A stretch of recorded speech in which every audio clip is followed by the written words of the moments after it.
get off the ground. I never lost a round. Hand over the crown, son, cause I'm taking over now. Just try and keep me down. You won't get off the ground. I never lost a round. Hand over the crown, son, cause I'm taking over now.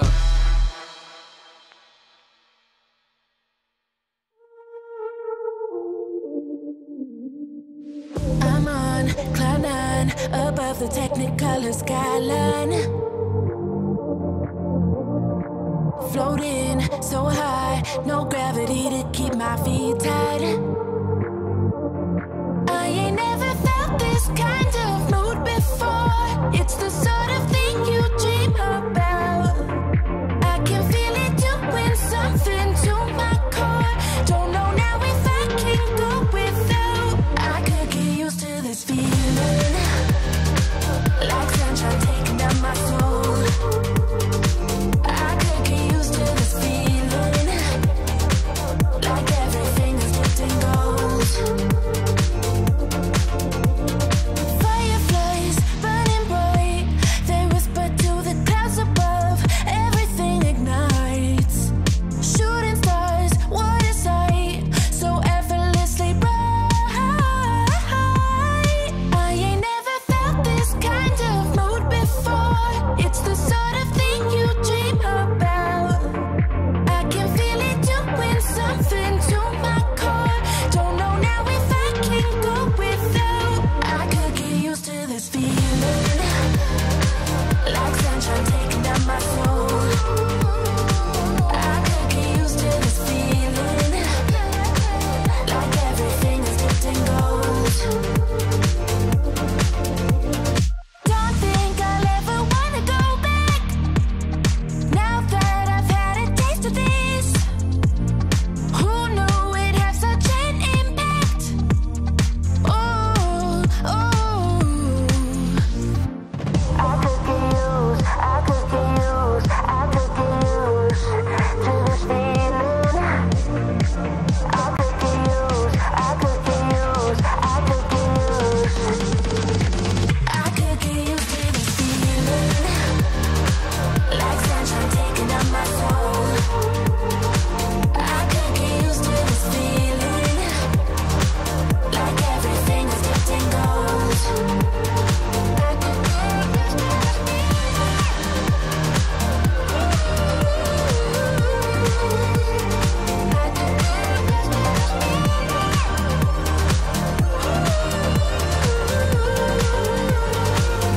could get used to this feeling.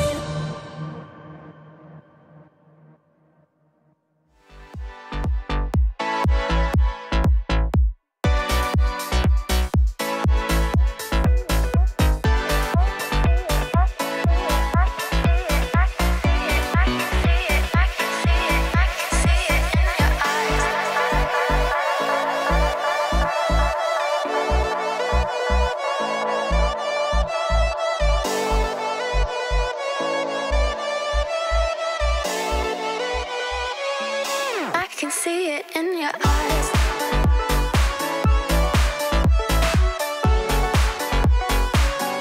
I can see it in your eyes. Need that sparkle in my life. I can see it in your eyes. They're the star you like to shine. Need that sparkle in my night. I can see it in your eyes. They're the star you like to shine. Need that sparkle in my life.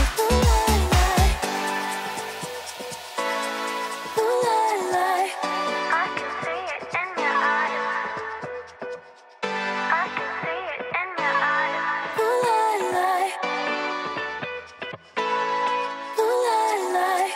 I can see it in your eyes. You're the star you like to shine. I can see it in your eyes. They're the star you like to shine.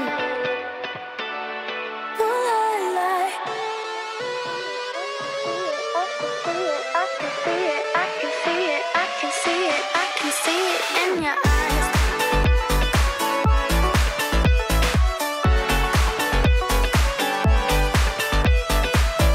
I can see it in your eyes. They're the star you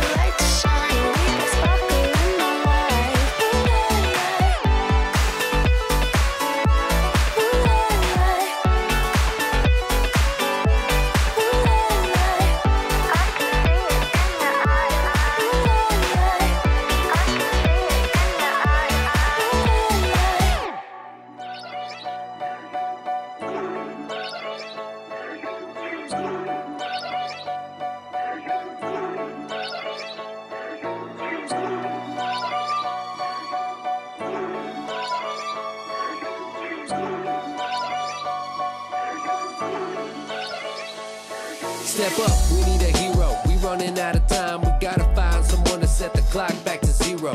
We headed straight for the iceberg at a fast clip, but you can save our ship. So step up, we need a hero. We running out of time. We gotta find someone to set the clock back to 0. We headed straight for the iceberg at a fast clip. Somebody save our ship. We need a hero. We need a hero. We need a hero.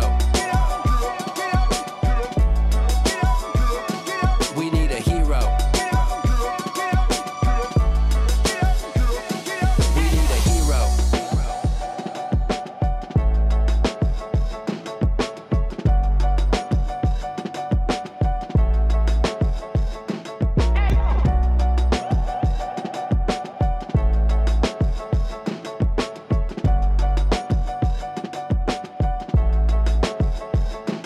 Step up, we need a hero. We running out of time. We gotta find someone to set the clock back to 0. We headed straight for the iceberg at a fast clip, but you can save our ship. So step up, we need a hero. We running out of time. We gotta find someone to set the clock back to 0. We headed straight for the iceberg at a fast clip. Somebody save our ship. We need a hero. We need a hero. We need a hero. We need a hero. We need a hero.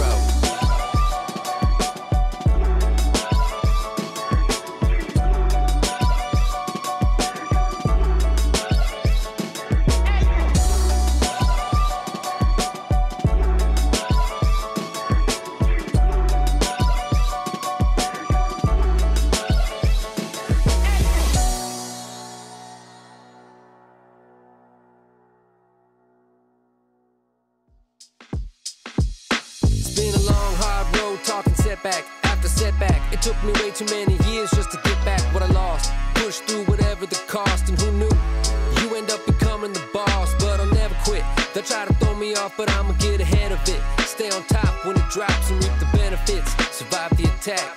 Do what I gotta do to stay on track, 'cause I'm never going back.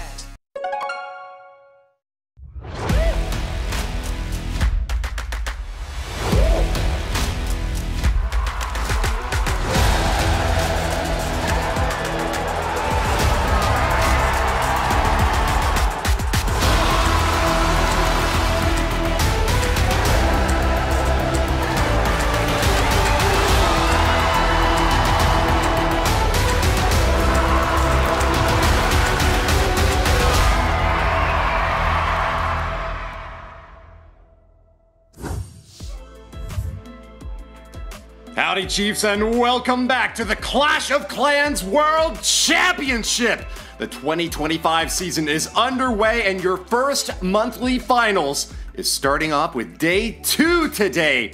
We eliminated 2 teams yesterday, but still have 6 of the greatest remaining, as well as 3 of the greatest casters joining yours truly. My name's Woody, and I'm so pleased to introduce the rest of the cast. Let's start off with you, Carbon Finn. Thank you so much, Woody. It's a pleasure to be back, and today is a special day because we are giving away the golden ticket to see who will be joining us in the World Finals later at the end of this year. Cannot wait for that, but it's been an incredible weekend so far, and it's only going to get better. Yeah, I mean, the matches yesterday were incredible, to say the least. We had surprises, we had some upsets, we had everything we were hoping for, and I hope that we're going to continue this way today. Right, Bash?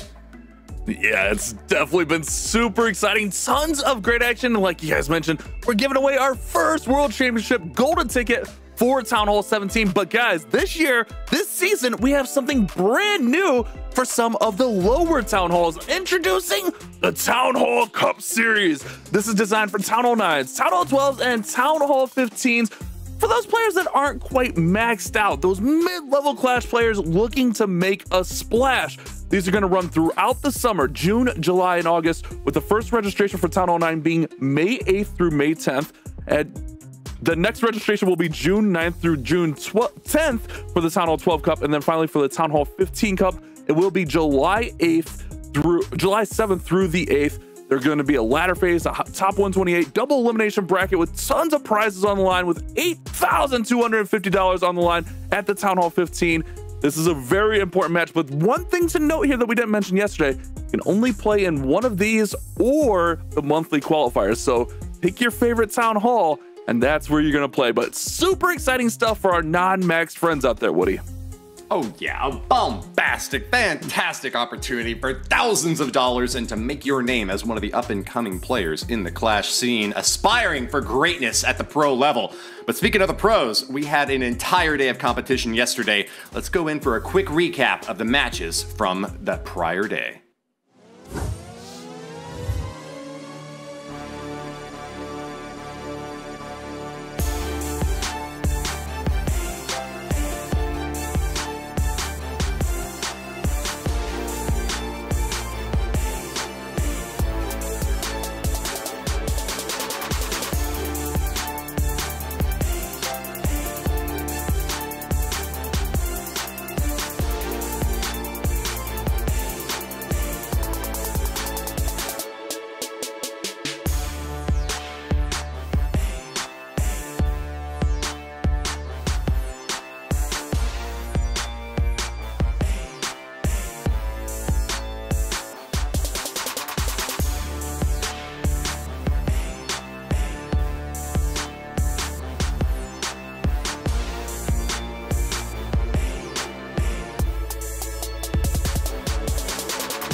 It was a roller coaster day yesterday. We were seeing the ups, the downs, 3 stars and 1 stars, and they were fighting all the way to the end. And what are they fighting for? Well, part of the $1 million prize pool for the entire year, but just this weekend alone, if you come in first place, you're taking home that $15,000 and that coveted golden ticket.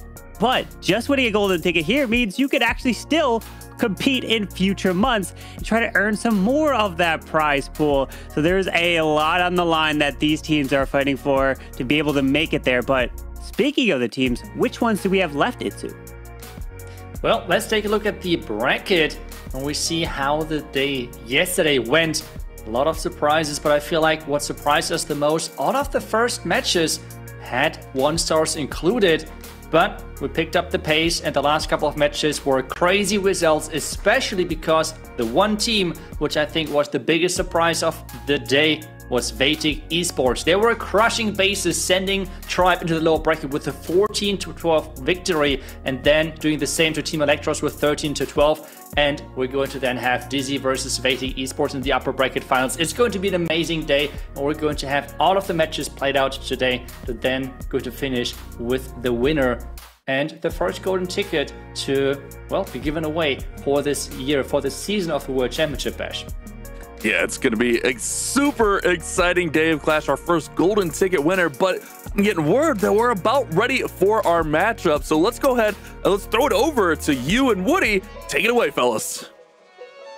Thanks very much, Bash. We're pleased to kick off the first match in the lower bracket, and it is Navi versus Team Elektros. Navi and Team Elektros are in the lower bracket, meaning that this is an elimination match.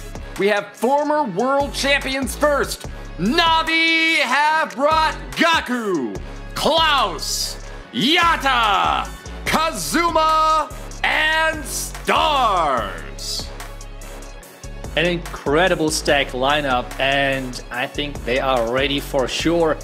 As well, during the second stage, they were able to qualify through the lower bracket, so they are they're not new to this position.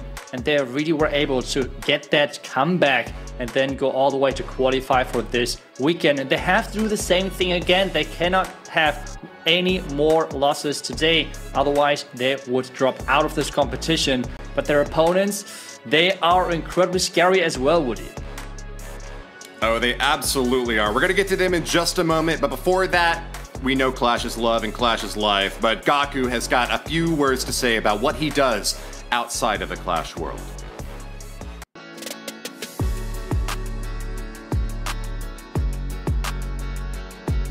私はクラッシュオブクラウンをシーズン中は1日5、6時間はプレイしています。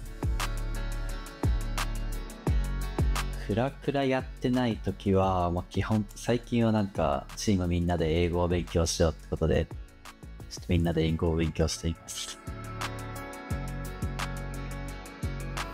クラクラ以外の趣味は野球を見たり野球のゲームをしたりしています。クラクラと比べて他の趣味はそんなにレベルは高くないんですけど、本当に楽しんでプレイしてます。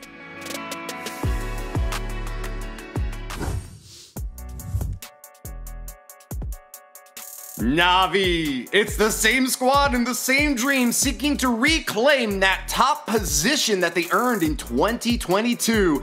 The most qualified team in the world is looking for another golden ticket this year, but they'll be going up against a super squad of super talented underdogs who are ready to strike like lightning.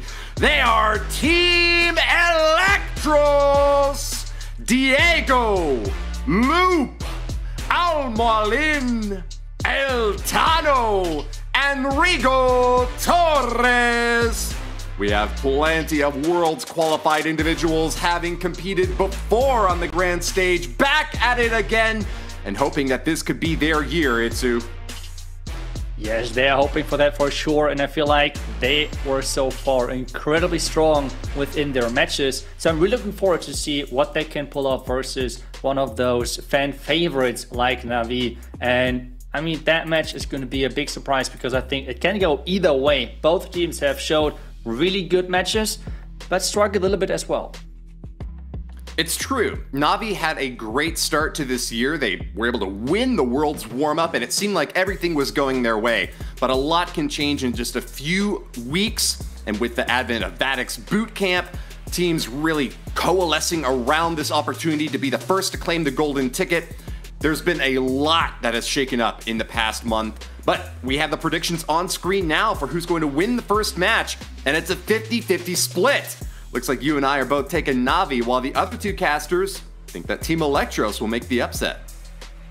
Yeah, I feel like we are pretty much perfectly showcasing how close this match is. But I feel like as we're moving forward with the fan favorites as well, like with the fan voting, yep, that was something what I was expecting. Navi is always winning those. It doesn't matter how they were performing before, they will always win those community votings. They are believing in them, and the question is, can Navi then show up? Because this is going to be a crazy match. And we have Team Elektros starting things off with their first attack. We're back to the Root Riders, and we're going to have a Royal Champion charge early into this one. There is an Earthquake mixed into this to make sure that some of those buildings are taking some more damage, and as well as some more invisibility investment at the beginning to make sure the Royal Champion is not getting lured to the wrong direction.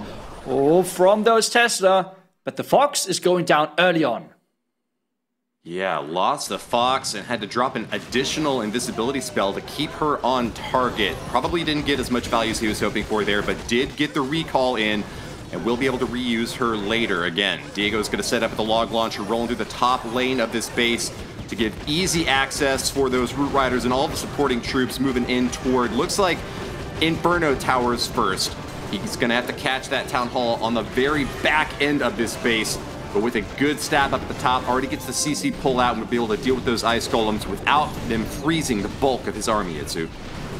Yeah, and the Clan Card troops now should help that Asha Queen as well. We have the Royal Champion though with really little hit points, so she's relying on that vulnerability to keep her safe, keep her protected, and then on her own ability. We have seen many times that those pros are struggling to keep that Royal Champion alive, so that's for sure something which is going to be the deciding factor moving forward.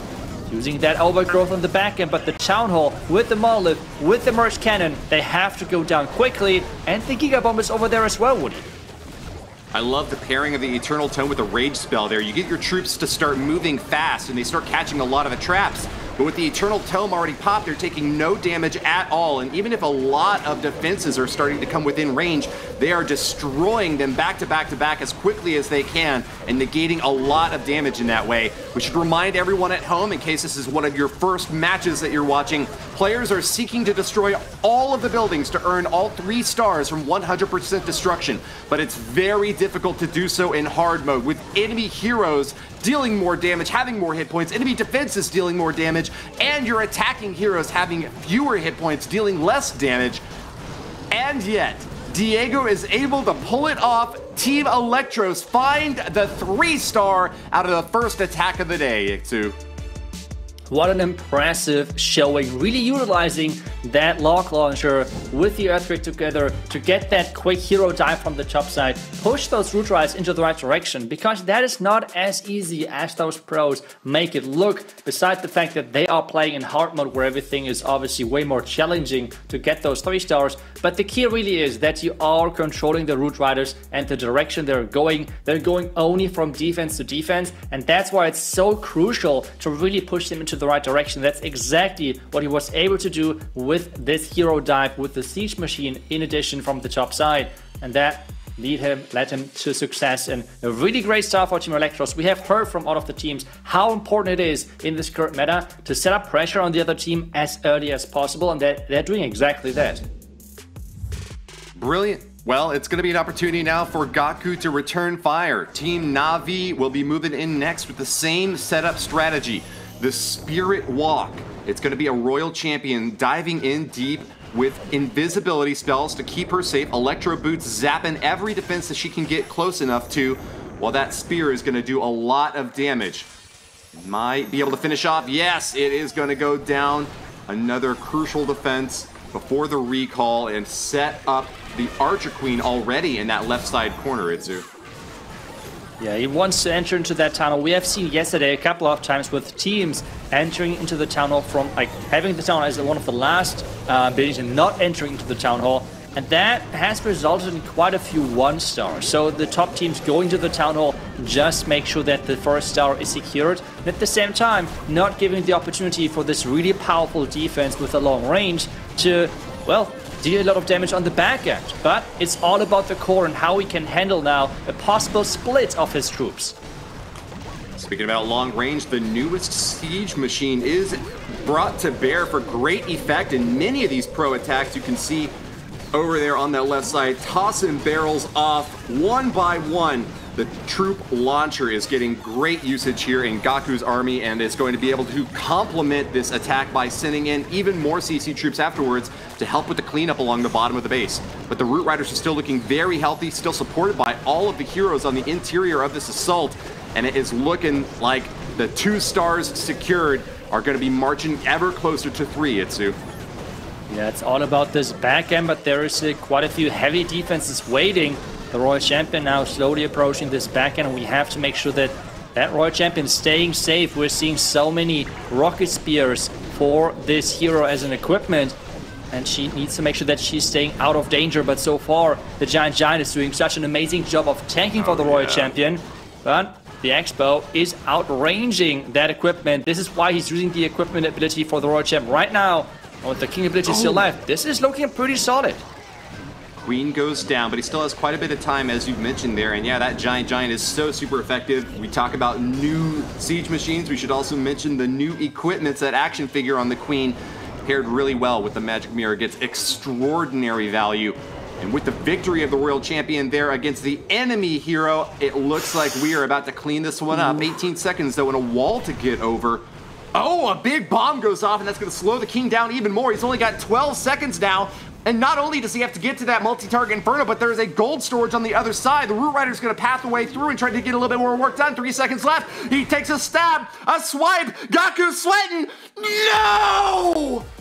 2-star, 99%. A second too late, Itsu. And Navi is one of those teams in this competition who have the most close attacks, unfortunately. And, well, we have one of those yet again. We all know it is not easy to 3-star, so every attack which comes close is still giving you a lot of percentage, because that is another win condition if the stars are tied up for those teams. But Team Elektros now has the chance of increasing their lead if they can pull off another 3-star, and they have looked incredible within their attack so far. But Navi is falling short with their first attack, 99% 2-star, and I don't think they're happy about that one. Yeah, certainly can't be, especially when your opponents have just pulled off a 3-star start. And you can see the look of cautious determination on Rigo Torres' face, one of the most qualified individuals in the entire Clash of Clans esports scene, and for good reason. He puts 3 stars down like it is nobody's business.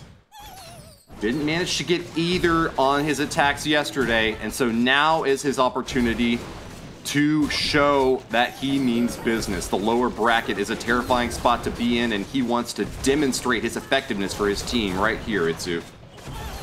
Yeah, I'm surprised. He recalled that Royal Champion really early on, and this means the funneling so far is not the craziest, but instead he's having the Earthquake boots to lead his king into that tower compartment to set up the pathing which the Royal Champion was not able to provide.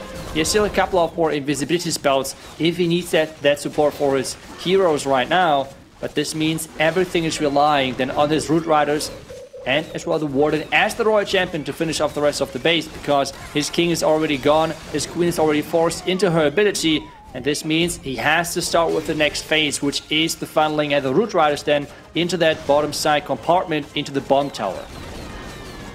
I'd say it's a bit less common to see just the sacrifice of heroes like this. A lot of times, even when you're sending in a Royal Champion, she gets recalled back out, and the heroes are the ones that are dealing the most damage throughout the entirety of the raid, often surviving till the very end.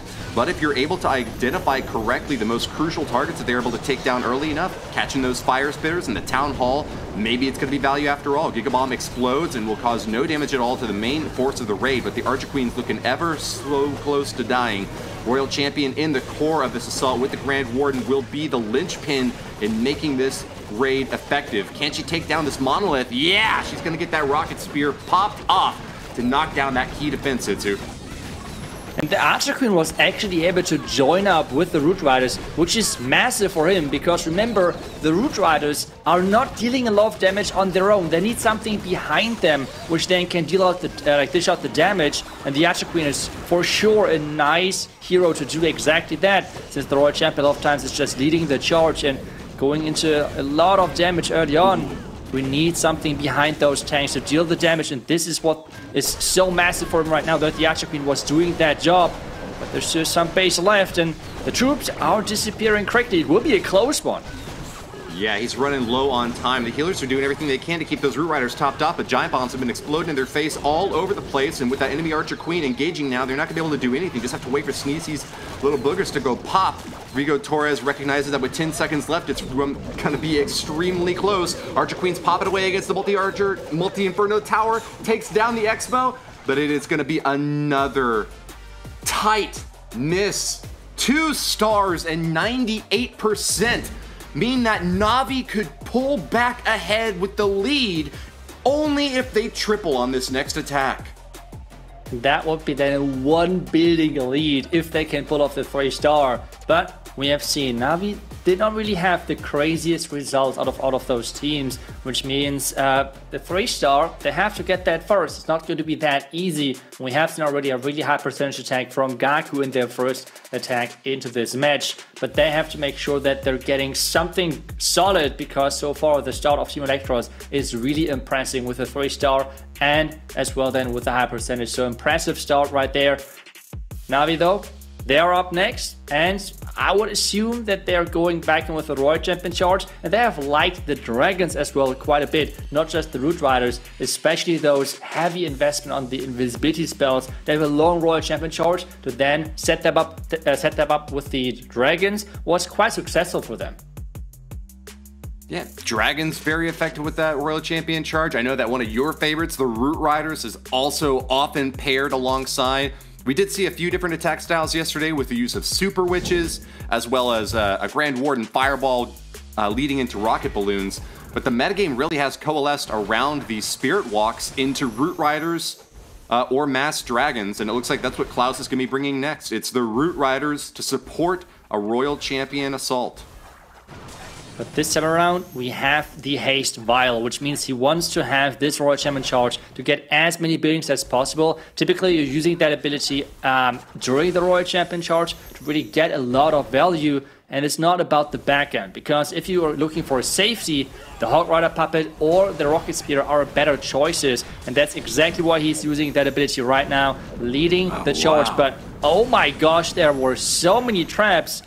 But is the Fox still alive, Woody? I think so. Yeah, the Fox is still up, Itsu. That is maximum value. Still able to hold on and pulls her back right before that last invis was about to wear off. He still does have one invisibility spell that he can use later in this raid for redirecting or protecting troops as needed. Log Launcher's going to roll on in and does start to catch that poison tower. Nice find if it's able to deny value there, while the Barbarian King is going to chop up this scatter shot. Finds the main deploy out the left side corner as the Root Riders are now storming in, and they'll be able to make a clockwise push around this base and really do some great work supported by that Grand Warden. Yeah, the big push is coming in, and something which is always nice to take a look at if you're wondering how the attack is going is the healers, because typically with all the splash which is within such a base, they can go down quickly. So if they can stay alive through the majority of the attack, this is always good news for the attacker. Let's well take a look at that core. We had one Root Rider leading the charge there for the Archer Queen, getting her behind the Town Hall, and now she can deal all of the damage needed to really push into the back end with that Archer Queen ability now spawning 2 more Archer Queens and as well the Giant.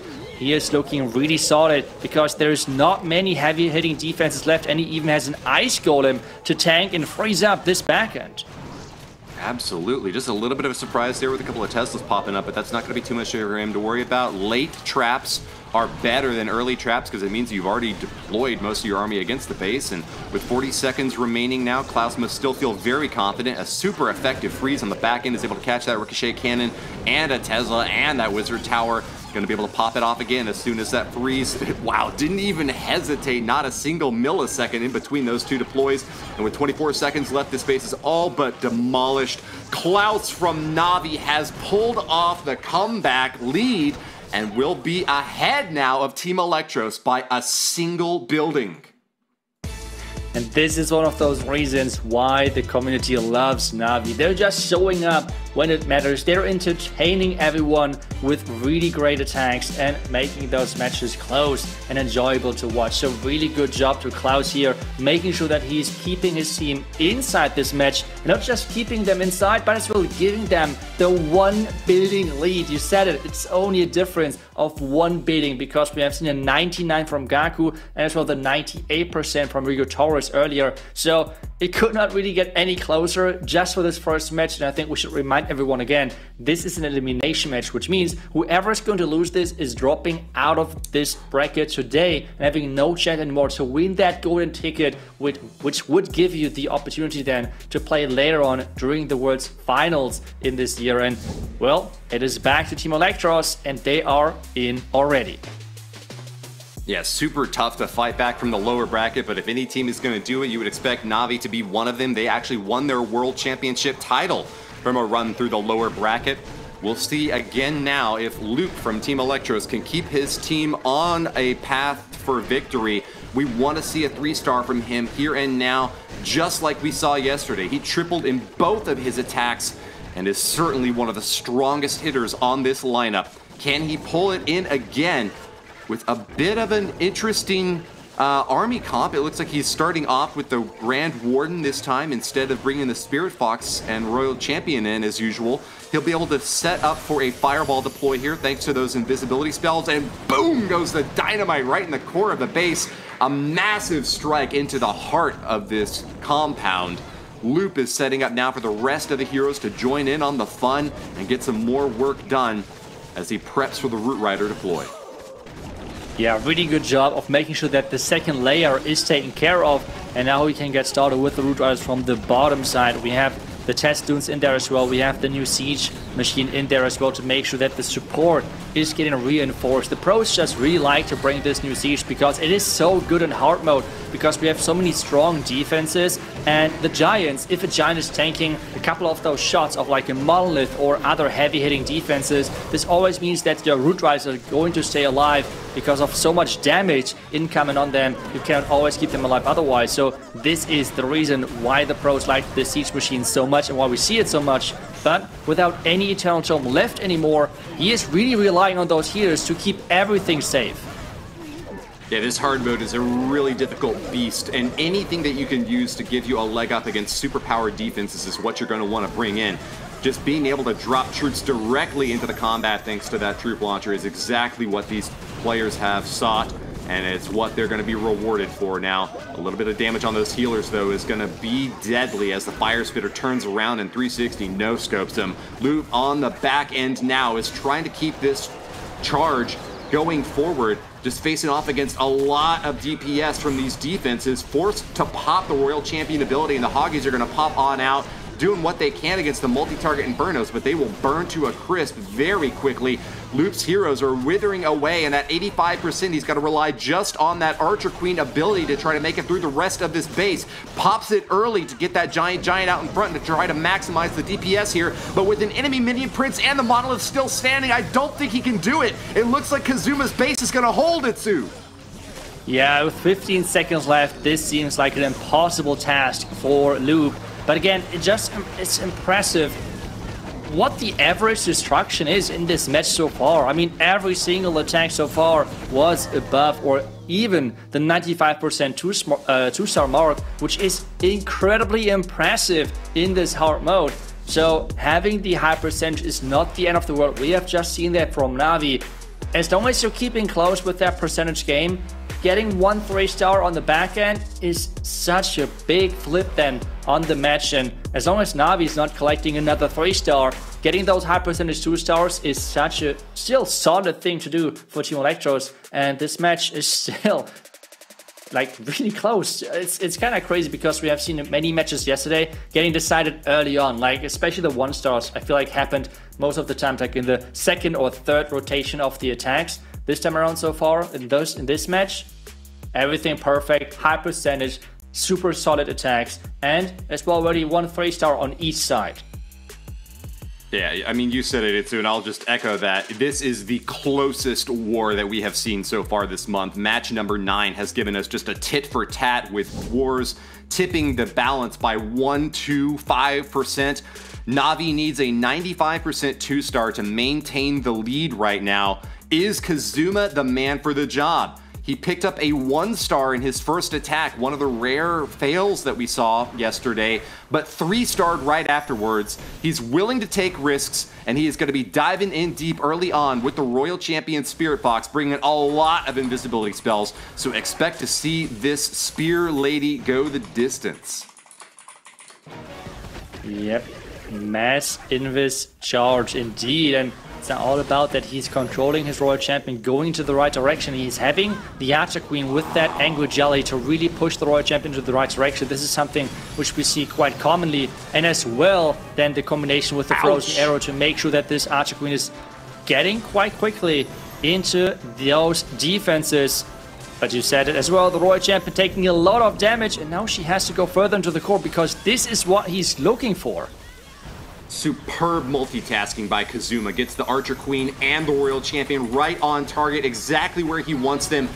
And he's going to be able to get that scatter shot. A lot of damage. Does it go down? That would be so crucial for him. Yes! The scatter shot eliminated. And Kazuma has sacrificed his Royal Champion and Archer Queen in the process. But look how much of that base is gone. Nearly a third of it obliterated. The interior missing now a lot of key defenses. And as he sets up for the mass dragons, here they come. Just one little coconut loon out in front in case there had been a black bomb, but sends in the battle blimp right afterwards. Ooh, does take a big beating on the battle blimp, but not too much to worry as it's going to crash anyways right over the town hall. Inside, we've got more loons and raging them up. That is going to take the town hall down without any difficulty at all. Another early pop from the Grand Warden Eternal Tome ensures that these dragons are going to be still plentiful in the skies. However, keep an eye on air defenses and monoliths. They can really rip dragons up quickly. Take them down early and you've got a solid shot at victory. Kazuma grabs another one and will continue his path of destruction, holding on to that minion prince ability, Itsu. Well, that minion prince has to go for the cannon. Now he can use the perfect ability. He's still waiting for it. What is he waiting for? He can freeze every... What? Oh! Okay, he's still waiting. He could have frozen the monolith and as well the air defense on the back end. And now the minion prince is just staying on the outside. That would have been such a nice thing. I'm wondering why he decided against it. Is he just trying to swag it? There we go now. But the monolith has stayed alive and as well as keep firing. And that can be a problem moving forward because that thing is not going down just yet. Thankfully, though, Sneezy's boogers are getting out in front and taking a few of these shots, keeping the Grand Warden safe on the back end, but Rocket Loons are not able to get there in time to take it down. They need to focus on that monolith quickly. Sneezy himself is about to get snot-ragged as he is finished off by the monolith, but tanking those shots for the Dragons. The heavier DPS will carry through, and Kazuma from Navi scores a triple! The lower bracket buff for Navi is just insane. 2 out of 3 3-stars and 99% is their record so far. And this means that those two teams are still incredibly close, but Navi is having this 1-star lead and as well the percentage lead for now, which is important to really carry over into the rest and into the last couple of attacks for this matchup. And Team Elektros now needs this 3-star to get back in to this match because that attack from Kazuma was super clean. Whenever you're doing such attacks with the mass Royal Champion charge, it is such an important thing to get that Royal Champion into the core, clear out that core, because remember, if you can take down the buildings in the core, this is not just defenses going down, but as well if you're clearing all of the buildings around that, this means the dragons don't have to go there.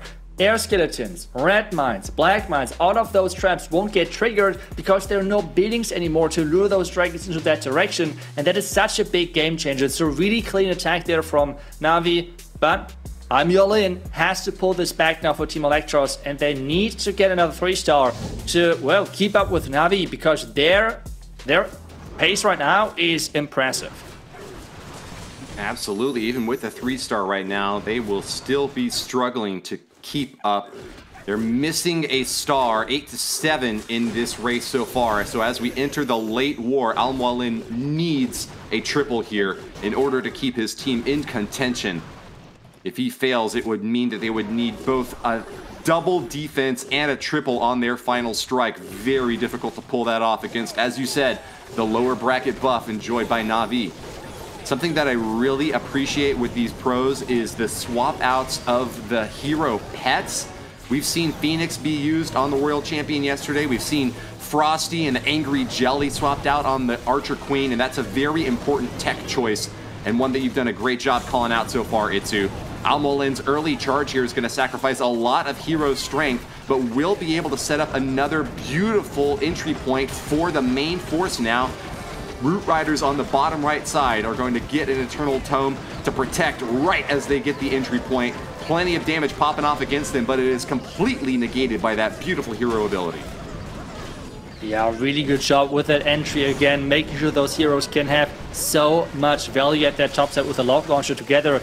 But the Root Riders now, they have to push into this Town Hall direction. We have seen this now many times that the Town Hall is on the back end, and the result, a lot of times, unfortunately, was a 1-star. But this setup is looking super clean. The Root Riders are going direct now to the Town Hall direction. But we're seeing a lot of red mines, black mines, everything popping up. And those healers need to stay alive. Oh, but the booger is triggering all of the red mines. And that is clutch in this moment. Terrible result, but he's still being able to power through. Clutch to keep them alive, and I think that the Root Riders are just still so healthy. They've really only got a Ricochet Cannon to go up against last. And then as you can see, it's just cleanup from that point. Plenty of time remaining. They are going down one by one, but man, as long as we can keep anything in the sky, we would be safe. Is the minion going to be able to pivot over to the right side and take out the Ricochet Cannon? I mean, I guess Sneezy could do it anyways. Sneezy should be able to do it, especially with the 2 spawned boogers as well. The wizard is going down, the minion, Sneezy, 30 seconds? Should be enough, right? Yeah, I mean, Sneezy DPS is pretty admirable. In fact, quite a bit of damage when the hero goes down. and able to target directly onto defenses. As soon as that builder hut goes down, that'll be even fewer healing on the gold storage. You can see Almolin is just sweating, but that is gonna be it. He's pulled it off after all. It's a 3-star. No smile on his face as he knows it's not enough for Team Elektros to pull ahead, but at least he has done his duty, and his team can breathe a sigh of relief knowing that the last attacks will still be decisive. Navi cannot let up any pressure in this moment.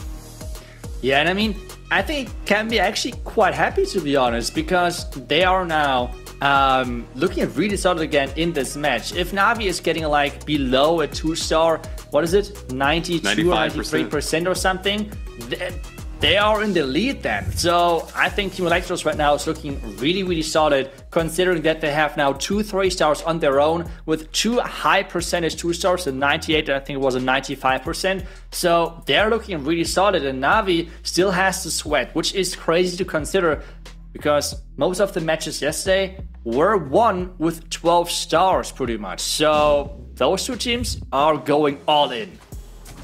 Insanely close, and as you can see on the board here, the first determinant in victory is the number of stars scored. If Navi gets a triple here, they'll still be ahead by a star. The tiebreaker after stars is percentage destruction, and Navi would need a 2-star 95% to maintain the lead on that count. But after that, it goes down to overall time spent in attacks, and Navi is a second slower on that count.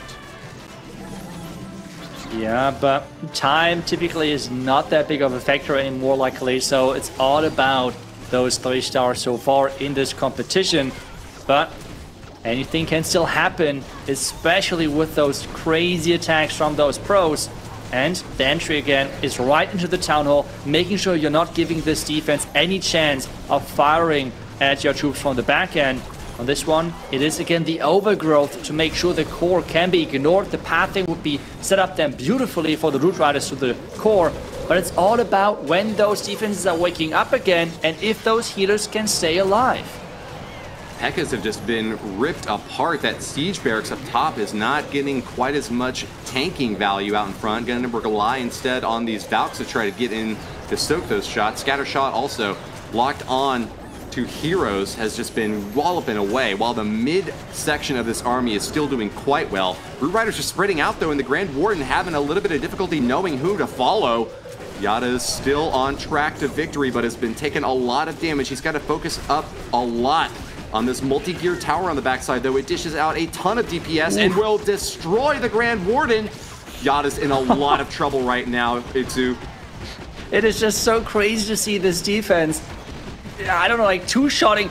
It just two-shot the Archer Queen. It is insane how much damage there is.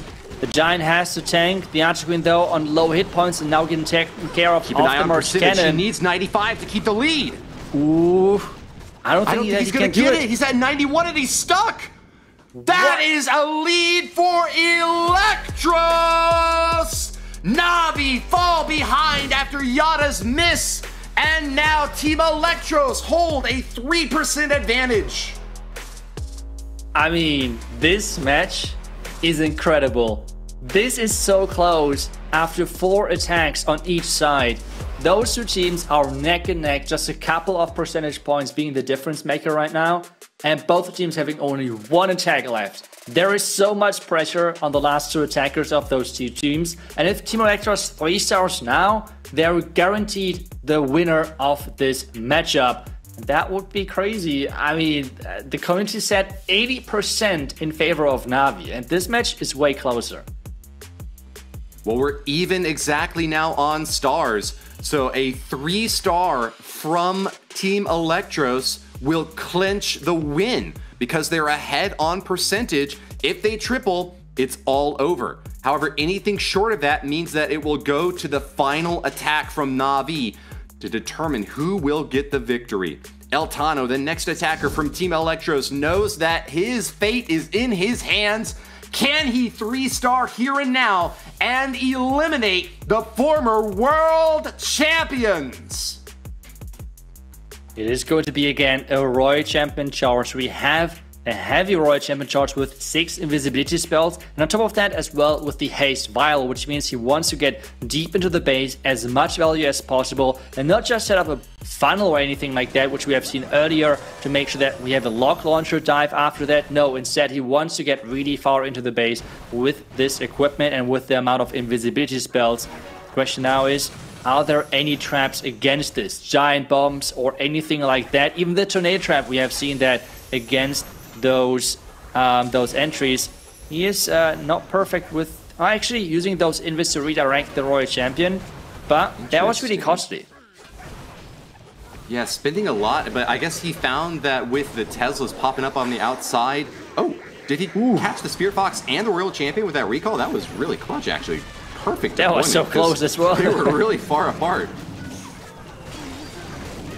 But yeah, entering now on the top left side, using the skeleton spell to keep that monolith distracted, which is the perfect usage of one of those spells. Having the Archer Queen funneling the outside, pushing everything through that monolith right there. That's how we see why pros love this siege machine so much. Having those giants as well tank with the Root Riders together is looking beautiful. We have the king with the snakes on the outside, keeping everything further inside the core.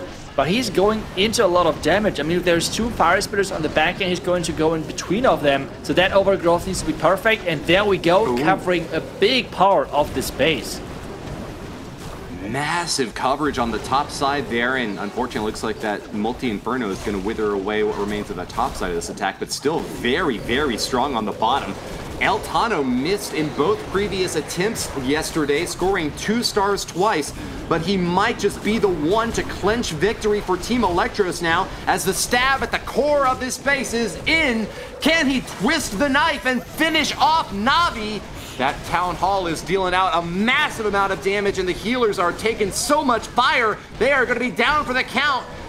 Royal Champion's already popped her ability, so she's finished off as well. Eltano holding on to another free spell and just hoping beyond hope that the heroes will be enough to finish off too much of this base. There's 2 hero abilities still left. Those have to clutch somehow. We need really strong connection for those equipments. The Archer Queen is getting forced really soon. There we go, which means the giant is in the house. The king ability can be used as well. He's trying to get as much value as possible with the spiky ball, but there's still 2 Inferno Towers in that core, and they are firing at those troops. That's gonna be a lot of damage, Itsu, but he's got headhunters to deal with the enemy hero. Cracking through the first layer of the wall now as quickly as he can. Those Archer Queens are just taking so much heat. Giant cannot block shots against a multi-inferno. And Eltano, with 5 seconds left, knows that there's nothing to be done. A 2-star, 97%. It's an improvement on both of his hits yesterday, but not enough to secure victory. Nonetheless, he has made it impossible for Navi to win with any 2-star at all. They must triple, because otherwise they will be behind on percentage. Yeah, I think even though this was not a 3-star, this was still a really solid outcome. Getting the 97% 2-star to make sure that Navi has to 3-star now. I mean, there's a crazy amount of pressure now on Navi, because everything but a 3-star is going to send them home and it's going to drop them out of this lower bracket run. I mean, this match is close until the last final attack, and the pressure is really on. This is so insanely close, but Eltano at least has given his teammates that bit of security, knowing that the percentage is not going to be a factor at this point. Stars must triple in order to get the win, and he will have his final shot at it here and now. He'll be marching in with Root Riders to follow up after this Royal Champion Spirit Fox dive. He's brought a complement of some invisibility spells to get a little bit of depth into this base, and the recall as well to pull her out afterwards, but is not making the full commit early on with her, instead choosing to bring 2 rages and 3 freezes to support the main stab against this base. Yeah, and as well, using the new siege machine, it seems like, which means no lock launcher dive, what we have seen so much from some of those attackers with great success. I think 2 of the 3 stars were with those lock launcher follow-ups after Royal Champion charge. The question now though is, can he get the value he was looking for with that Royal Champion? Recalling the Royal Champ before she's getting that Poison Tower, but now he's entering into the town hall, finding his Spring Trap early, losing the Ice Golem early on. Is there another Spring Trap? There is! Both Ice Golems are getting Spring Trapped away, losing the tanks early, but at least keeping the freeze effect. With a Spring Trap in his face, he gets sprung, and Stars finds a need to pop the Eternal Tome early, as these troops have no more tanking out in front to block. Ice Golems will be blocking instead on defense, and that's going to freeze up the entirety of his army. Fortunately for Stars, he's not taking too much damage now that the Town Hall's been taken down, but he is starting to take a lot of shots from Fire Spitters. Over on the right side, he still has a Barbarian King trying to slash through these defenses, while the main army on the bottom side is trying their best to power through, but slowed down by the Poison Tower. He needs this Archer Queen and Royal Champion to still get maximum effect on the interior.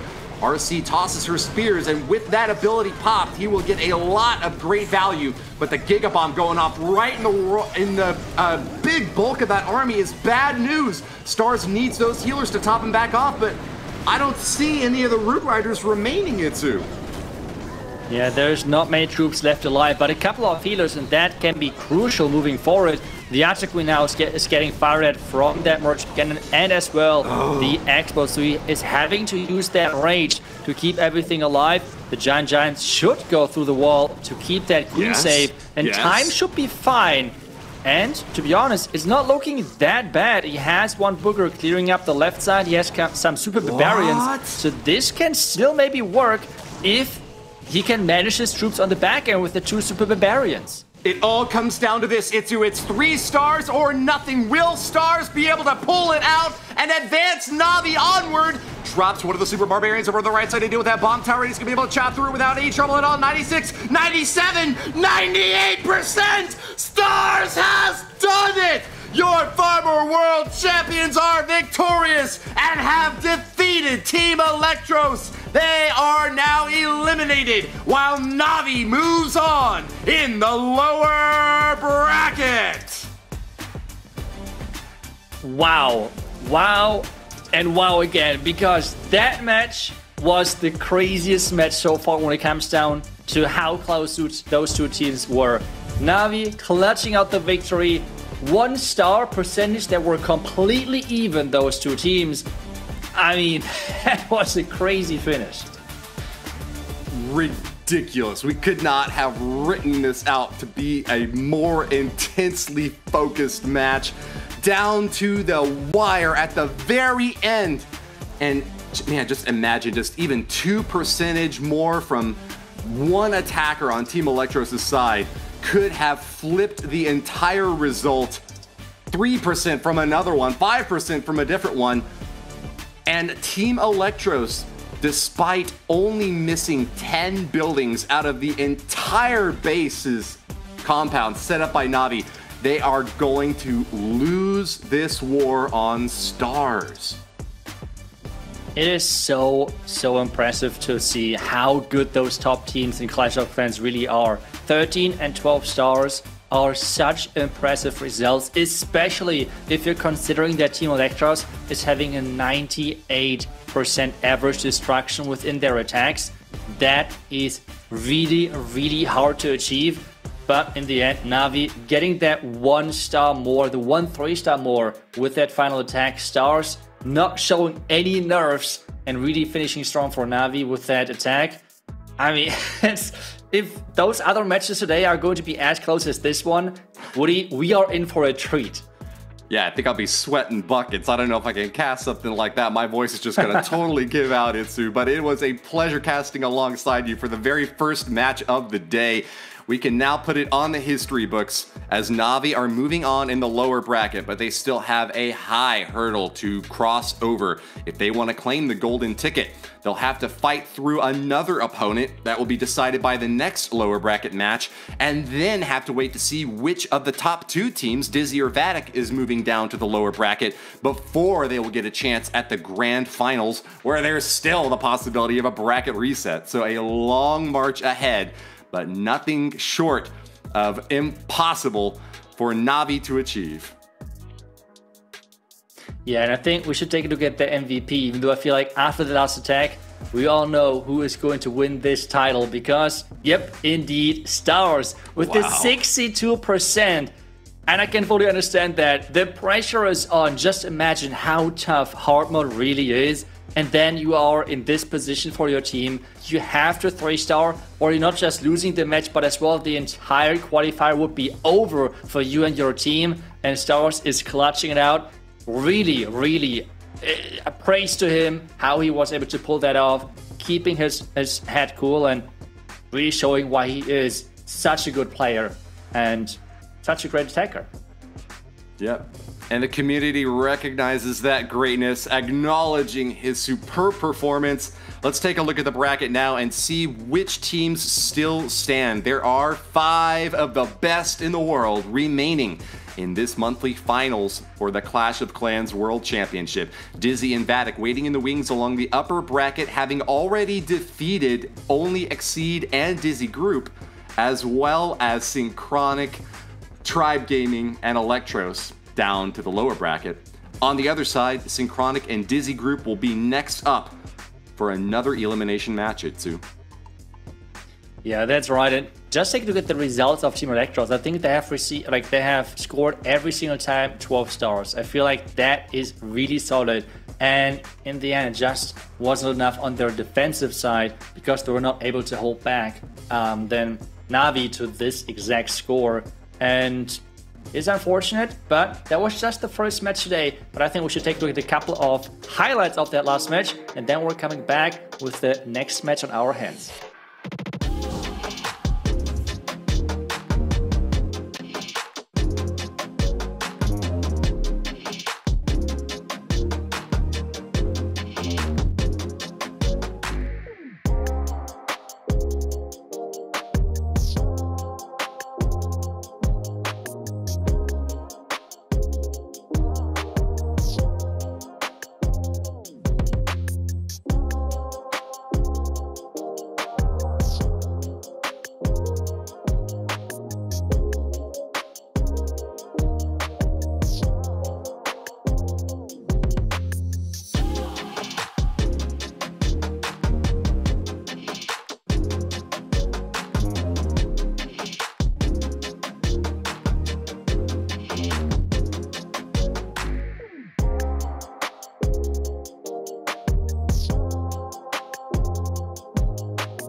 我们每天玩部落冲突训练的时间大概会落在3到5个小时左右，那比赛前可能会更长一点。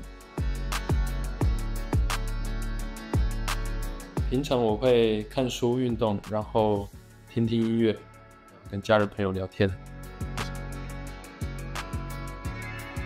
我自己的爱好的话，我喜欢听 hip hop 的音乐，然后我喜欢摄影。那游戏我只有玩部落冲突。我最喜欢的 hip hop 歌手是 Johnny J， 然后最喜欢他的歌是山脚，因为他的歌词很打动我，很鼓舞我。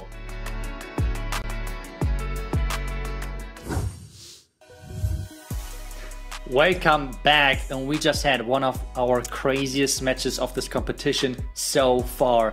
And welcome back as well as Bash with me. What did you think about this last match? I mean, how did you handle the stress?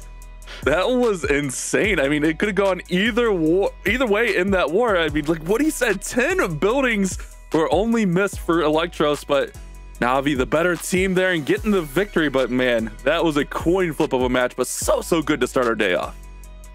Yeah, and I hope that the next one is going to be as crazy as well, because we have Synchronic versus Dizi Group, 2 incredible teams who are going to face in the next elimination matchup.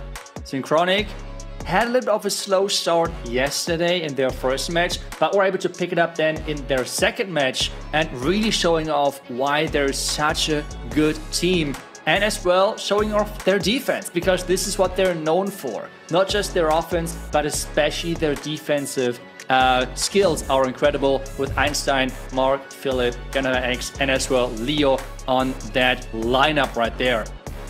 Yeah, in that first matchup, they had like just that rare, like awkward miss from General X where he missed his battle blimp in that warden ability and it caused a 1-star.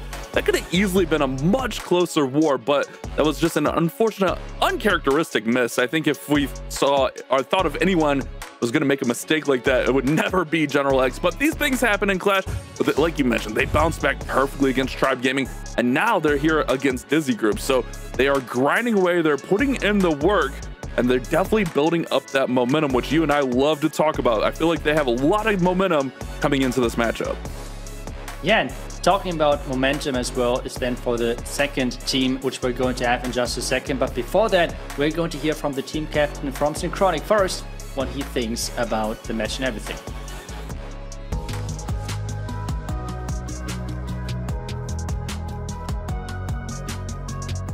For the first event in the season, we feel pretty confident. We had a very good performance in the warm-up as well, and yeah, so far everything went as planned, and we hope to continue that.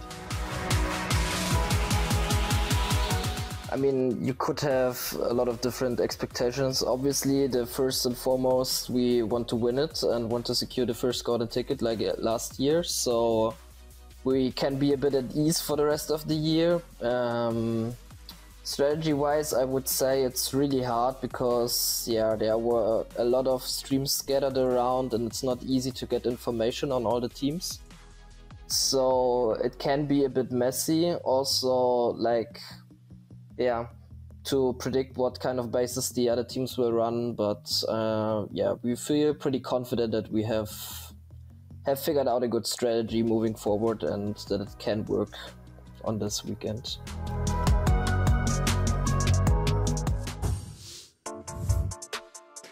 Alex talked a lot about the defensive side as well and preparing for the other teams. And this is, I feel like, something which then talking about the next team, Dizi Group, really backfired yesterday for them, because they have faced off against Dizi, their sister team, sister clan, and it seemed like they were able to break them really well, and they were scoring only 9 stars. And now the question is Synchronic able to do that the same again today? And is Dizi Group going to struggle again on offense? Yeah, they had those 2 1-stars in that matchup. It was a really kind of an awkward match. But the match before that, I mean, they put up 12 stars against Navi, who we just saw take down Team Elektros, was looking really strong. So it just goes to show that team versus team, match to match, anything can happen here in the Clash of Clans esports. But I like this Dizi Group to make a little bit of a bounce back. I think this one could be a pretty close matchup, but I don't know. I think the favor might be in Synchronic's favor, just because Dizi did have that last rough war, and then Synchronic are really feeling good after their last war yesterday. Yeah, it's all about the momentum. You have highlighted it. I feel like that is such an important thing within those matches. And as well, just being able to reset mentally and making sure that you're starting fresh into the next match. But best of the friends, we have Ryuda versus then 2 players who are now playing together, and hopefully they can show off in this one. Yeah, playing against each other in the Worlds of 2022, and now working together for the same common goal of getting back to the Worlds. Of course, we have a long season ahead of us. This is just our first monthly qualifier, but you know that they're going to be grinding and putting in that work. And man, I hope all of our qualifiers are this good, because this has definitely been exciting. It's a lot different pace than last season, where we had a lot of like those foot races, it felt like, where this season it's just like anything can happen in any match. Yeah, we just had our predictions popping up where, well, Woody and Carvin and me all went with Synchronic. You went with Dizi. Community seems to be on our side as well, so I feel like explain what your thought process is with picking Dizi Group in this one. Honestly, like I mentioned, I think Synchronic has a little bit of a favor here, but you and I talked about this yesterday a lot. Dizi had the highest hit rate coming into the tournament, so I think that they can return to form and we could see more of that. It's going to be a tough task against Synchronic, And honestly, let's be honest here, Itsu, I just like to be different, so I couldn't pick with everyone there. But you saw our predictions. You guys can get your predictions in at event.supercell.com/ClashClans. You can earn some awesome prizes throughout the weekend. We're here with Kai going in with Root Riders and that Spirit Charge, the favorite attack throughout the whole tournament. It's super effective. This hard mode is very hard, but this seems to be the one thing that can consistently get through and have a chance to 3-star. Yeah, setting up the pathing for your troops with the Root Riders. Ooh, perfect timing on the recall, not taking the damage off the Giga Bomb if I saw that correctly. But I think he did not lure the possible furnace of the clan, because at least I don't see any Pyromite spawning. So that is possibly still something which is waiting in that clan castle. Yeah, and that can be a little bit of a problem, especially if those Pyramites from the furnace somehow make their way to the healers. They could take out a pack of healers without issue. We'll have to see if that is what is in there, which I think I tend to agree with you. We've seen it time and time again where that furnace is in there, and with no poison spell, there's going to be no way to slow it down besides the troops. But also, this was a big flaw yesterday. Remember, they took those big risks going all the way across the base, and Kai is doing the exact same to start off here. That furnace is out though, Itsu. The furnace is out, which means more damage. The Testu is getting kept alive with the vulnerability, the same as all of the remaining troops. And the Overgrowth Spear now on the far bottom side. The path into the town looks way better than what we have seen yesterday. You have said it. They have scored 2 1-stars with approaches like this yesterday. But today it seems like the 2nd star should be easily secured because the town hall is about to go down. And the attack overall, if the backhand can be overpowered, looks still solid.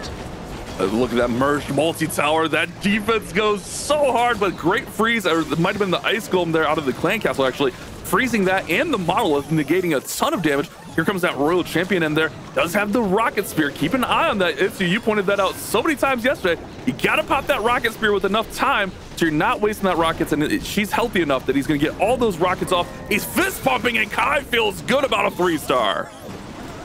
What a great start for Dizi Group into this match. We know Synchronic is relying a lot on their bases.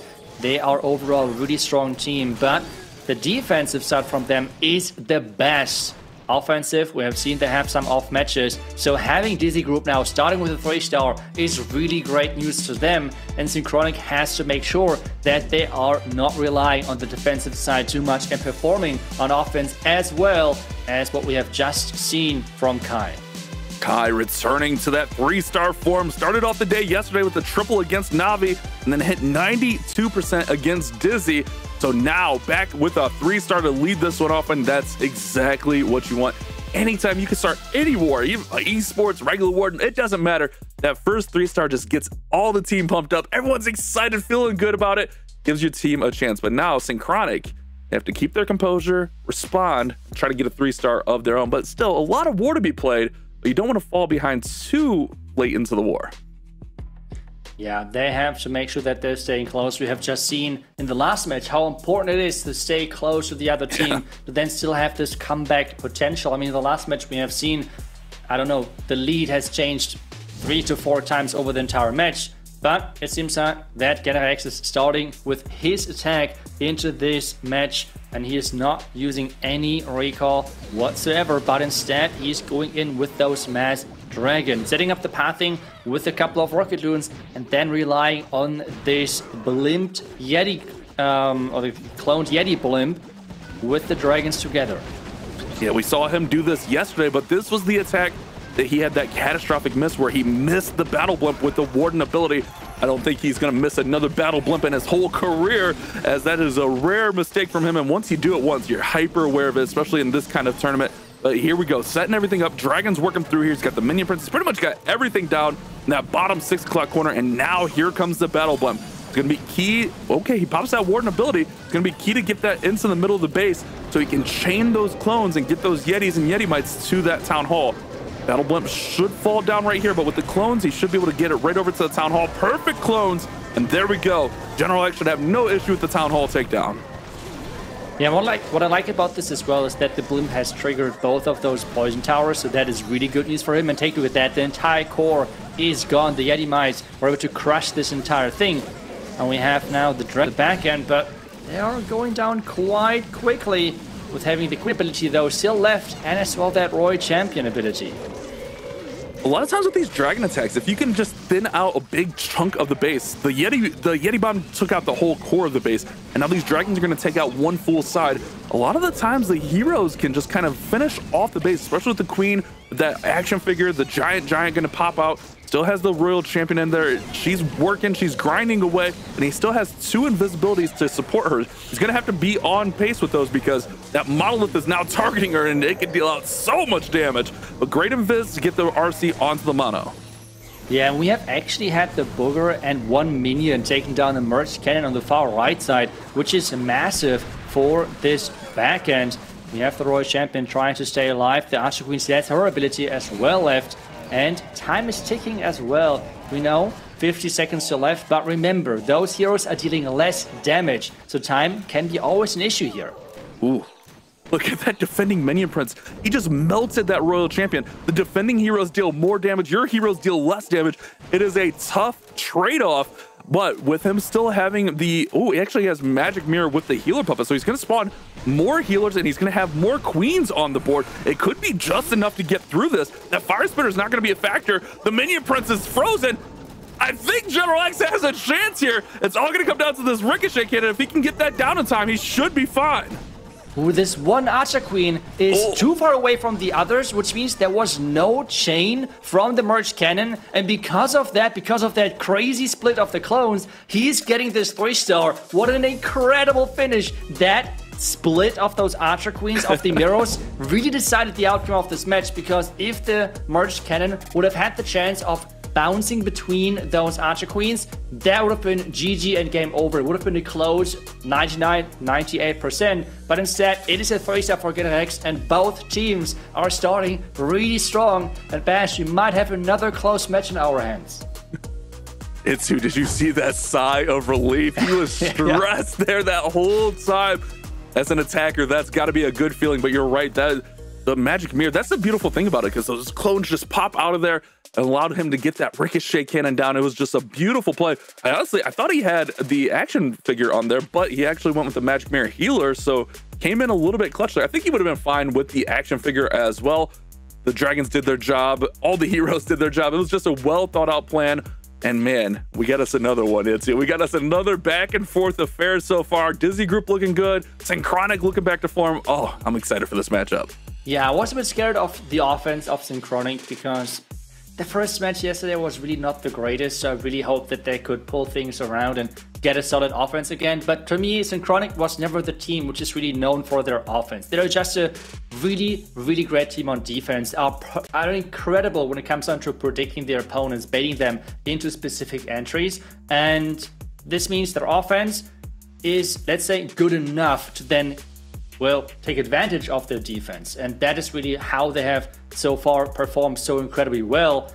But now, with Dizi Group starting so strong, I hope for a great defense for Synchronic, because otherwise this might get close. Den is up next, and he's choosing as well the Royal Champion Charge to get into the space. Denden's had a little bit of a rough go throughout this tournament. Yesterday, he had an 87% 2-star against Navi, which was fine. That was enough to get the job done, but he was the first 1-star in that matchup against Dizi, the sister clan. So Den definitely needs to return to form here, at least get a really solid high percentage 2-star on the board here. If not, a 3-star would be incredible. But for Den, I think like a 90% 2-star would be a success on this attack. Yeah, the recall is in, the Rage Tower is taken care of, which is great. And he's going to enter from this bottom side with his queen. The Ice Golem is, well, a little bit swagged, unfortunately, because it's going complete different direction. But now I'm a little bit scared of those regular buildings. The Valkyries are, okay, perfect, going inside. Whenever there's outside buildings, I'm a little bit scared that the Valkyries are just, yeah, going for the outside and never coming back. But the funnel has worked and his troops are underway. The Queen pulled them back in there, and you're right, he could have lost those Valks to the outside, and luckily the Root Rider had the walls open just enough so that they could sneak in there as well and not go back to the outside. Here comes the Warden ability to protect everything. The Overgrowth is now in, taking out those Fire Spitters, the Monolith, and that long-range merged Archer Tower there. So now he's got a little bit of damage negated, but these troops are already starting to thin out. There's not a lot of roots in there. He still does have a lot of hero support. The snake bracelet from the king can be very, very helpful, but this one is definitely thinned out already. And he's just so late with the Super Barbarians at the top side. He could have pushed the king inside that core, but instead now the king going around the outside might have been not the best outcome for him, since he just needs that tanking inside. But the giant doing his thing, taking down those two spitters inside the core. Right now tanking the back end defenses, but it seems like it's time to go for the giant. But the rest of the troops, they have to do the job now. Yeah, the giant was kind of on his own with one of those merged queens, and she was stuck on some skeletons, so she didn't really get a lot of value. Whereas if those skeletons weren't there, he could have maybe stepped up and got either the monolith or that merged defense down, which would have been really nice. But giant really didn't get a whole lot of value. But this one is creeping up to that 90% mark. And after the big misses from Din yesterday, I think this is still a success. I don't think it's going to triple, but I think this is a fine attack for Dizi Group. It's not going to be a 3-star, but it keeps your team in the game here and keeps you alive and gives you a chance to stay in this and win this war.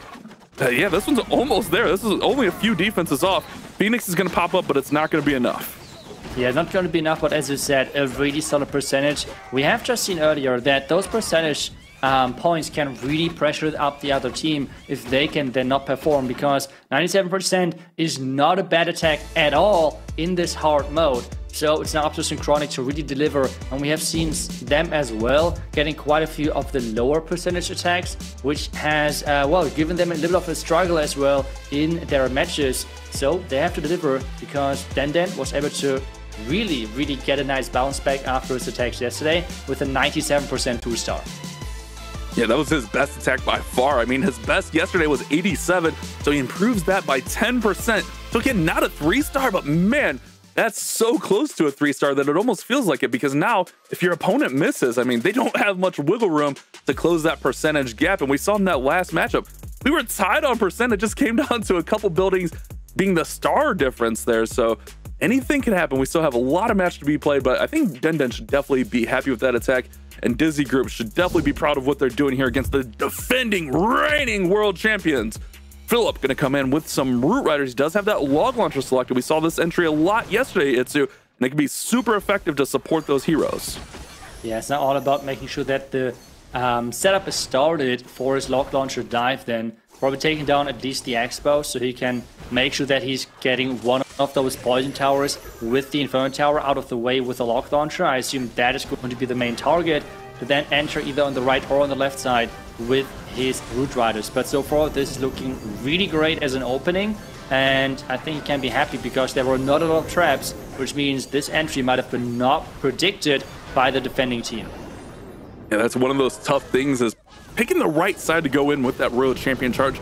You kind of want to be like unpredictable with this so you can get as much value and set up the funneling, set up the pathing for those roots. Keep an eye on that furnace. It is spitting out those fire spirits.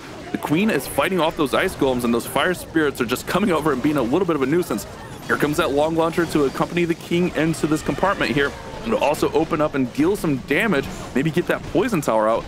Warden's over there on the top side. He's kind of just got everything connecting here in the middle of the base, but he's got a lot of work to do. Here come the Root Riders. They're going to look to push in and maybe connect with the king, but the king opens things up with that earthquake.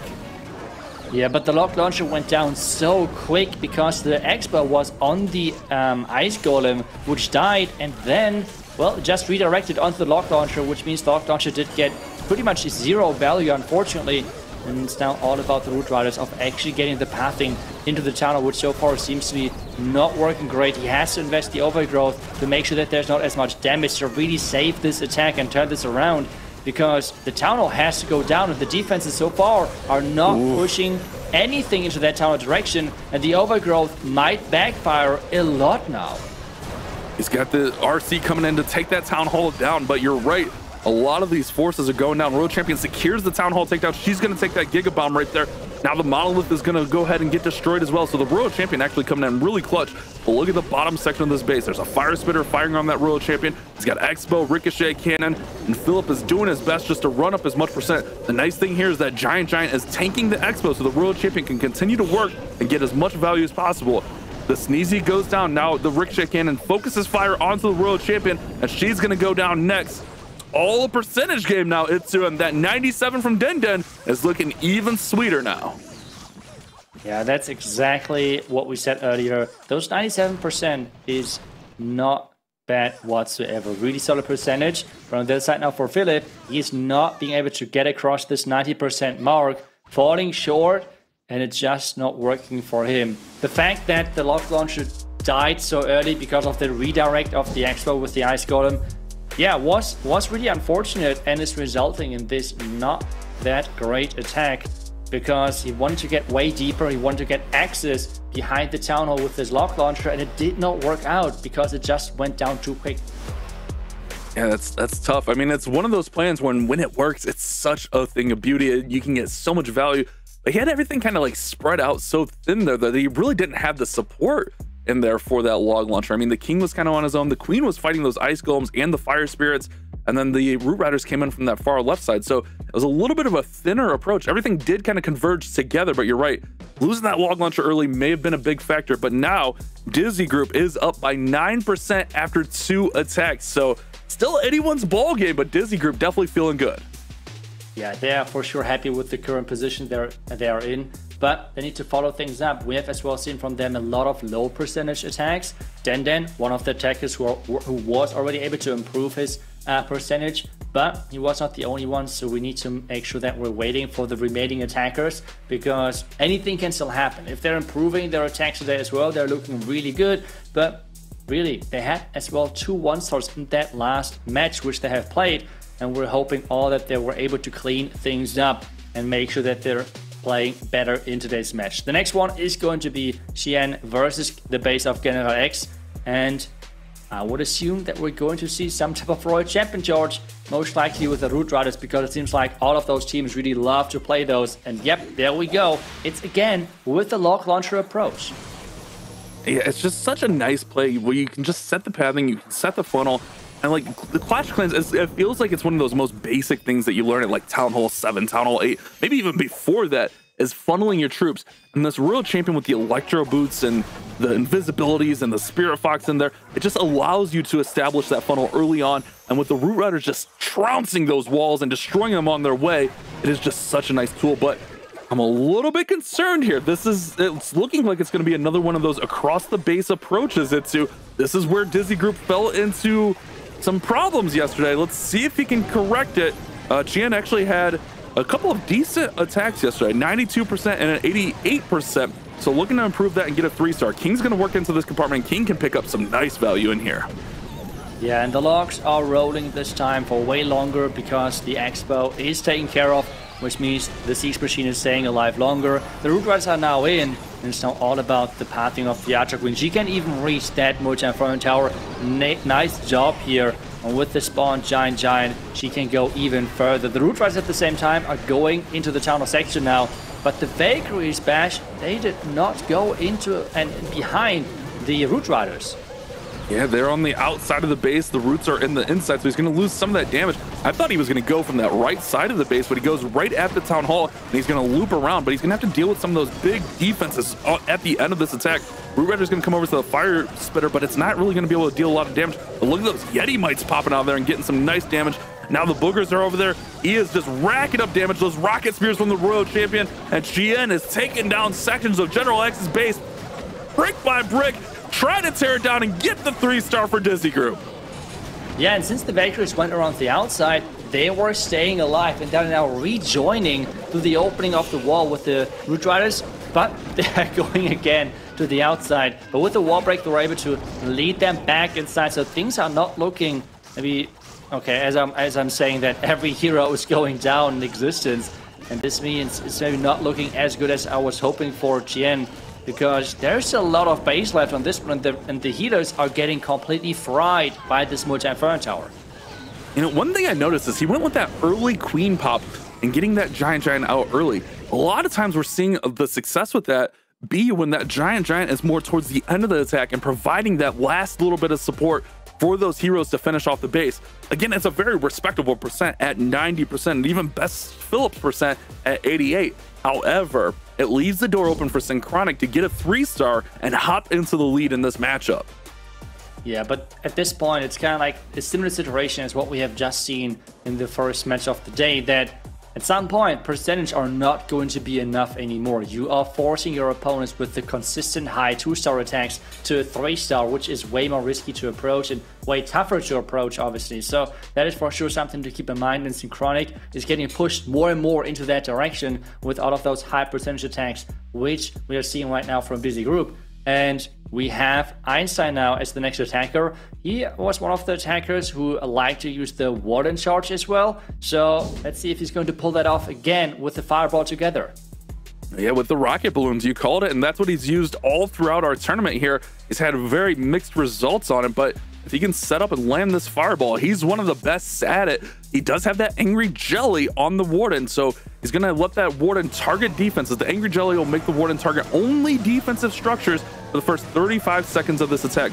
You have to be careful. You don't want to go too early on the Fireball, because with him targeting only defenses, it could push him forward into the base and get him in a little bit of a trouble. But could he Fireball the Town Hall here? I mean, there's a lot of value around that Town Hall right now. Yeah, that looks like a solid target for sure. He would need to make sure that he's taking down the top Archer Tower. That would be a target for Rocket Loons maybe. But I think he has planned this out. I mean, he has 5 invisibility spells out. I feel like I would invest those Rocket Loons for the Archer Tower to make sure that I'm not wasting invisibility spells. But okay, it seems like that he's going for this combination instead and taking down everything around that Town Hall. A solid start. The Town Hall is staying up, but there's no builder huts around it to repair it.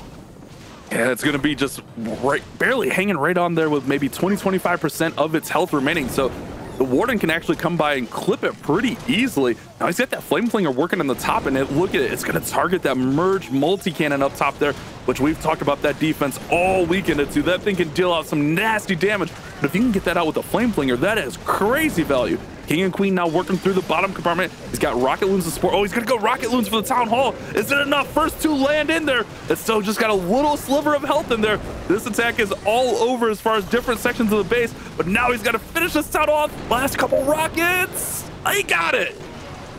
Wow, this multitasking is just incredible. Now as well, having the eye for the Headhunter. It was a bit too early, unfortunately, and this means there is the Rage Force for his Warden. But especially versus the Merge Cannon, that Rage was needed anyway. So I feel like the King is opening the entire compartments, and this means the Queen can access everything with the Warden still being alive. But that core looks dangerous, but he has just deployed the Royal Champion, so things are looking really good for Einstein. He's got a lot of force in this, still has a Rage spell this late in the attack. There goes the Rage spell to help the Queen out there. And man, he's looking really, really good. This is what Synchronic need. If they can get this triple on the board, they're going to take a commanding lead on this war. And it's looking like nothing's going to stop him. He's fist pumping. He's got his arms in the air. And Einstein gets the 3-star for Synchronic. And they push ahead. I believe they're going to take a 1 building lead also after that. So Synchronic up on stars, up a little bit on percent. A beautifully well-executed clutch attack for Einstein. And to me, just that I played already this strategy as well makes this attack even more beautiful, because, I mean, you have probably tried it as well. Those attacks are so challenging. The multitasking, the timing, and a lot of strategies are always, okay, we have the same approach versus pretty much any base. So like Root Riders with the Royal Champion charge, most of the time it is like always the same plan where you're going for a specific area of the base with the Royal Champion charge. Then you have like those different options between 2 siege machines like Block Launcher or the new siege, but that's pretty much it. But with the Warden charges, you can use the Warden ability early, late. You can try to have the heroes with your Warden, without the Warden. There's so many possibilities and at the same time, so much multitasking. It is so impressive to watch.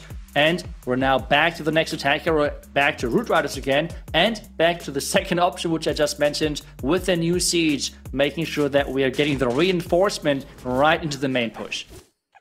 Gonna start off with that Spirit Charge. Funny enough, you mentioned maybe me trying it. That was my first thought for hard mode was, yeah, we could do a Warden walk into Rocket Loons. It'll be easy.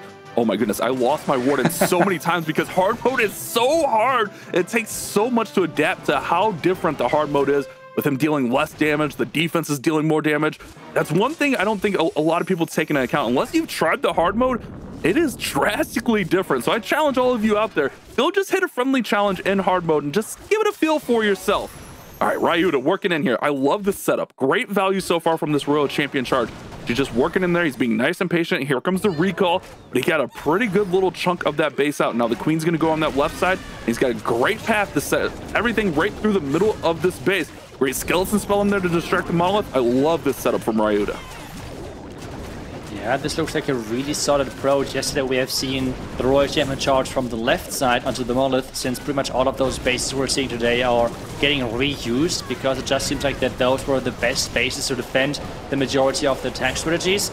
And, well, let's see if this different approach now is going to work versus this base, as the Royal Champion is lagging behind, and this means a couple of those defending troops are more annoying than what you would have expected, because just now the Royal Champion is going to reinforce the rest of the troops with her Electro Aura. And she's going to go in there and take out that merge long-range tower right there. Great strike from her. She also clipped that furnace on her way through there. This overgrowth should be wearing off any second now, and it's going to put her in a little bit of a compromising situation as she continues to target those defenses. It's going to be right in there by the Ricochet Cannon and the Minion Prince. She gets 8 alive, but still plenty of force on the bottom of the base to work through here. I did see he does have the action figure and magic mirror on that Queen, so he'll have that late support that we like to see for these heroes. Yeah, but there's a lot of base left, so this is not going to be an easy task whatsoever. The fact that there is the wall opening makes sure that his troops can actually access into the next compartment without relying on the Root Riders, but it seems like they're staying alive for way longer. And again, one of the clutch factors is those healers staying alive. That is such an important thing, that having them alive on the back end and keeping those troops alive as well. The warning going down, great we still have that Archer Queen ability and great freeze. Yeah, that was a perfect freeze right there. He's been trying to get that bottom fire spitter non-stop, but he hasn't been able to. But Giant's going to pop out, and I think he's got enough force here. It's going to be a response for Dizi Group. They're going to get a 3-star on the board. Ryuta gets the job done. We are all squared once again on stars. However, Synchronic still have to attack in this 4th slot, so they can still push the advantage, but that is the response that Dizi Group needed. Ryuta with the clutch 3-star, going 3 for 3 so far throughout our tournament. And Bash, you know what I'm hoping for now is a 99% 2-star, because this would mean that the match is completely tied. That would be crazy. But as well, this is just showcasing that the 99% 2-star would be needed to tie things up. So Synchronic is still, I would consider, quite behind, because a 99% 2-star is not an easy goal to achieve whatsoever. So we have to wait and see if they can actually get that or any higher to take the lead or at least tie things up. But this match is just on a knife's edge with only 3 attacks remaining. I just want to give props to all of our players that have played so far today. They've stepped it up from yesterday. These matches are so close. You could tell that they all buckled in after the show yesterday and really, really grinded away, putting their best foot forward here. Leo's going to come in with the Root Riders. Another Spirit Charge, the favorite of all of these players, with the exception of maybe the Tribe guys who like to go to the skies sometimes. But these Roots are so good, so consistent, so strong. And here comes that Spirit Charge from the bottom right side of the base. Yeah, trying to enter into that bottom compartment to set up the log launcher dive. We have as well the earthquakes, which is then going to happen around this bottom side. Invisibility spell to redirect the Royal Champion into this compartment. This means it's always one more additional spell needed to really push the Royal Champion to the right direction. And that Invis, making sure that he's getting that scatter. He's fine with taking the damage, but recalling the Royal Champ quite early, which means he's losing the Fox, but not getting the defense. Interesting choice. Yeah, I think he was worried that he might lose that Royal Champion there, so just wanted to be extra safe. I mean, could have lost her at any second there, so I don't mind him recalling early, but you're right. Not getting that scatter shot could be a big factor. He's trying to snipe it off with a couple balloons. Queen actually goes ahead and gets the monolith, and now that log launcher is moving forward, but the scatter shot's locked onto it, so I don't think he's going to get that multi-inferno, except for the Yetis might pop out and get it. Yeah, they're going to go right that way. Earthquake in. Oh, he just cannot get it. Yeti might. He finally got that scatter shot down into. Yeah, finally getting the job done there. And with the Archer Queen being able to reach pretty much everything in the core right now, it looks quite solid if something is going to enter into the Town Hall. We have seen this Town Hall setup already quite a bit, where all of the defenses are around the Town Hall, which means those defense targeting troops like the Root Riders are not going to go to the Town Hall as easily. The Warden is joining out the troops in the core and is not protecting the outside troops anymore. Vulnerability is used, but the outside troops are not protected. The World Champion's in there for the Town Hall now. All those roots are taking some heavy damage. He still does have the healers on there, but the air skeletons are just eating them alive. Headhunter gets the minion prince down, so that's a big strike right there. And now the giant has taken a ton of damage here. Queen is barely hanging on, but she's looking to go down as well from those multi-archer tower shots. This one's going to be close. He's running out of force here. Just a couple of super barbarians, and really it's all on just that last root rider and the royal champion who's at full health here. Remember, those defensive heroes are just so strong. Wow. This is why the Archer Queen was able to provide so much damage now. We have still Sneezy taking down maybe a couple of more beatings, but we already said it. They would have needed a 99% 2-star to tie things up. And this attack is far away percentage-wise from such an attack. And this is Dizi Group with a sizable lead going into the last rotation of attacks on the percentage side. And if Dizi 3-stars, they are going to have a guaranteed win. With a high percentage, they could force Synchronic into a 3-star position, exactly as what we have seen earlier from Navi, where they had to 3-star or they would drop out of this competition. And we could see history repeat in this matchup. It's looking like it's going to be an 84% here for Leo, which means the advantage is going to be 15% in Dizi Group's favor. So they are up pretty big here, but as you mentioned it too, if they triple, they win this war and they eliminate our current world champions. This has been a roller coaster of a tournament for Synchronic. They've been up and down. It's not like they're playing bad or anything in this matchup. It's just Dizi Group have really stepped up, bounced back from that big mistake of a war yesterday where they had 2 1-stars, and they are looking really strong here. That's why they had the highest hit rate coming in. We're seeing it right now.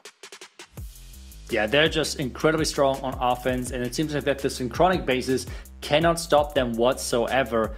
And this means Synchronic would need to improve their offense to stay close, but everything is now in the hands of Dizi Group themselves. If they're 3-star, they are going to go to the next round and going to face Navi then in that lower bracket in the next matchup.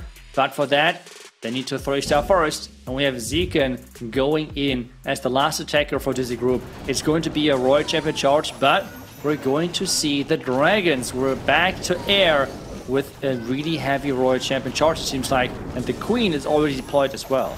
Remember, Zekan did have one of those 1-stars, but it was the last attack of the war, so it was like one of those situations where you're laying it all out on the line. It was a 3-star or bust situation, so the 1-star wasn't the end of the world for him, but it is of note that he did 1-star in yesterday's match, so looking to respond and improve upon that 1-star, but we know that Zekan can do it as we get started in here. This Royal Champion charge, these heroes, the Queen over there, he's just eating this base alive so far.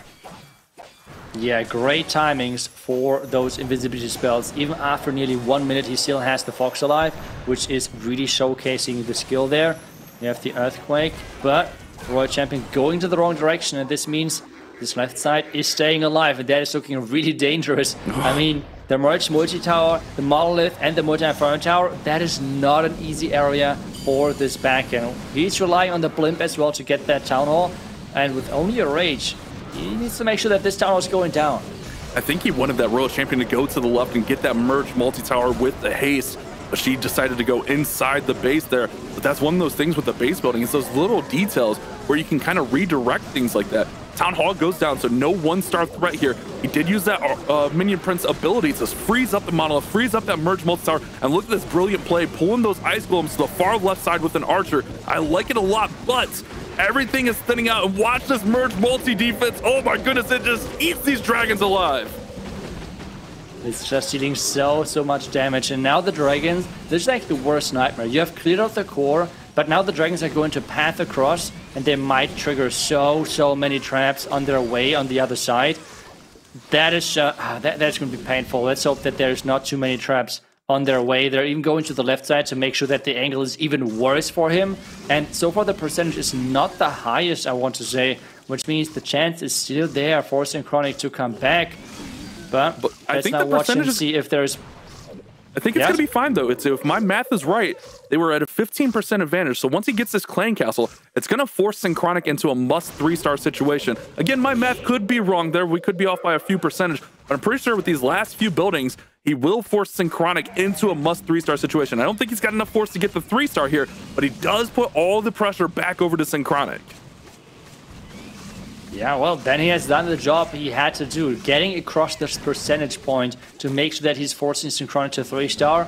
And at this stage, it would have not mattered if he would have gotten a 99, a 90%, or I don't know, like a 95. As long as he's crossing those 85 apparently, or like 86 you said, I think, he's good to force Synchronic into this 3-star position, and they now have to perform, or they are the next team to be eliminated. Yeah, we see it right there, the scoreboard. It's going to be a tough one, but Synchronic can still win this match. These two matches here have been absolutely insane. We saw it in our first matchup where Navi were able to get that 3-star. Stars came in with the final attack of the war and won it and kept Navi's golden ticket chances alive. Now, can Synchronic do the same? They have one attack, one hope to stay alive in this matchup, but it's got to be a 3-star. Everything is on the line, and I think Mark is always the last attacker for Synchronic, and yes, indeed, he has to go in there, and he is going in with the Root Riders. Everything on the line, 6 invisibility spells, and as well again the lock launcher dive, which we have seen quite a bit. The last one did not go in the way of Synchronic, so they have to improve this to have any chance of staying in this tournament. Hold me now. This Royal Champion's going right for that merge multi-defense. They almost, oh wait, no, he makes it invisible, so he's going to push her away from it. So maybe we'll see the Root Riders enter from that side, because he's going to try to go over. Okay, now he's making, okay, he's all over the place here. He's all over the place. I'm confused on what Mark's doing, and he's got to keep this Royal Champion alive if he wants to recall her. Oh my goodness, she barely hangs on. Yeah, I feel like he wanted to secure out this top side, or like the top left side compartment with the scatter and merge cannon, because he wanted to have the multi-merge tower with the lock launcher, and that was the initial plan. This is why he tried to push his Royal Chip away from their defense. But instead now, the defense already going down, which means less value for the lock launcher. And the Archer Queen actually might go... Okay, she's good to the bottom side. I was afraid that she might go for the elixir storage, and that would have been pretty much a GG from the get-go. But now the Root Riders are in, and they have to push the King and Queen further to the core. King, Yetis, all working into the middle of the base, but they're going to be in a lot of damage area. However, they will tank for the Root Riders, allowing those Root Riders a safe passage in towards that Town Hall. There goes the Earthquake Boots, weakening up some more of those defenses. The Queen is going to look to join these Root Riders as a couple of those walls have opened. The Roots are bouncing to the outside, so the Queen is still on her own, still has Queen ability, still has Warden ability. This has to be a 3-star for Mark. As you see, they trail here by 21.4%. You can only gain 20% from an attack in a 5v5 format. This is all on the line. It's all coming down to this, and Mark is putting his best foot forward. Ooh, Queen ability to spawn the giant. We have... No, wait, it's the healer puppet with the magic mirror, so no giant in this one. The healers have to keep those queens alive. The Rage is helping that in this setup. Queen. Defending Queen ate 2 of the clones, but he's still fine here. That Rage is keeping him alive. Ricochet Cannon is doing some work here. Queen is gonna go down eventually here. She's trying to survive. Oh. He's still got some roots. Queen's down. He's got roots working on this right side. He's got some Valkyries. He still has the Royal Champion in there at full health as well. He's got a lot of force. That Ricochet Cannon being healed back up. Mark needs a 3-star in the worst way, but the forces are fading. I think he may have enough. I don't want to speak too early, but with that Royal Champion at full health, it's all going to come down to this Ricochet Cannon. That thing can deal out so much damage that it's starting to fire. Oh my gosh, but it's not full hit points. It has only half the hit points. The Warden's getting targeted, the Royal Champ staying alive, and he is celebrating. This is crazy. The second match now today where the last attacker is clutching it out for their team. A 3-star is needed, a 3-star is delivered, and Synchronic is winning this match and somehow staying alive in this tournament. What a crazy turnaround this is. I mean, you can see it by the reaction of the players. They can't believe it themselves. Mark is just ice cold, getting the job done. And their next target, their next opponent is going to be Navi. Wow, what a war. A little bit of a stun face. Philip looks shocked there. And what a great team effort. I mean, both of these squads, all 4 of our squads here today have played their hearts out. All these wars coming down to the final attack. This is why we love Clash of Clans esports, and this is why we love this new hard mode. It allows us to see beautiful wars like this, amazing finishes. Man, that one was really in question till the last second, as that ricochet cannon did not target the Royal Champion. She was able to get over there, pop it off. What a beautiful performance from Synchronic, and look at these stats, man. So close. GG's to Dizi Group. They had a great performance throughout this whole tournament. That for sure. I mean, a really, really solid performance. And overall, again, we can see it. They had a higher average destruction, but again, they were not able to get this crazy star count. Yesterday, most of the matches would have been won with 12 stars. Today, you need those 13 stars. You're in the top 6 now. Now down to the top 4 after the last couple of matches where we had to eliminate 2 teams, 1 each. But this just means the teams just are even better the higher you're getting, and the difference is for sure noticeable in the scores. And this has been a crazy day so far. I'm curious to see. I don't even think we need to guess who's going to be MVP. Let's be honest with ourselves. We know who's going to be MVP of this one, but man, that was such a good war, so back and forth. Man, I was worried about that entry there from Mark because it definitely looked like things didn't go right with the Royal Champion charge. But he got it back on track, he stayed with it, and was persistent. And man, using those abilities at the right time, gets him through, gets the 3-star. Oh man, my heart skipped a beat. I don't know how they do this.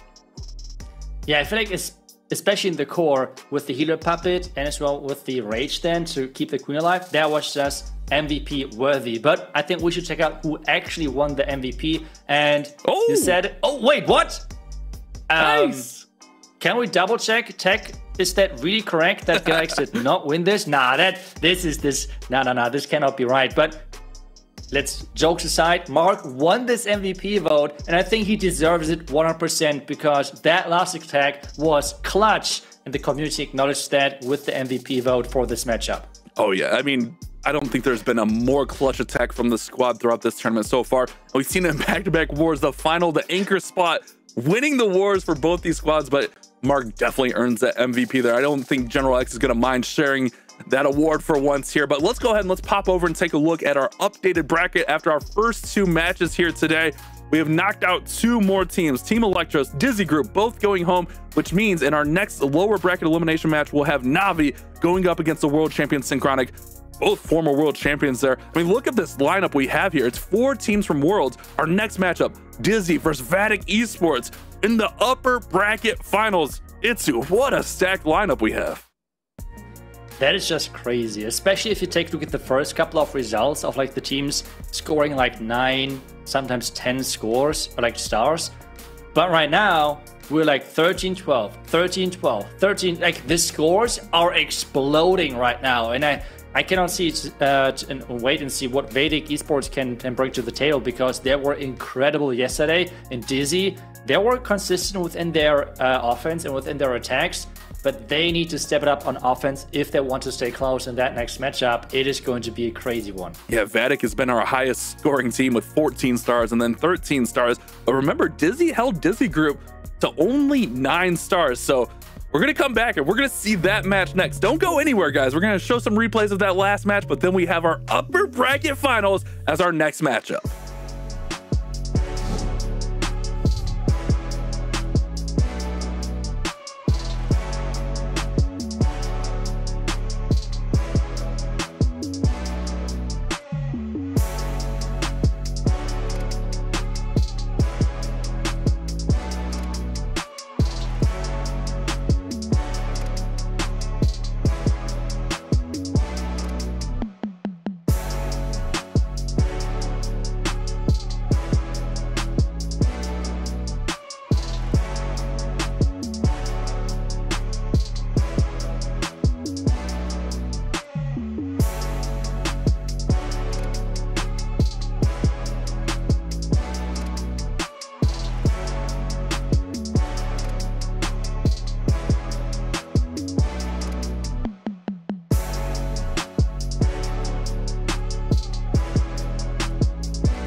Thank you so much to our fans for supporting us. We will win for you. Welcome back, everyone, and welcome back, Carbon fan. Carbon, what's up with these wars today, man? All coming down to the final attack in both matchups here today. What a beautiful day of Clash we've had so far. An incredible day. I was just kicking back, relaxing, watching both these wars coming down to the very final attack. You would never have thought it's actually going to come down to that final hit, that final moment. You always dream of it. You wanted it to come down to the final one, and then the pressure is there, and both of the players, stars in the mark, delivering incredible stuff. That just means the rest of these matches, how can they get better? It's just going to be more and more intense as a golden ticket will be given away here today, Bash. Yeah, I mean, if you're hitting in that 5th spot, that's what you dream of. But let's go ahead and shift gears into our upper bracket final. We have Dizi going up against Vatic Esports, 2 of our world's teams, both looking to get back to that world stage. Very well veteran teams here. And Vatic, man, they have been on fire. But let's talk about Dizi first. Synthe, Hawk, Mask, Fluxy, and Darkstar. This team looks well-rounded. Their defense looks really on fire. And I think what Itsu said may be true here. They're going to have to step it up just a little bit on offense here today. They will have to step it up, but Dizi coming from the upper bracket, not only here in the monthly finals, but also the monthly qualifiers. So they were able to push their way through there and then make it to here without losing a match. Hopefully I didn't step too far ahead there and, you know, causing some jinx. And, you know, it's always the caster curse, but these teams have been so strong. At Vatic, I think, have been strongest so far in terms of the stars that they've been bringing, plus the little bit of an advantage of being able to be playing in person, as Vatic Esports is the only one that is in boot camp right now that are gonna be able to help communicate and spot each other in person, look over their shoulder and help. While when you're only online, you don't have that ability, which definitely can help a team when you are playing in person and in a moment like this. Yeah, I mean, you get that little bit of a split-second delay there, which can cause a little bit of issues on spotting, but they're all, like you said, they're all in boot camp together. Kingsman, Tryhard, Simon, Nachoa, Imran. This team looks well-rounded. They've added Simon, a world champion. They've added Imran this season, and now playing under the moniker of Vatic Esports. And it looks like their organization is supporting them really well, flying them all out to Paris, France, and it is paying off dividends so far throughout this tournament. They've been on fire. 14 stars in their first matchup, 13 stars in their second matchup, and they have just been on a tear lately. And the teams they're taking down is no easy feat, and they are shown why they deserve to be here, and they're going to put their best foot forward, trying to get that golden ticket. And, you know, Imran right there creating some, you know, meme moments with the thumbs up. We're going to be seeing that everywhere, probably, for many players' reactions in Discords and things like that. But it's an incredible match. This is the upper bracket, meaning whoever loses will get sent to the lower bracket, but they're not eliminated. They will then have to take on the winner of Navi versus Synchronic. So that match will be after this. And then you lose, you have to come back to the grand finals and then force a bracket reset, which means that whichever team right now in this match wins 2 in a row, they can be the golden ticket holders, because all you have to do is just win in that grand finals, as this is a huge match. A lot of pressure is on, but I wonder what we're picking, you know, in terms of our predictions. Bash, who do you think? We'll get the predictions just after we take a look at this video that we've got ready for you.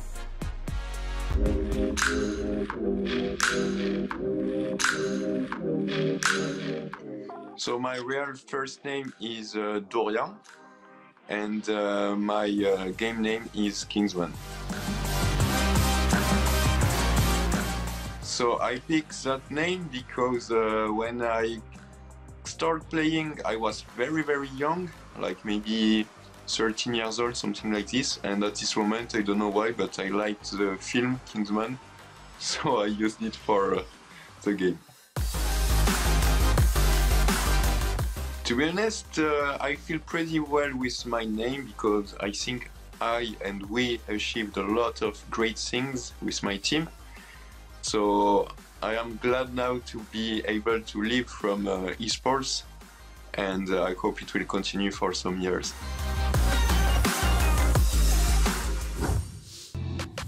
Oh man, that's exciting stuff there from Vatic Esports. But Carbon, you mentioned it. You talked about our predictions. Let's see it here. Oh, we're split 50-50. You and Woody going with Dizi. Itsu and I going with Vatic. I mean, I love the firepower, the offense of Vatic Esports. Why did you decide to go Dizi here? Well, I mean, I wanted to be against the grain of you picking against you. I didn't want to have the same. No, I'm picking Dizi here because of the run from the qualifiers. But, you know, thinking back to Vatic's attacks, they've been really strong coming in. I mean, granted, all my picks have been wrong. So if I'm picking Dizi, that means Vatic's winning, right? Because I'm getting everything wrong here this weekend. Don't count on my predictions. But either way, we're getting into the very first attack here, as the winner will be advancing to the grand finals as Simon, a previous world champion, or at least part of the defending world champions from Synchronic last year. He's trying to go and be the first player ever to win 2 world championships. It's crazy to think that no player's ever won 2 of them. Well, let's see as Simon does pull back that royal champion. Does not grab the Spare Fox, but the log launcher has been deployed from the top side. Still hanging on to his heroes here. I love the play of the log launcher when it's done perfectly like this.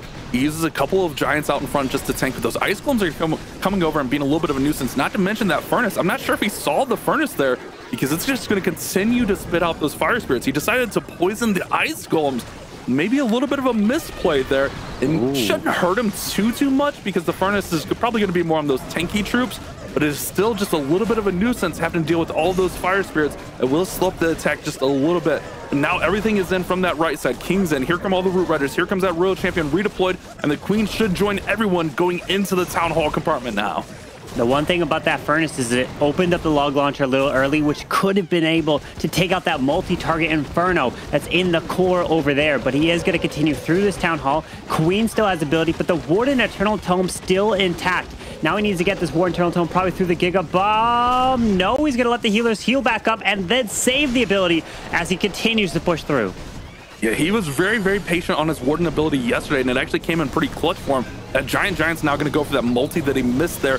Good freeze on the Monolith, and remember that Giant does get a little bit enraged after he gets down to 50% health, so going to help him get through that multi. Now he's got all of his force working through here. He's got the healers on. He's still got some balloons out in front, but that multi-target Inferno is now on some of those healers, and if those healers go down, that's going to be catastrophic. Oh my goodness. The Royal Champion barely survives the Monolith. Barely keeping the RC alive is clutch here as the Warden does step out in front of the Royal Champion. Nope, RC now gets out in front of the Warden, gets targeted. Oh, the Monolith is still there, and the RC is taken down as the Root Riders are all gone, and it's going to be a 2-star here for Simon against Darkstar's base. Not able to pull away as Vatic getting a 14-star, getting a 13-star performance, and we've been seeing the last 2 matches here today have been 13-star victory, 13-star victory against 12 stars, meaning you're gonna have to put up those triples if you're gonna want to have a chance to continue to advance. Oh man, and getting that score in hard mode is insane. He almost got that Monolith done. I think he could still get the Monolith here with the Booger. Let's see. Oh no. 91% or 90%, could have been a 91% there. And I don't know, that one just felt off from Simon. I don't know if maybe the nerves were there a little bit, the poison onto the ice golems rather than the furnace, the log launcher going down early, just felt a little bit disjointed there and a little uncharacteristic. But 90% against Darkstar's base, still very respectable, and puts up a nice percentage that makes Dizi have to not sit back and take it easy. They have to step it up here and bring a really nice attack here.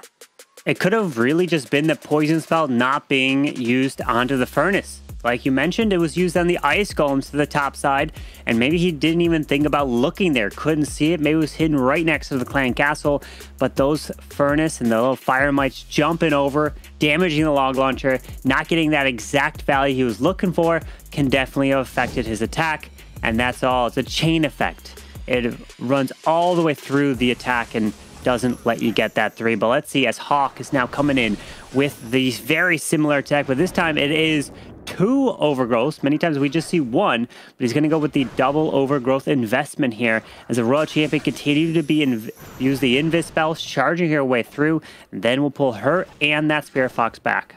And this is something we've seen Dizi doing, bringing two overgrowths along with these Root Riders. It's not so common these days. We saw it a lot last season in the Town Hall 16 season, but in Town Hall 17, it's more common just to see one Overgrowth. So it'll be interesting to see what Hawk does here. You can use that Overgrowth for pathing. You can use it to shut down a lot of those defenses. I mean, I'm seeing the Monolith with the scatter shots on the back end, but he's actually going to shut down the Town Hall here early, which is going to put all these troops through the Town Hall.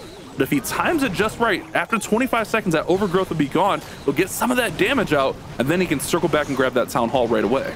Yeah, and I like the Skeleton spell there to distract that Ricochet Cannon because it's one of the deadly defenses that can skip through and take your troops and your heroes down so quickly. But he does go with that Poison spell, which hits the Ice Golem, and we probably have a Furnace there as well, but now locks onto the Town Hall with that Warden Eternal Tome, taking the Town Hall down with ease, but will have to encounter the Ice Golems, freezing him up. But continuing through, as there is that second Overgrowth on the Monolith as he's approaching the core of this base, and the Troop Launcher, I could just see the barrels flying across the screen there, as it looks like that was the final barrel, as he now continues through with an Ice Golem deployed, making his way towards that Giga Bomb. I wonder if he was trying to get maybe that other scatter shot with the Monolith, or with the Overgrowth. The Overgrowth seems like it's a little bit off, only getting the Monolith and that multi-Inferno, but it's enough to shut down some of those defense for a split second there. Now he's going to be able to freeze. Queen's still working strong. She did go to ability early. You see that giant in the middle of the base with all those big beefy hit points. He's still got the King ability with the Spiky Ball, which will deal some damage out front. Now the Queen, she's going to go down. Queen is taken out. Royal Champion's going to go to Hog Puppet now. The Hogs spin around. They catch a Giant Bomb. Another Giant Bomb. All those Hogs are gone. And Hawk is running out of force here on the back end of this base. Look at all those defenses, Carbon. I don't know what it is, but I feel like it's programmed in the code that whenever you pop your Royal Champion ability, you find the Tornado Trap. It's always there every single time, as the Hog Riders went down so quickly to that and the Giant Bomb, as this King still has the ability, will be able to skip across here, does wall break through, and there is the Spiky Ball, which tries to help to funnel the King. Double Giant Bombs, popping the freeze right on top of the Royal Champion and the Ground Expo, while the multi-target Inferno remains. Wouldn't be able to have to get through 2 layers of walls just to get to that Clan Castle, but a 91% is above what Simon got of a 90%. So 1 building difference here in this match. Wow, talk about a close one. I mean, all of our matches have been so close today, and we are 1% difference after 1 attack. If you're Vatic Esports, you feel really good about that defense because it definitely felt like Simon's attack didn't quite go to plan. So getting a defense and staying within 1% definitely feels good after that. And we know Vatic can put up some stars. They can put up some 3 stars in no time at all. So if they can bounce back and get back to form, they should be all right in this situation. But if you're Dizi, you get the slight lead. You're not feeling too bad about that. There's nothing that went really catastrophic on that one. I think Dizi's feeling fine as well. Yeah, they're both feeling good because it's almost like the war resets. It starts over, just a 1 building difference, and then you just become a 4 versus 4 match at this point. But then attacking time also can be a factor if it comes down to a tie on stars and a tie on percentage. But that's very rare case scenario, as we're going to see that Captain Kingsman coming in with the Roots as well. But it's going to be a fireball into the Root Riders as he is setting up that Warden charge to the top side with the Angry Jelly. And where does he want to hit this fireball? Maybe on that multi-archer tower that's next to the Clan Castle, so he can remove the CC because he has no poison spell, which is a clue to say if he wants to remove a Clan Castle or not. Because if he had a poison, then maybe he's only going for the right spell tower to grab all those defenses. No, I think you're right there, Carbon, and that's what he did on his attacks yesterday. This has been his kind of signature attack.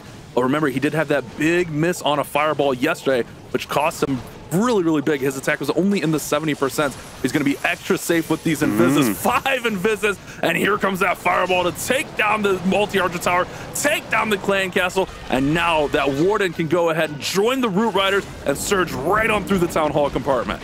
And with the Root Riders down, he's going to path towards the Town Hall. The Overgrowth will be able to use towards the back end, as he wants to take this town down as quickly as possible to prevent the Town Hall from firing and damaging too much. Remember, near the Town Hall, typically you're going to find a lot of red air bombs. So you want to try to protect your healers as much as possible, as the balloons getting out in front is going to hopefully protect him, as he does freeze up the defensive right spell tower, so he doesn't take as much damage entering this compartment. Not only the balloons, but the boogers from the Sneezy were out in front as well. There goes the Overgrowth to take out the Monolith, take out that Fire Spitter as well. He's got a lot of roots working through here. He's got a Wall Breaker opening up that wall from his Troop Launcher there. That Troop Launcher still throwing barrels, which is going to provide additional support. The Giants from that are always clutch, especially when you're going into that Monolith compartment next. He's still got all 3 hero abilities. Remember, use that Fireball early for the Warden. So he's still got a lot of force here, but look at the back end of that base. It's a lot of damage on the board. This one can still go either way. Crosses that 60% mark and still about a minute remaining. Let's see if Kingsman can cross the finish line.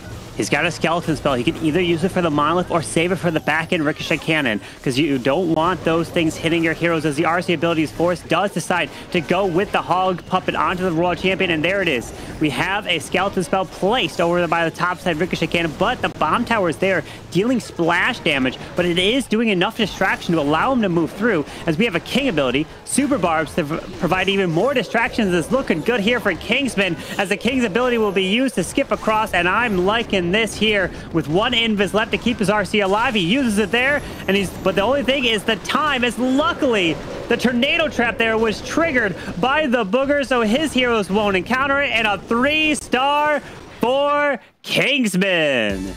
El Capitan getting the triple on the board, taking out the captain of Dizi. Fluxy's base there with a 3-star.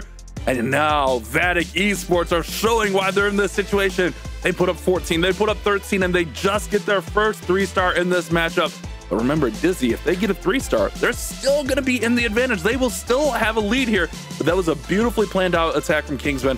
When he lands that fireball where he wants to, man, that attack is so nice.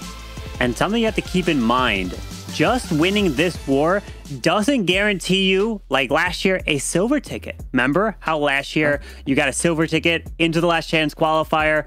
This year, if you remember, it's different. There's no more silver tickets. It's all about getting points and accumulating them for the points leaderboard to then earn entry into the last chance qualifier. So if you win this match, you still need to win the next one, or at least the next one of the next 2 after this, to get that golden ticket, which then you lock up your World Championship appearance for the end of the year. So more pressure is on. It's never guaranteed. The teams are going to try their absolute best to come back and take you down, as Dark Star is coming in with the Root Riders as well. Starts off with that Royal Champion Invis. It's all about the value that she can get through these spells, and do not want to find a Tornado Trap to slow her down. Dark Star went 1 for 2 yesterday with a 3-star and then an 89% with the Root Riders on both attacks. So well versed in this attack. I love the Town Hall takedown there. Getting that Town Hall out of the way early. Remember, the defenses deal 20% more damage. That means that Town Hall is going to hit extra hard. So getting that big threat out of the way early is really nice. And now all the roots are going to follow the pathing and go right into the middle of this base. You will have the Overgrowth to shut down some of those defenses. This is a great opener here from Dark Star. But let's see if we can get through this really powerful core.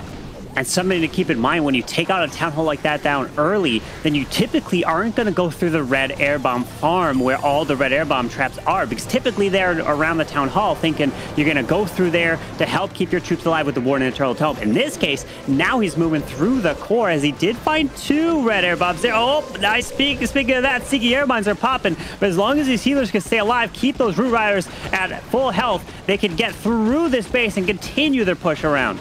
Like, keep an eye on this Queen. This Queen's beating on a wall. She's trailing behind. She does not want to follow the pack there, and that's really unfortunate. Not having that big force of the Queen in there is going to cause some issues. She will actually go over and get the Monolith. She'll pop off that Giant, so that's actually not too bad. If she can get the Monolith down right now, I think that'll help out a ton on the back end of this base.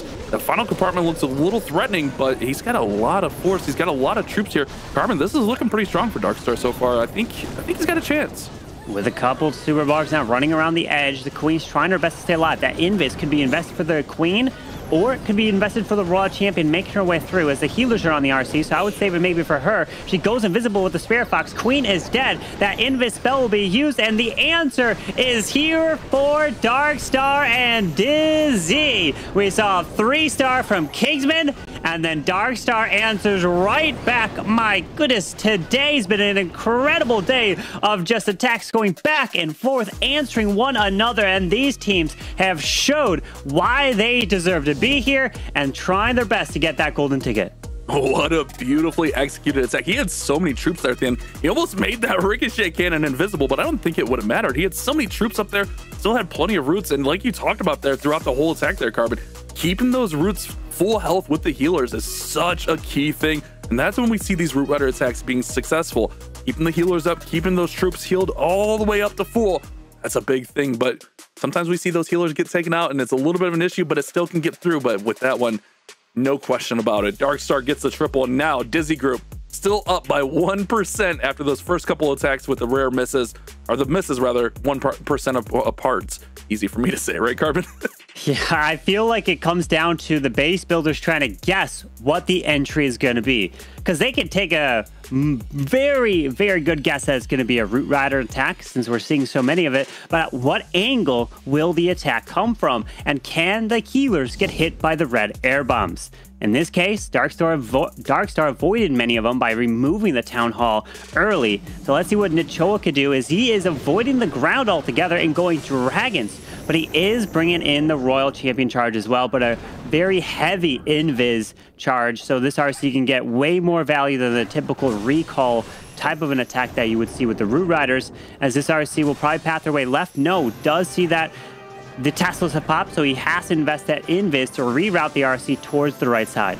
Almost taking a page out of Dizi's book here, where Hawk was using that big spirit charge, but Nachoa, after missing on his first attack yesterday, switched to the Dragons with the spirit charge and got a 3-star on the board. So this is an attack he's very well comfortable with, doing a great job keeping this Royal Champion charging in there. Still 4 invisibilities. There goes the haste valve. That's going to tear this whole compartment apart. He will have that Giga Bomb there that's going to deal out a lot of damage, but the Royal Champion's going to barely hang on. But the poison smell there, that poison is tough. Can she get through? Oh, she's barely alive, Carbon.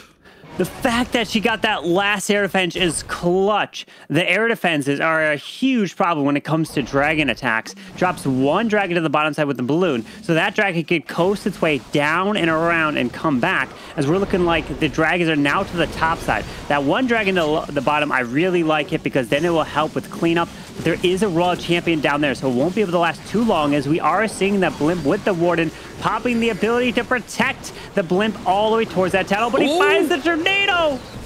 He did catch the tornado trap, and the sweeper's going to push that battle blimp back even a little bit more. The battle blimp's still fine, though. It's pretty healthy. He's going to drop it early. Great drop there. He popped that battle blimp open early, so it didn't get pushed out of that compartment. Now those Yetis can surge forward in there and take out this whole compartment. That was a beautiful play, popping off the battle blimp early, but keep an eye on all these dragons. They are starting to go down one by one here. He doesn't have any more hero abilities aside from the minion prince, which just goes off. I was going to say it would be a great idea to use it now, as he can get pretty much all those defenses. But man, these dragons have thinned out so much. Dragons are trying to push towards this back end of the base. The Ice Golem, luckily, is getting pulled to the far left, away from where the dragons are. But the minion prince has the Phoenix, so he'll come back to life. But unfortunately, the air skellies are there, which is going to distract him, so he won't continue through these defenses. After these air skellies are gone, now working on the monolith, but only 2 dragons left, which means that he won't be able to secure the rest of this base. Trying to get as much percentage, but it is going to be just a 2-star here for Nachoa, while the previous 2-star for Vatic was Simon, finished with a 90%, while the 2-star for Dizi was Hawk, finished with a 91. So you can see how all the 2-stars are so close to each other here. Yeah, and this one's going to be an 90% actually, so he gets right up to Simon's number as well. I thought it was going to be at 89, but getting up to that 90% mark, so the consistency is there. They're putting up really good numbers on these 2-stars, so when they're missing, that's what you want to do. You want to miss as high as possible, so they keep themselves alive on this one. But Dizi can really capitalize here. Even if they don't get a 3-star, if they can put up a mid 90% and push the percentage lead up even further, it seems like that's going to be a big factor in this war, as we've seen it in the first 2 wars. But this one's been so close so far for both these squads. It's been back and forth here in this match, and every match today has been exactly that. So a fantastic job, 90% 2-star, keeping pace with the other 2-stars we've seen here today. And you're going to have to continue that. Try to sneak in another 3-star or 2 of them. As we've been seeing, the teams that have won today have gotten 13 stars. And to think that the teams that are losing at 12 stars would have been almost enough for just to get you to the stage, but it looks like it's not enough to be winning here. Yeah, you got to step it up and definitely in the big way. But remember, this isn't the lower bracket. This is our upper bracket finals. So there is a little bit of wiggle room here for either team. If they don't have their best war, which that's going to happen from time to time. Hard mode is hard for a reason. There will go down to the lower bracket and have that second life still. Sente is going to come in next with the dragon attack. And Sente has been kind of a little bit all over the place, using a bunch of different strategies. He's been using rocket loons. He's using dragons here. I mean, he's just kind of using a little bit of everything. Let's see if he can get through and get a 3-star and take the lead even further for Dizi. Yeah, as the RC continues right through 2 ground skeletons that popped up to make him easy work with that boots, as it makes the air defense invisible. Nice job, so that the Royal Champion can focus on the multi-archer tower, and then the boots will just finish off the defenses. That's the nice thing that these heroes can able to do, at least for this Royal Champion. The pros are taking full advantage of it, as now there's the RC ability. Popped it so that he can get through this tunnel even quicker. Town Hall falls. She's going to go over to the Monolith next, taking out that big burly defense. Getting the Monolith out with the Town Hall is such great value, and he still has 1 more invisibility, so he can set up even more. The Sweeper's going to go down, the Expo's going to go down, and this is a beautiful Spirit Charge here. She's going to soak up that Giga Bomb. Look at this base. It is so thinned out here. Sente doing a great job. Here come the Dragons now. They're going to join the party and look to surge right into the middle. Man, that Royal Champion triggering the Giga Bomb is so valuable, so that the Dragons or anything won't encounter it on the backside. But notice how he has got no Queen in his attack. He's got the King and the Mini Prince. The Mini Prince is in with these... No, he's not in with the Dragons, because he's not been deployed yet. It's going to be a defensive targeting Mini Prince, so maybe for the top side air defense or something, as we have an Inferno Dragon up top. Yes, the Mini Prince is going to the top side air defense to help remove that. He's going to do just that. He's going to use that ability to also help those Dragons out as they make their approach. He's kind of all over the place. That air defense does need to go down. He'll get it down eventually. Here it goes. And then now all the Dragons, he's got a lot of Dragons. A lot of times with these Dragons, you see them just getting picked off nonstop. And the great thing about the timing on this is that Minion Prince will be able to join up with the... Oh, wait, just kidding. The Queen's going to step up and take that Minion Prince out. So he's not going to be able to join those Dragons. That Queen did so much work, but the Queen goes down. That's huge value. Yeah, with that King Spiky Ball to skip through here to get a lot of value, it's going to look good as these Dragons continue with that Warden's assistance. He's hanging on to the ability as long as possible. He can drop it now because there's 1, 2, 3, 4, 5, 6, and then Spiky Ball skips through, hits everything, moving around, and Cynthia gets the 3-star, and he's listening to them. He's like, wait, what do you got, huh? What do you have to say about me? I'm getting the triple and putting themselves in the lead by a star. A star and 11%. You know there's a rivalry. Cynthia has a little bit of a history with this Frenchman over there in Vatic Esports, but Cynthia gets the triple, and that's gotta feel good. And now Dizi up on stars, up 11%. And Cynthia with a beautifully executed attack. And that's what I love watching him attack, is he's so surgical with it. Even in the hard mode, you see him just breaking down the base into different sections, using those different components to the attack. The Minion Prince was beautiful. Getting that Queen down was huge. And now Dizi looked to I guess not upset. The fan favorite and half the casters were on Dizi's side. So I guess it kind of goes with the tides of the sea here. The Dizi are the favorites. Well, beautiful attack from Cynthia there, and I love the use, like you said, that Minion Prince. He alone helped get this one down, because if he sent the Minion Prince with the Dragons, that air defense to the top side would have stayed up, would have been a huge problem. But since it was defensive targeting with the Angry Jelly on him, it was fantastic value. But now Tryhard is up to answer here for Vatic, looking to use the Root Riders as well. Gotta get as much value as possible with this Royal Champion. Has 6 invises, so gonna invest quite a bit for the RC and then try to pull her back. This has to be a 3-star in my opinion. Vatic Esports cannot afford to fall any further behind them with only 2 attacks remaining. They're down on stars, they're down a little bit on percentage, so a triple here gets them right back in the game. But Tryhard is just pushing this Royal Champion in further and further. She's going to go in and get that Fire Spitter. I love this charge. She's going further into the base, still with another Invis to be had. And that was amazing value from that Royal Champion charge, Carbon. One thing is the clan castle remained in the core. It would have been nice if he was able to pull out the ice golems there so he could deal with them on the outside of the base, but now he's going to have to deal with it as he pushes through right near the town hall. Let's see if that's going to play a role as he continues through, as the Root Riders are down, pushing into that defensive minion prince, sends in the Royal Champion to help take him down, as this can be a lot of damage on these Root Riders, so he might have to go with an early Warden ability to protect everything, as he just does that right now. Good call, Carbon. Protecting all of those troops through there's good. Here come those clan castle troops. It's a furnace, a couple ice golems. It seems like a common combination here. I don't see a poison in his army composition, so he's not sweating it too much. Log Launcher makes its way into the town hall, and those Yetis are going to be raged up, allowing those Yeti mites to take down the town hall, and that'll allow the Root Riders to path around the outside. Overgrowth comes in now to shut down some of those big defenses. This is a great setup for Tryhard. Still a lot of base remaining, but he's off to a great start. The big thing here is going to be the healing. Yeah, the Queen is down. The healers are still up, though, moving towards the Root Riders with the Royal Champion, and Ice Golem was sprung right away to the outside, but it was a nice, essentially free spell, hitting that Ricochet Cannon as he continues around, and that King still has his ability, saving it for as late as possible. Here we go, the final couple compartments here. That Fire Spitter is dealing so much damage, now targeting onto the Royal Champion. Royal Champion, oh, the invisibility was late! The King still has that spiky ball to be played. Those roots are barely hanging on there. I don't know. This isn't looking too good, Carbon. There's a lot of big defenses here, and he doesn't have a lot of force remaining.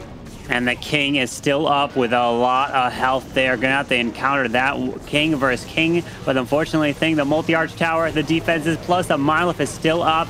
And it's gonna be a defense here for Hawk and Dizi, which is gonna put more pressure on their final attacker, which will be Fluxy to try, well, not Fluxy, the final attacker for Vatic will be Emron. We still have Fluxy and Mask to attack for Dizi, so this is gonna put them to 9 stars, only 1 above. So a 2-star from Dizi will keep their lead. Yeah, but it's still not over yet, but if Dizi can get a triple on the board, it might be all but over for Vatic Esports. But remember, that'll just send them to the lower bracket. But if you're Dizi, if you're Dizi, you want to stay in the upper bracket. You want to have that extra life and force a bracket reset. And I think this has been the big storyline for Dizi is their defenses.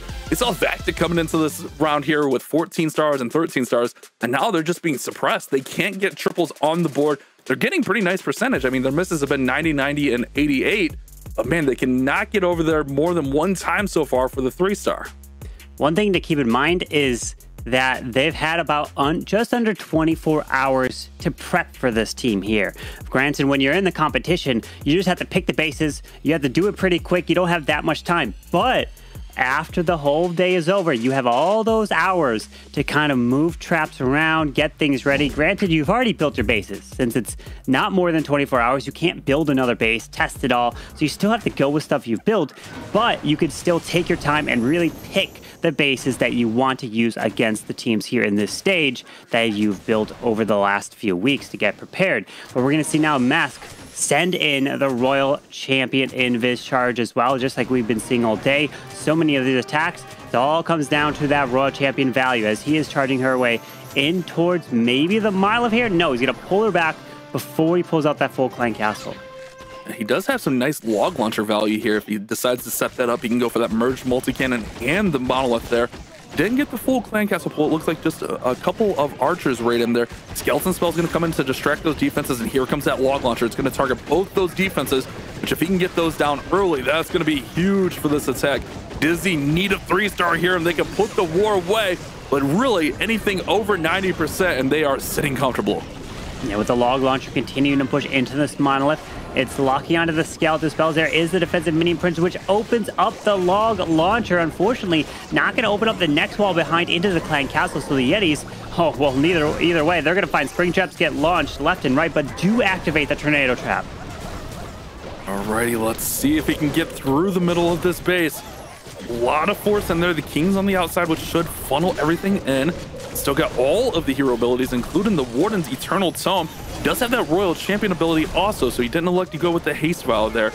King is taking a lot of damage, but those snakes are going to spawn as the King takes damage, and there goes the Warden's Eternal Tome to protect everything.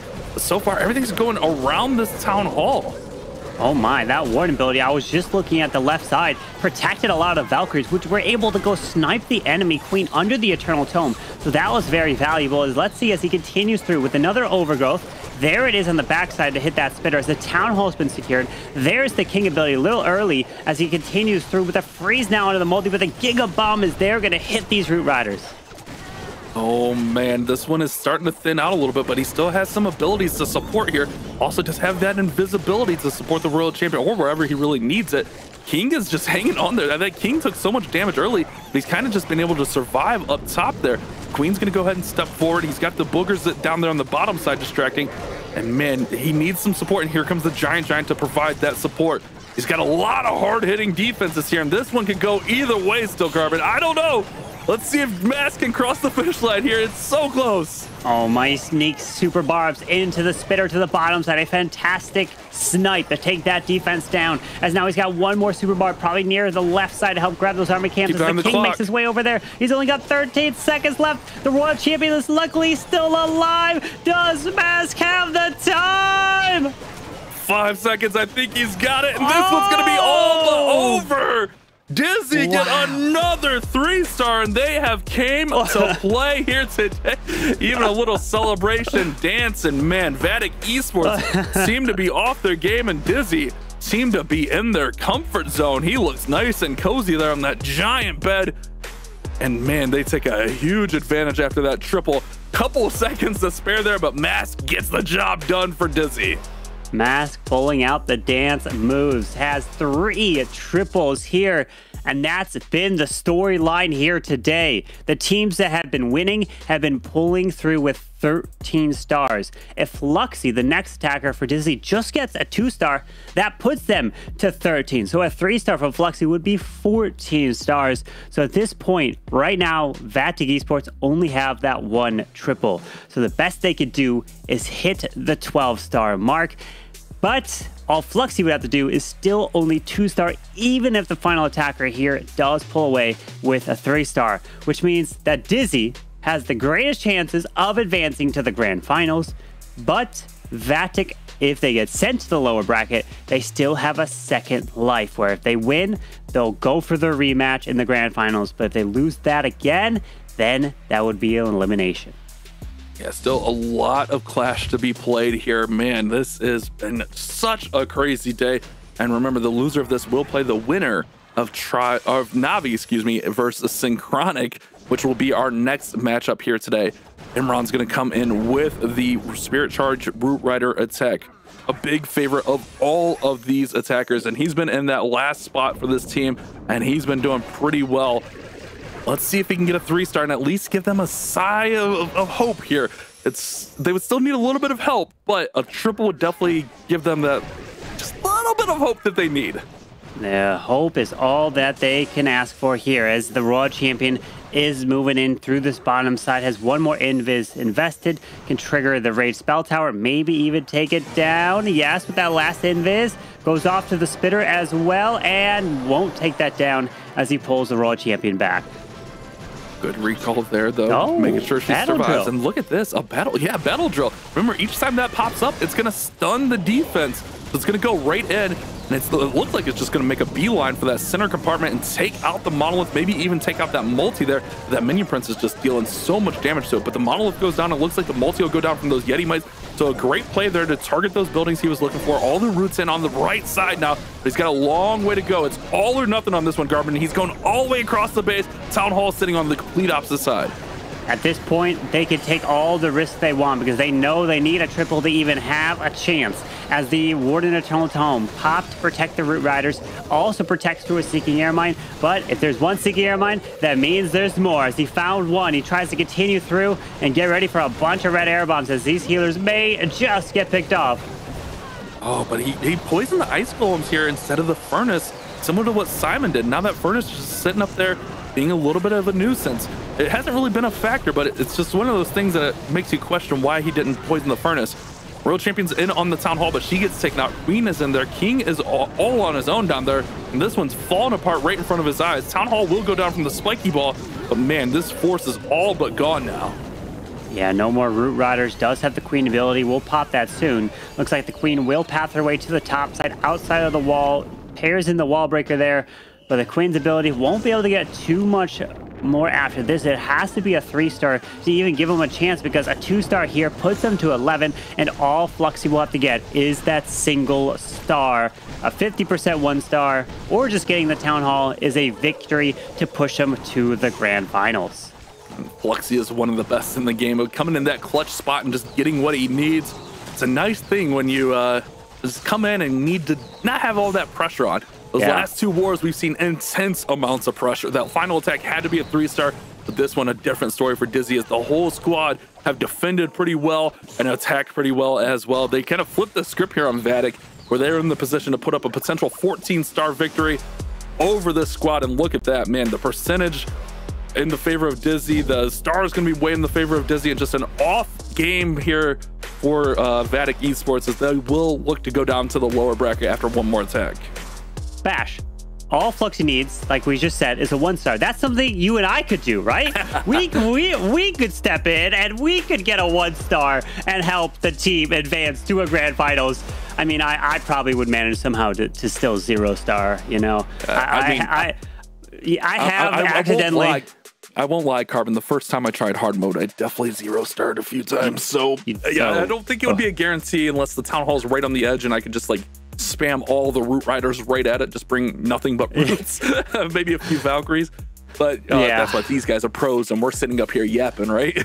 I hate to admit it, but I have done an attack where I've been trying to drop things so quickly that I accidentally click the left side where it says end battle, and then I want to drop something in the middle, and then I accidentally click yes, and then it ends the battle, and I didn't mean to. I was doing it so fast. Oh, yeah. I don't think Fluxy's going to do that here, as he is sending that Royal Champion straight in towards that Town Hall, and all he needs is take that down, and that will be a victory.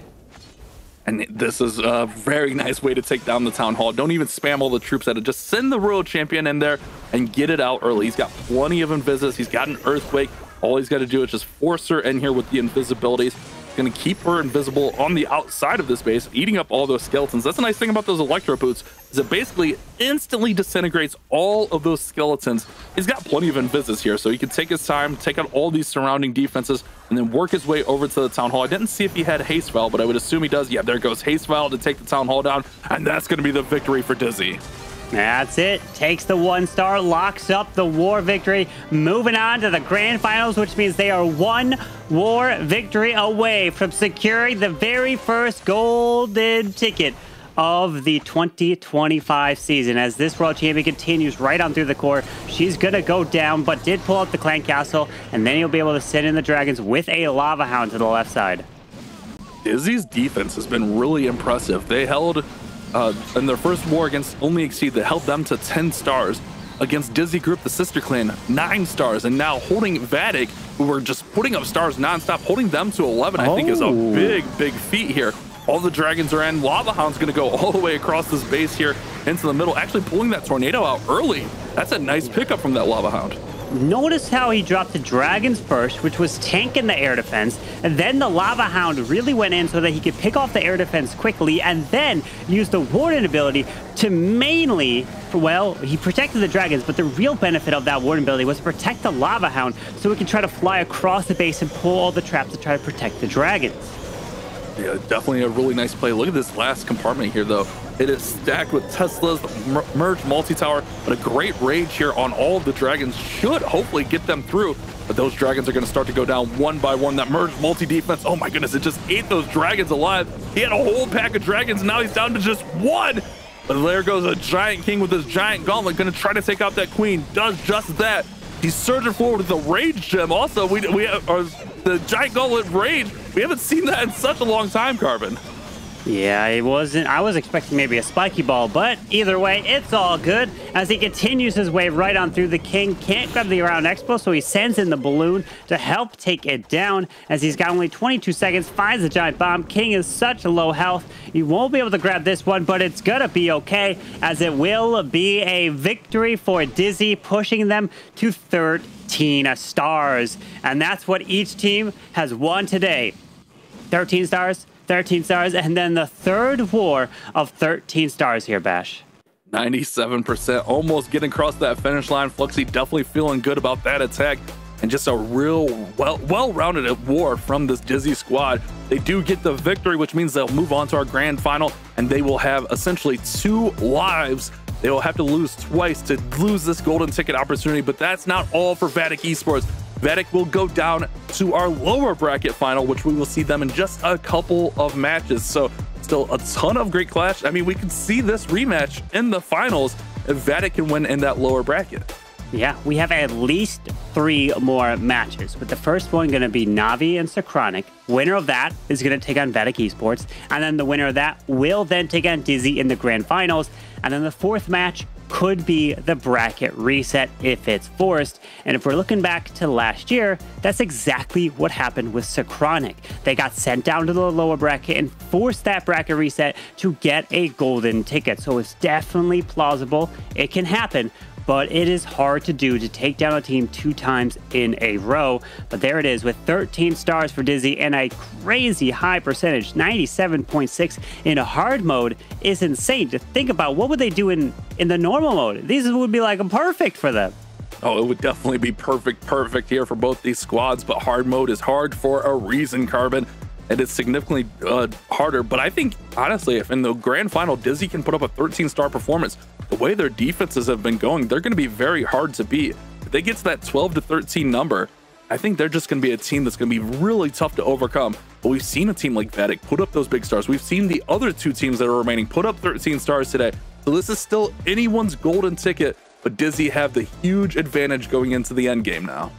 Yeah, Dizi's got the advantage because they made it through the upper bracket, and they did exactly that through the monthly qualifiers. They were a team that came through the upper bracket and hasn't lost, which is crazy to think about. They haven't lost since last weekend, have just been winning and winning. It will take a lot of pressure off of them if they're able to take a golden ticket, but let's look to see who has earned the MVP vote for this last match.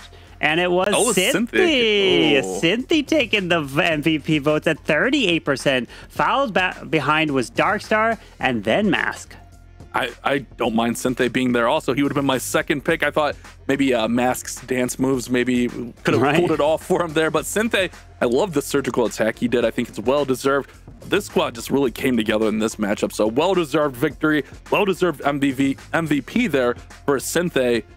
And man, Dizi, they look really, really unstoppable right now. They had a nice day off, a nice evening off to prepare, and now they look like they put that preparation to great use. And now they can just sit back and watch the next 2 matches and see who they're going to face as we take a look at the bracket at the final remaining matches. We will be jumping to the lower bracket, Synchronic versus Navi next, which is a match between 2 world champions. The defending world champion, Synchronic, versus another previous world champions, Navi. And then the winner of that will be taking on Vatic Esports, trying to make their way then to the grand finals to take on Dizi. So each one of these teams remaining, they're golden ticket teams from the last year. So either one of them, any team that takes it here is totally deserving. And it's been a showcase that has been making this weekend such an incredible. I cannot wait to see what these final remaining matches will be. Yeah, there's a reason we see the same teams, the same players back in these situations time and time again. They are literally the best in the world. We're seeing that on display here today. If you're Vatic Esports, you have a match off now. You can relax, you can regroup. They're there in person so they can kind of huddle up as a team and just figure out what they need to do to improve upon that loss. But now they have to wait for the winner of Synchronic versus Navi. We'll have that matchup next. Let's check out some replays from this last war.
And we're back, ready for the next match in the lower bracket. And I have to welcome back the one and only Woody. What a set of matches we've had today. You've watched them all.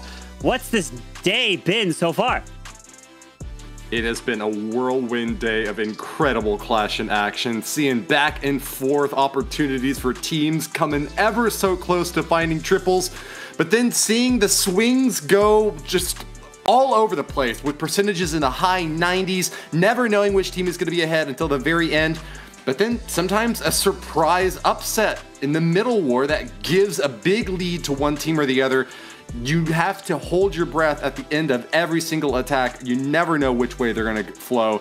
But in this case, we have got an amazing match queued up. And as was mentioned by Bash, two former world champions, Synchronic, the reigning champion, Carbon. Indeed. Champions versus champions.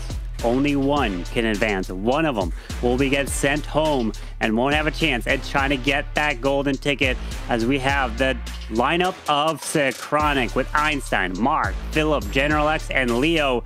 But really, you gotta take a look at Mark. Hats off to him, and he was the one that was able to clutch it. And both these teams actually clutched their final attack, so it could have easily been a complete reversal, and it could have been Dizi Group taking on Team Elektros if the final two attackers for both Navi and Synchronic didn't get those 3 stars in the absolute last attack with the clutch moment.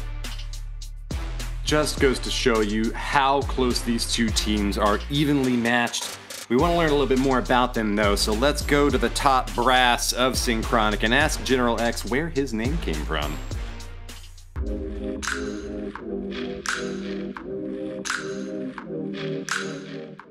Hey guys, I'm Jonas, also known as General X in the Clash of Clans community, and this is the story how I got my username. It's a pretty simple story. I was not old, like 12, 13, beginning at 6th grade, I would say. And I begged my mom to download Clash of Clans before I got to school. And then, yeah, I had not much time to think of a username and basically thought, okay, it's a strategy game. So I thought about using General in there, and I was a big fan of the game Mr. X. And yeah, I just thought about combining it, and that's how the username came to life. And I think probably thinking back it's a bit cringe, but overall I'm glad that I have something unique to my name, so yeah, I'm very happy with it nowadays.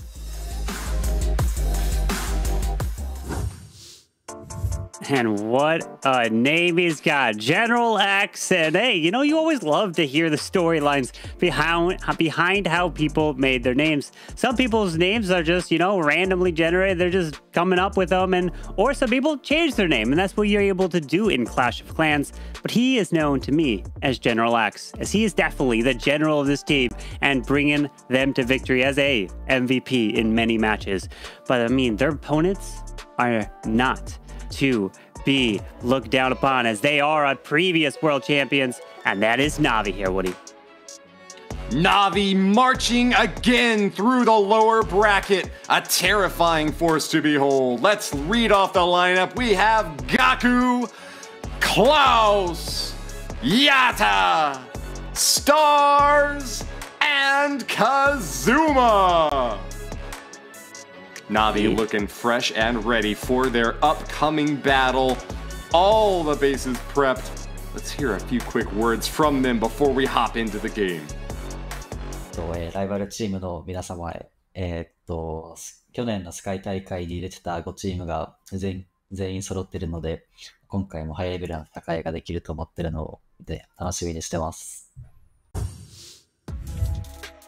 Very high level matches. That is what we're going to be seeing. 13 stars, 13 stars, and 13 stars. That looks like what these teams have to be pulling through and getting in order to have a chance to win. As remember, we are in the lower bracket here. We're taking a look at our predictions, and we're split yet again. So Woody, you went with Navi, and I went with Synchronic. I'll give you the floor. Why are you picking Navi in this one? Well, Synchronic may be the reigning world champions, And there's pretty much no higher honor to hold than that. But I think that Navi, as former world champions themselves, and a team that particularly does well in fighting back from the lower bracket, has got a little bit of tip of the hat in terms of the opportunity to win. And it looks like the crowd is on the same page as me.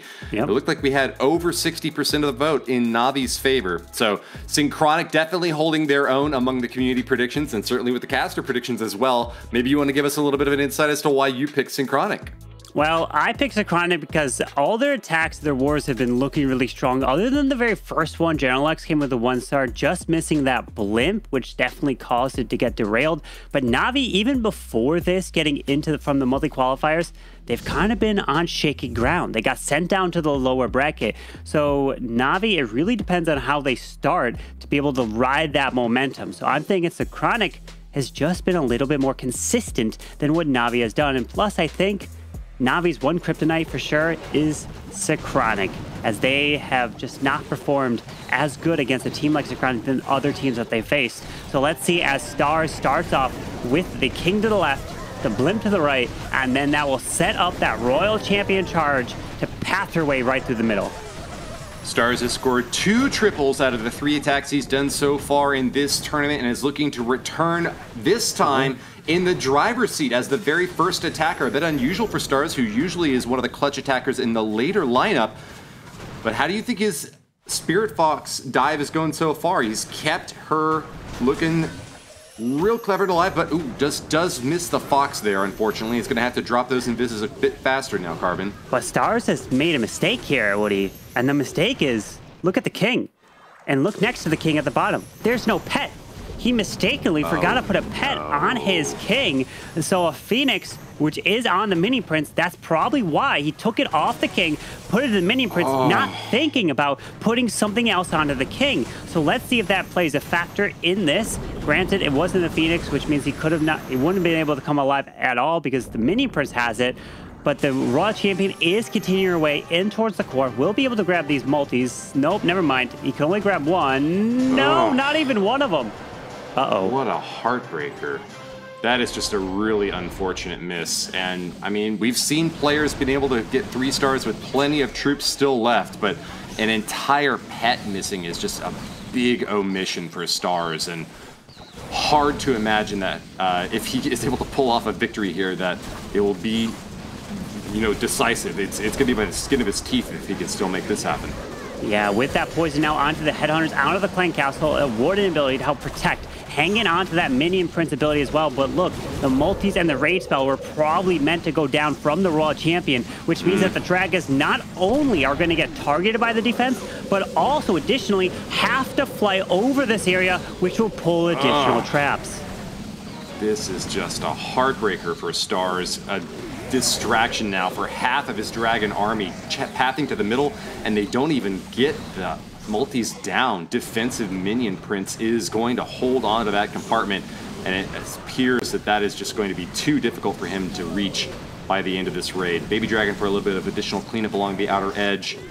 He's got a lot of percentage, so at least Navi can be happy about how things have gone so far. And I mean, the Dragons are still healthy. We don't want to count this one out just yet. Well, with that Minion Prince still trying to move through, he does have, wait, I was going to say the Phoenix. Yep, there it is. Does have the Phoenix coming in. True, but at the time, though, only 10 seconds. He won't be able to make it through. The Royal Champion was supposed to take those down. Distraction traps. Yeah. That is just horrible to have to see. A 2-star 97% is incredibly close for Stars. You know, what can you say about a moment like that, Carbon? Obviously, he knows what happened now that he's able to look back at it. He's talking with his teammates on chat. Well, That's I would say does the king not having the pet make the difference? If you think about what pet would have gone on, he could have put maybe a Frosty, you could have put something, if he had the Anchor Jelly to target into the defenses, but he just wasn't able to really keep that Royal Champion alive. Tornado Trap spun her around and stopped her from getting that value. You would love to see those small little things be different, to see if he's able to get in with those Inferno Towers up, which means that it did damage to the dragons.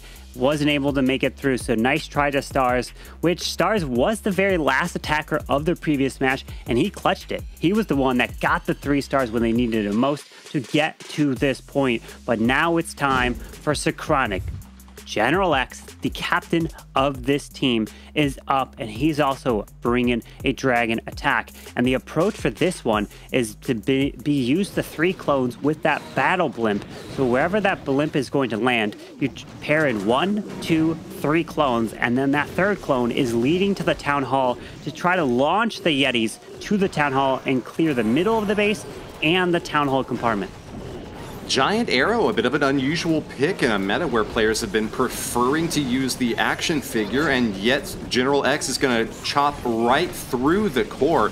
Like a hot knife through butter, that arrow flies straight from the bottom up straight to the top.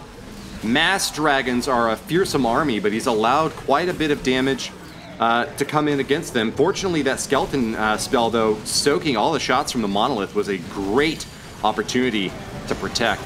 General X pops the Eternal Tome and will now see CC troops coming on out. There's going to be a furnace in there. A little bit of bad news for him as he didn't bring a poison spell to be able to deal with it, but the distraction is not going to hurt too much as the Yeti's popping out and getting cloned right over the Town Hall. Should get some amazing work done on the interior. Misses the multi-inferno over there on the left side, though. Needs those Yeti Mites to finish it off, and he does get it. Come on, Town Hall goes down. Nice. You saw how those clone spells were paired to line up towards the Town Hall to secure that. And that's why he purposely dropped the blimp before the Town Hall compartment, so he can remove that section with the regular Yeti Mites, and then the cloned ones can remove the further section of the Town Hall and the Inferno. As he's trying to continue his way through this space with the Royal Champion ability and an Invis, he's just taking his time to try to find the best possible spot to pop the Royal Champion ability. Let's see, as he has to go through 2 bomb towers, which are towards the edge. Tassels are here, but with this Royal Champion and her ability, this can be clutch, moving through, and 1 invisibility spell left. He needs to use it at the perfect moment. Now he's getting a loss of the minion prince. Archer Queen still looking very healthy behind her, though, and she's got another healer to try to get them both topped off. Invisibility is down. He's going to target onto that Archer Tower first. Gets it down, and with Sneezy up top, it looks like he's got it. He is celebrating General X for the triple. Finds a beautiful start in record time. Look at that, just barely over 2 minutes. Incredibly fast finish. And the 3-star gives them so much of a comfortable early lead.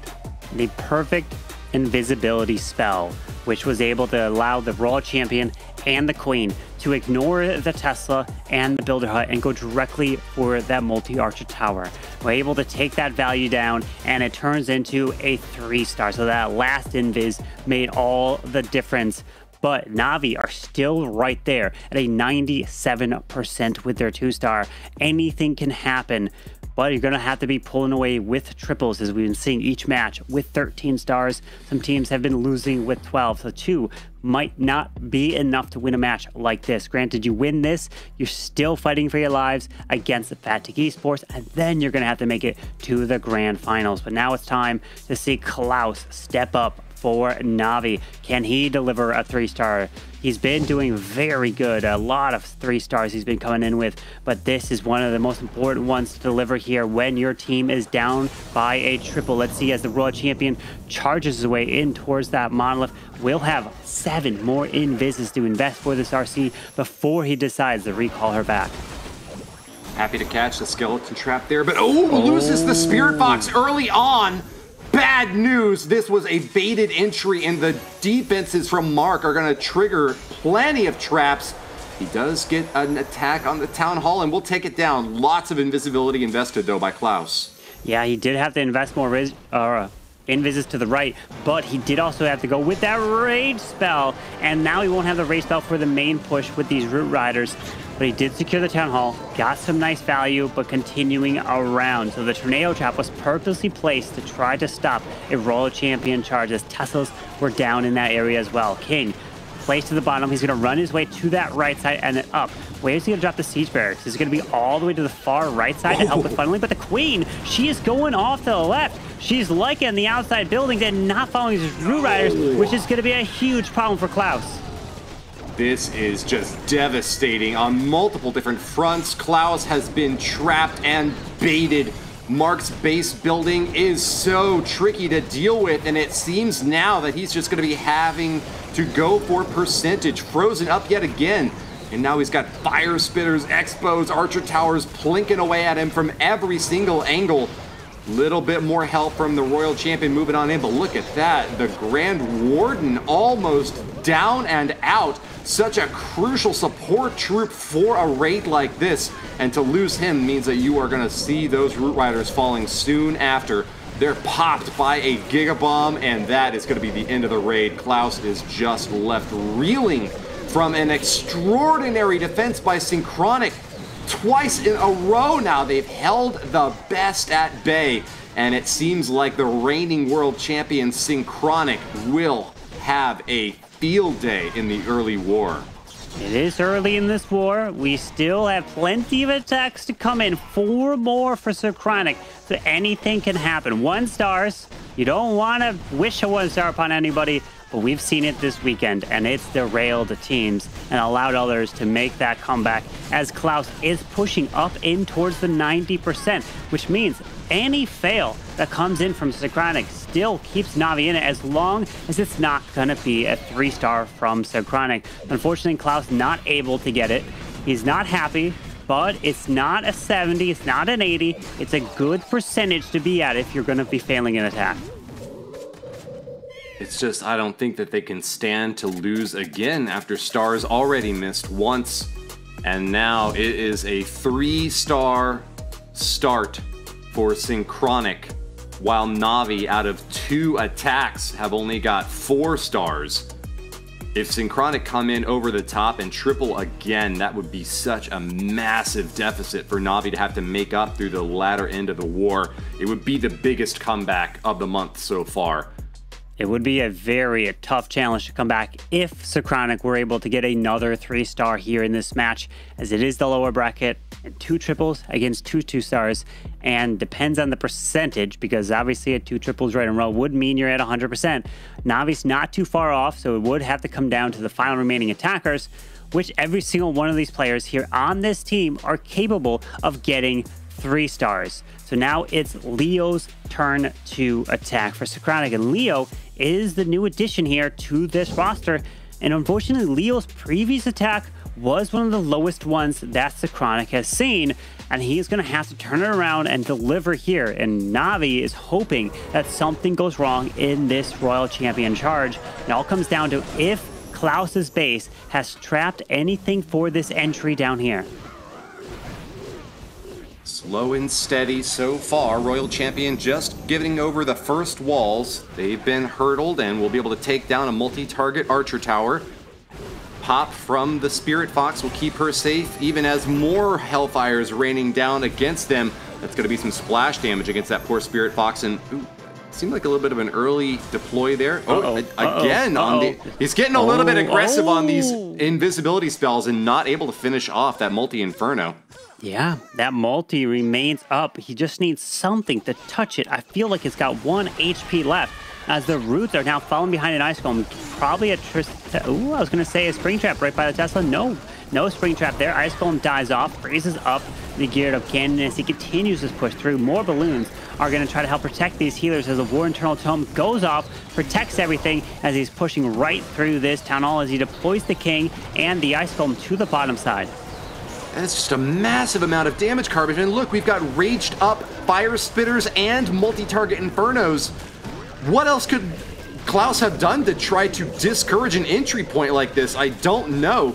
And yet Leo is just gonna take it right up the gut and go straight into the Crucible.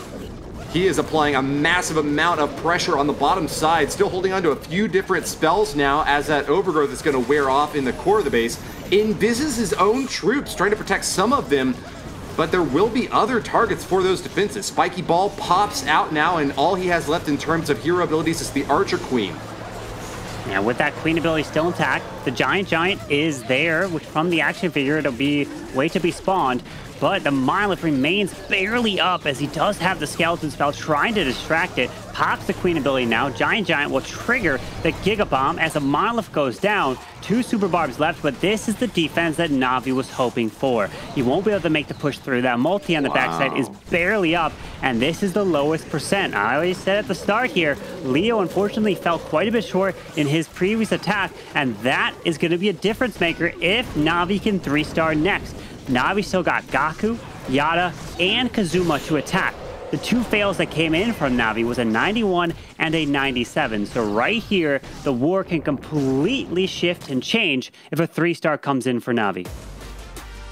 Yeah, I mean, only missing out on 12% total. Navi is now going to be ahead on percentage despite the loss on stars. And this is once again going to be a very tight war thanks to the defense set up by Navi. Leo has been rebuffed, and we are back to the drawing boards for both of these teams trying to figure out what they can do through the mid-war now to try to regain the advantage. It needs to be a 3-star from Navi, though. They're behind by a star, and so we need to see them put up a triple, whereas Synchronic get the opportunity now to kind of sit back, study their opponents. They'll have an additional 3 minutes on every attack to plan, consider, and respond. That's a nice little advantage in their pocket, but if Navi can come in over the top right now, the stars' advantage in their favor could be tough to defeat. And so it's going to be Yada's turn. He's going to be up next for Navi, and you deliver a 3-star, and you're looking to take the advantage, because right now, take a look at the percentage. After the 2 attacks from each team, Navi is currently sitting in the lead, 37.6 to a 36.6. 1% total destruction more for Navi at the moment, as we are seeing now Yada push in towards the right side. So a 3-star from Yada here will be 100% in the lead. Even if Synchronic were to get a triple, it would be still a lead of percentage, but Synchronic obviously would have the star lead since General X did get that earlier triple. So a lot of pressure is here as Yada holds back that Royal Champion, and the roots are now down. All right, it looks like he got what he wanted out of that Spirit Fox assault. He allowed that monolith to pop off once against the Spirit Fox, and 2 giant bombs almost killed it. But he does keep it barely alive, and that's good news for fans of the pets out there. Meanwhile, this is going to be a massive army charging into the core of the base, and I would expect an Eternal Tome soon, because that's going to be a lot of splash damage dishing off against all of these forces. Waits for them to spread out a little bit, and we'll be able to distract the Ice Golems going over on the top side out of the CC. Fortunately, Yada also brought a poison spell, and is going to be getting that enemy furnace down, as well as all of these little skeletons that have been popping up. He's got a massive army now, but they are all concentrated on the bottom lane, and it's going to be up to the heroes to try to crack in over those walls and get some more work done against the key super tall defenses, including that multi-gear tower, plinking away at every tall target that it can lock onto. And Yada decided to put Ice Golems in that troop launcher, which launched these Ice Golems slowly out into this army, trying to freeze things up. As the Royal Champion continues, her abilities have already been popped here now, moving through this backside. The King, the Queen, both have their abilities with 6 Super Barbarians left. It's up to the heroes to be able to clutch through the backside with 1 more Invis and Rage for his Royal Champion. Does he decide to Invis and Rage up the RC to get through this section here? He might just do it. He's going to pop the Invis. Lost his healer on the backside to a black bomb, but is not going to commit the rage spell just yet, not feeling like he's got enough firepower there to justify that spend. Instead, he's going to hold it for the King and the Queen, still on the backside of the basin with a lot more work left to do. But as long as he can power through these defenses, that CC is not going to put up any defensive force at all. It just is a matter of time if he can get over these walls. Yada looks to be able to get it done. He snuck in some super barbs on the backside, and that's going to be it. He scored the triple. And Yada delivers here for Navi, and now bringing them back into this match, and that's what I'm saying. And all they need is to be able to answer the triple, and Navi does just that, taking the lead in terms of percentage. But if Synchronic, if they get a triple here, then they take the lead back on stars. So it's going to be going back and forth here in this match. We should say Synchronic Gaming are still in the driver's seat. Despite this big hit from Yada, If Synchronic can put another triple back on the board, it's back to square one, and Synchronic will be ahead still on stars. So this is not an opportunity yet for Navi to be celebrating. They may have started to make a good push toward the comeback, but it is still a very messy match here in the mid-war between two World Championship title-holding teams. Will it be the reigning champs or the old guard to make the win happen? Let's find out with our next attack by Philip. Philip scored a 2-star 82% out of his first attack, a 2-star 96% out of his second attack, and a 2-star 88% out of his third attack. We have yet to see a triple from him, and he knows that this is the moment that his team needs it most to survive. We're seeing a E-Dragon to the left. I don't see the E-Dragon getting too much. Oh no! The arrow of the Queen flies all the way off to the right side of this base. The E-Dragon didn't grab that much value to the left. The Queen didn't get much value with that arrow.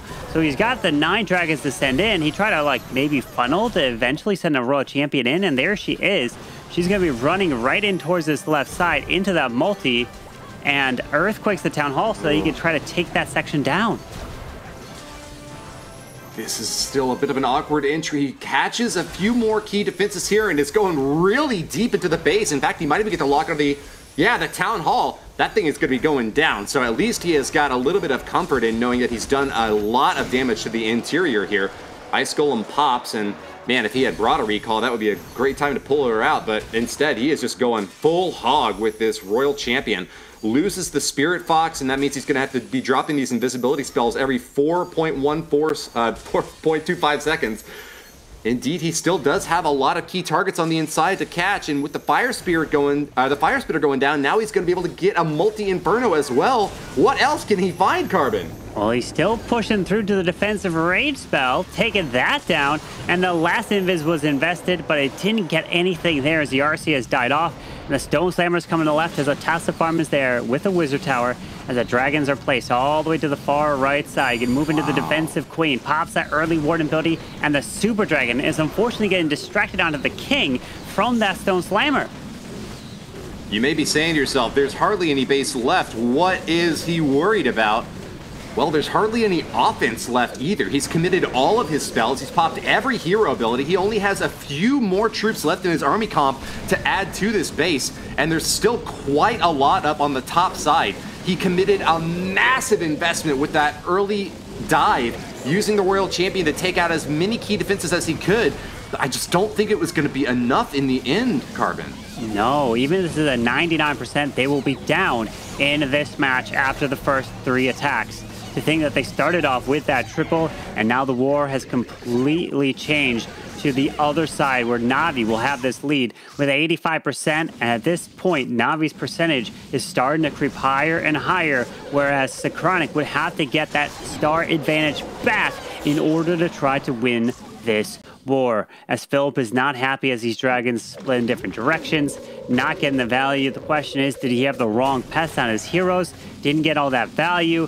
I guess we'll have to ask him eventually at one point to find out, but unfortunately it is only an 88% 2-star. He's not liking this, as this war is now tied 7-7, and Navi have the lead, a total of 57.6 percentage to a 54.2. So Navi is looking to go strong in their final 2 attacks, which is Gaku and Kazuma. This is an absolutely brutal moment, and I totally feel for Philip.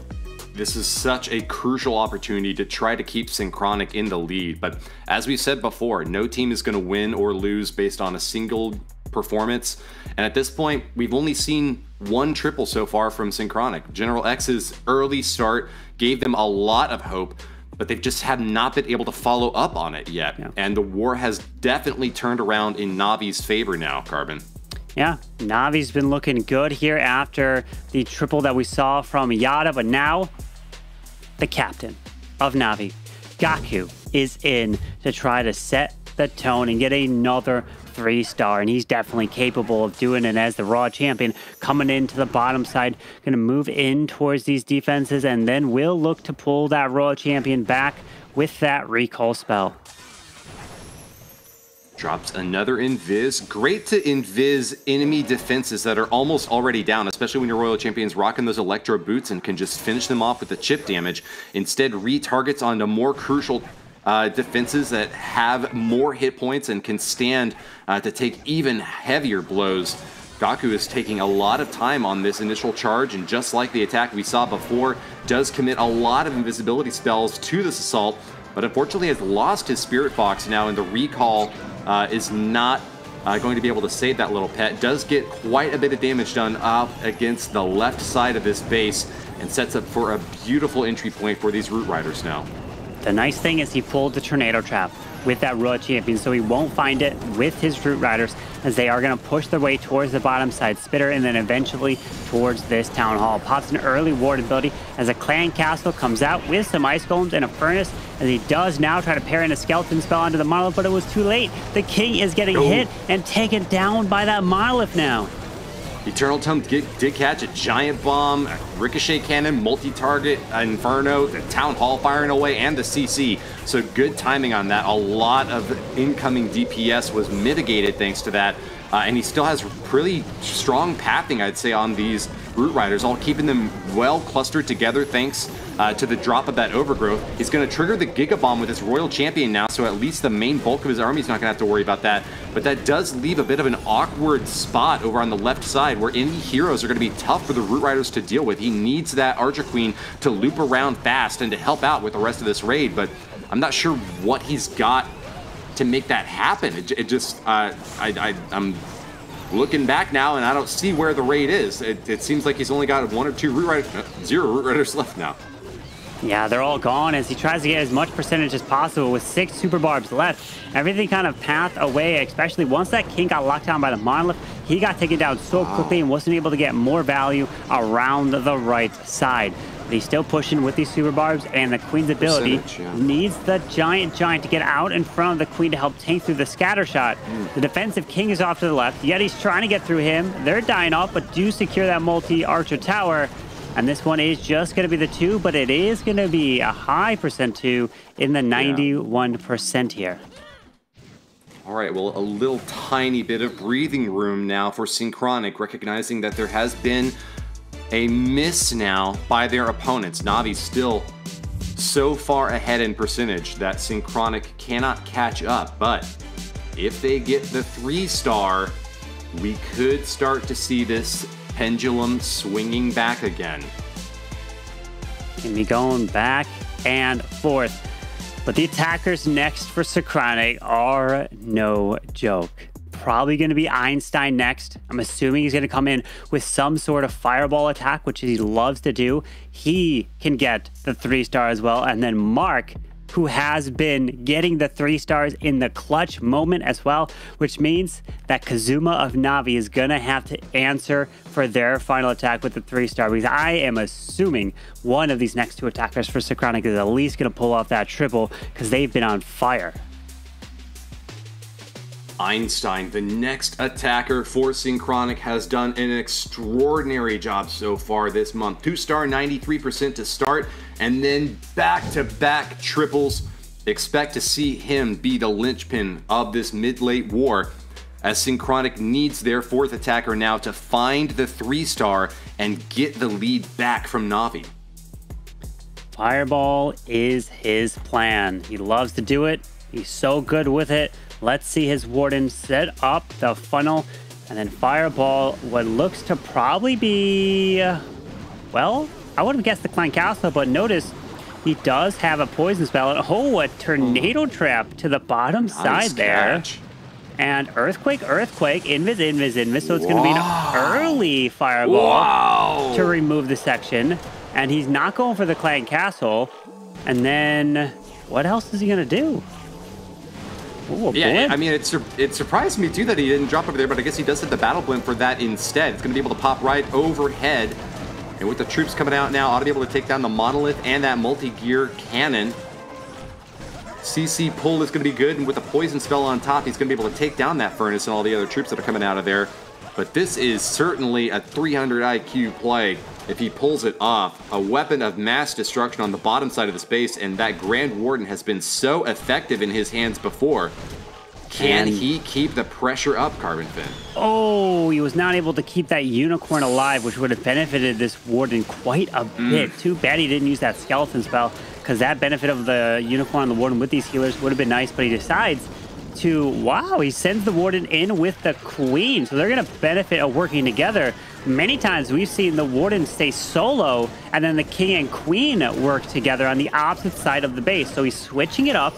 Queen is going to be able to pull the warden's assistance. And the nice thing about doing that is the rage gem of the warden's going to benefit all this push to the right side. His superpower is family. Send in those heroes together and they will synergize. Einstein's sneaky Barbarian King crawling behind enemy lines, pops his Earthquake boots and will stab right into the core of this base. Almost finishes off that multi and does do so with a sneaky Rocket Loon assault. Einstein's dual heroes on the bottom side now going for the long-range shot against the Town Hall to score the second star, but a lot of work still needs to be done and only a minute left to do it. Einstein's fingers need to start flying over this screen, Carbon Fin. They really do. The Minion Prince is down with the Ice Hound skeleton spell to distract. Yes. He's moving his way into the Rocket Loon to the left side to help take that down. The Ice Hound pops. He's only got 40 seconds left. The Queen's going. The Minion Prince is going. With a rage and a freeze left in the bag, can he push through? I sure hope he can. It would just be an incredible feat to watch. He finally has deployed everything in the rest of his army. Just 2 headhunters left in that army camp. But the Queen is going down to not get any protection out in front. And the Minion Prince is being shoved around. 18 seconds left, and it looks like that crucial core of the base is just too tough of a nut to crack. Einstein sitting in the middle 80% is trying to climb higher, but the 3-star is out of range. Defenses for Gaku will hold, and Navi have just been impenetrable ever since the second attack. They have held the reigning world champions at bay. Wow, what an attack. That's why I was surprised that Einstein came in with the Queen with that warden. Before, I was thinking he didn't do that. He was letting that warden solo and move away and then have the heroes go together away from the warden so that they could work at the same time on the different parts of the base, but that wasn't the case. So that means in this moment, it is currently now tied 9-9, and there's one attack left for each team, Kazuma and Mark. If Kazuma triples, it's over. Navi wins because they're up on percentage. But if Kazuma doesn't triple, the door is still open for Mark to triple and win. This is going to be a nail-biter finish now. Let's read off some stats from Kazuma and give you a sense of how he has done. In his first war, he earned a 1-star 78%, but the second and third wars, both triples. Kazuma is a stone-cold killer and ready to deliver the final blow. Put that last nail in Synchronic's coffin. But anything short of that 3-star, and Synchronic can sweep it back, Carbon. So, Woody, here's the critical information. If Kazuma gets a 77% 2-star, then Mark will have to go for the triple. Because even a 99% for Mark would not be enough. So if he's below a 77, then Synchronic can still win on a 2-star 99% essentially. Yeah. So essentially, Kazuma is this close to forcing Synchronic to have to triple to win, as the Raw Champion is in the core, clearing the defensive rage spell, continuing with 6 more invises, triggers the Giga Bomb, and the value from this RC is so much in this core. That Spirit Box is just so fragile, though. Loses her again to those traps. Kazuma awfully deep in the space, and man, is he getting massive value from this RC. But she is just about to be finished with what she has got. Tossing a few more spears up into the sky and trying to take this Minion Prince down. That's more good stabs, as you don't want to have to deal with a Minion Prince when you're playing Mass Dragon. Okay, but the problem is, this is risky. Look, he's got no blimp for this town hall. It could very well be a 1-star if something happens to these dragons, as he's got a minion prince, a warden and an eternal tome. We've seen plenty of attacks before, get so much value with the Royal Champion charge, and then just completely disappear out of nowhere. But that minion prince is now placed as these dragons are flying their way to the bottom side. This War Eternal Tome with a rage spell is going to be clutch. And those Rockaloos were able to help funnel and take out that air defense as he's now moving his way towards this town hall. I thought he might try to keep that set of rocket loons as a security blanket, but he's invested everything in this attack and needs some dragons to go into the core. There they are! 5 of them lock on. 1 goes down, but they're still protected by the Grand Warden, breathing fiery destruction. And they have surpassed that percentage point. That means that Synchronic would need a triple to pull it around. But if they lose this base, it's all over. Kazuma has deployed everything. Is it going to finish off for the 3-star? He's moving in. There's a lot of dragons here. The biggest threat is that multi-archer tower. He pushes through that. There's a Sigir mine. The left side dragon goes down. Oh, no. He's working through the multi-archer tower. The minion prince comes back to life with the Phoenix. Pushing through from the ashes. The Phoenix revives the minion prince for a few more shots. And Kazuma isn't showing it on his face, but he has just secured another placing for Navi! Victorious over the reigning world champions, Synchronic have been eliminated. Synchronic, they have one more attack from Mark, but even a 3-star would put them to a 91.2% with 12 stars, while Navi is currently sitting at a 95.8%. No matter what, a 3-star is not enough. And I'm telling you, it came down to the attacks that failed earlier in the war, which was a 97%. It was in the lower 90s, and that is what's carrying it. And it was unfortunately the low percent that we saw coming in from Synchronic that brought the percentage down, which we definitely saw from Leo, which was an 83%. We saw from Einstein an 85%, and then Philip an 88%. So it's the difference of the 2 stars. That is the name of this war. As Mark is now trying to just deliver a 3-star, but unfortunately, it won't be enough. Heartbreaking moment to have to send in such a skilled player. Mark has been amazing this month. Scored a triple following up General X's previous performance to win that last war. And I mean, I think that there was a surprise even among the casters when he didn't get, you know, that full MVP recognition. Or wait, maybe he did. I can't recall. Anyways, he did. Yeah. He did get the MVP spot. Yeah. But yeah, an MVP from Synchronic, a reigning world champion. This it's just gonna be a masterclass for us to watch this last attack here, Carbon. Yeah, as Mark is pushing through with the roots. Fortunately, gonna have to encounter the clan castle of the ice golems here, moving the queen towards the bottom side.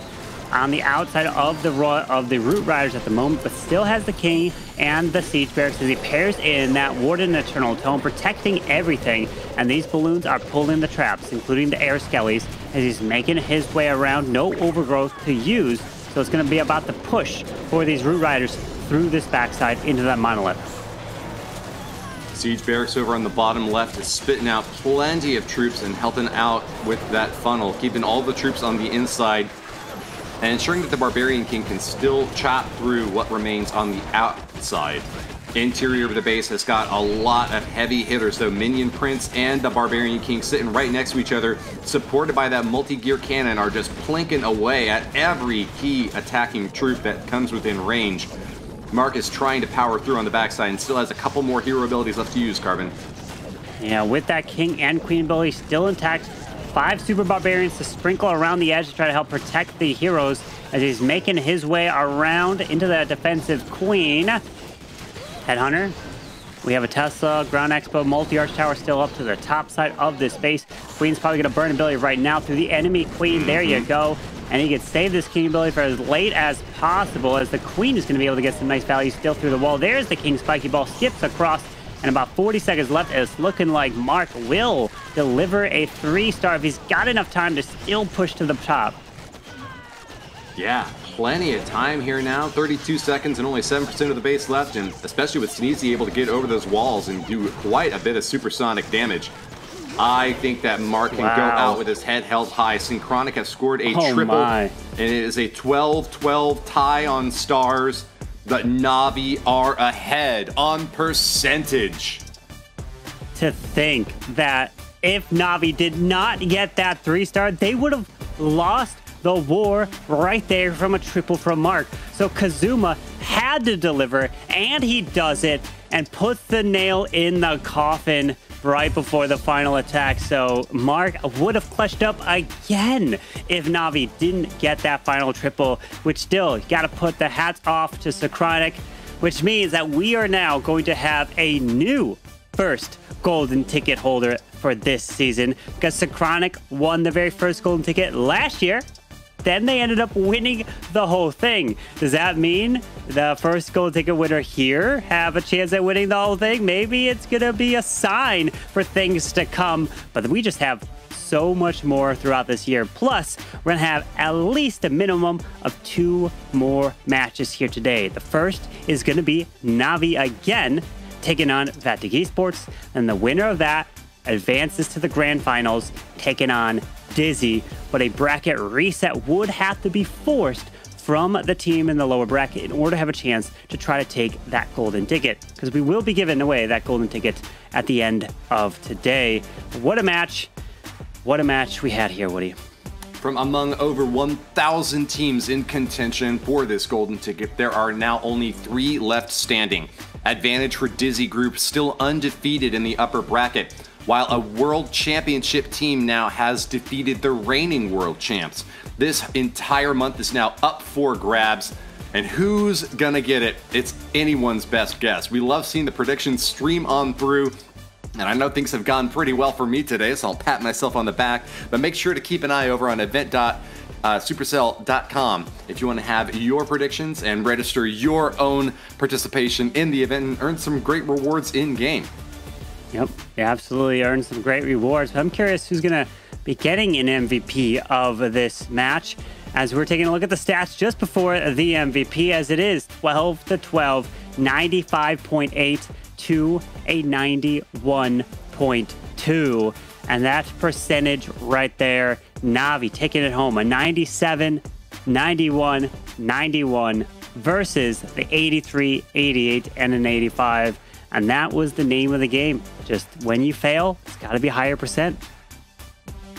You called it out right as those attacks were happening, Carbon. You said stars might be missing here. He forgot a pet, but 2-star 97% could be a victory if in the end it's coming down to percentage. Well, we've got an MVP announcement ready to cue off. Let's see who it is. Yes. It's Kazuma with 56% of the vote, coming in at the last moment to secure the win. It seems those clutch hitters at the last point almost always get the fan vote, Carbon. Absolutely. Coming in when it matters most and delivering. You can only imagine the nerves. The hands have got to be shaking. Granted, they have so much experience at this level, but you still have to have nerves, because the moment you know you don't have nerves, then it doesn't mean the same anymore. If they were to secure a golden ticket, then they play again, then things are a little different, because it is not as nerve-wracking, because you're just playing for prize money at that point. But that's not the case here. You want that golden ticket, because a team like Navi, and even a team that was eliminated earlier like Tribe, was able to just barely sneak in. And if you don't sneak into the World Championship at the end, you won't be able to compete for that massive prize pool. But we're getting ready for the next match, which is going to be Navi and Vatic Esports. And just before we get there, we're going to take a look at the highlights of this last match, and then we'll be ready.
Welcome back to the Clash of Clans World Championship, where we have a little bit of breathing time now. The lower bracket is an absolute heart stopper for some of these teams, and in this case we do see another elimination happening.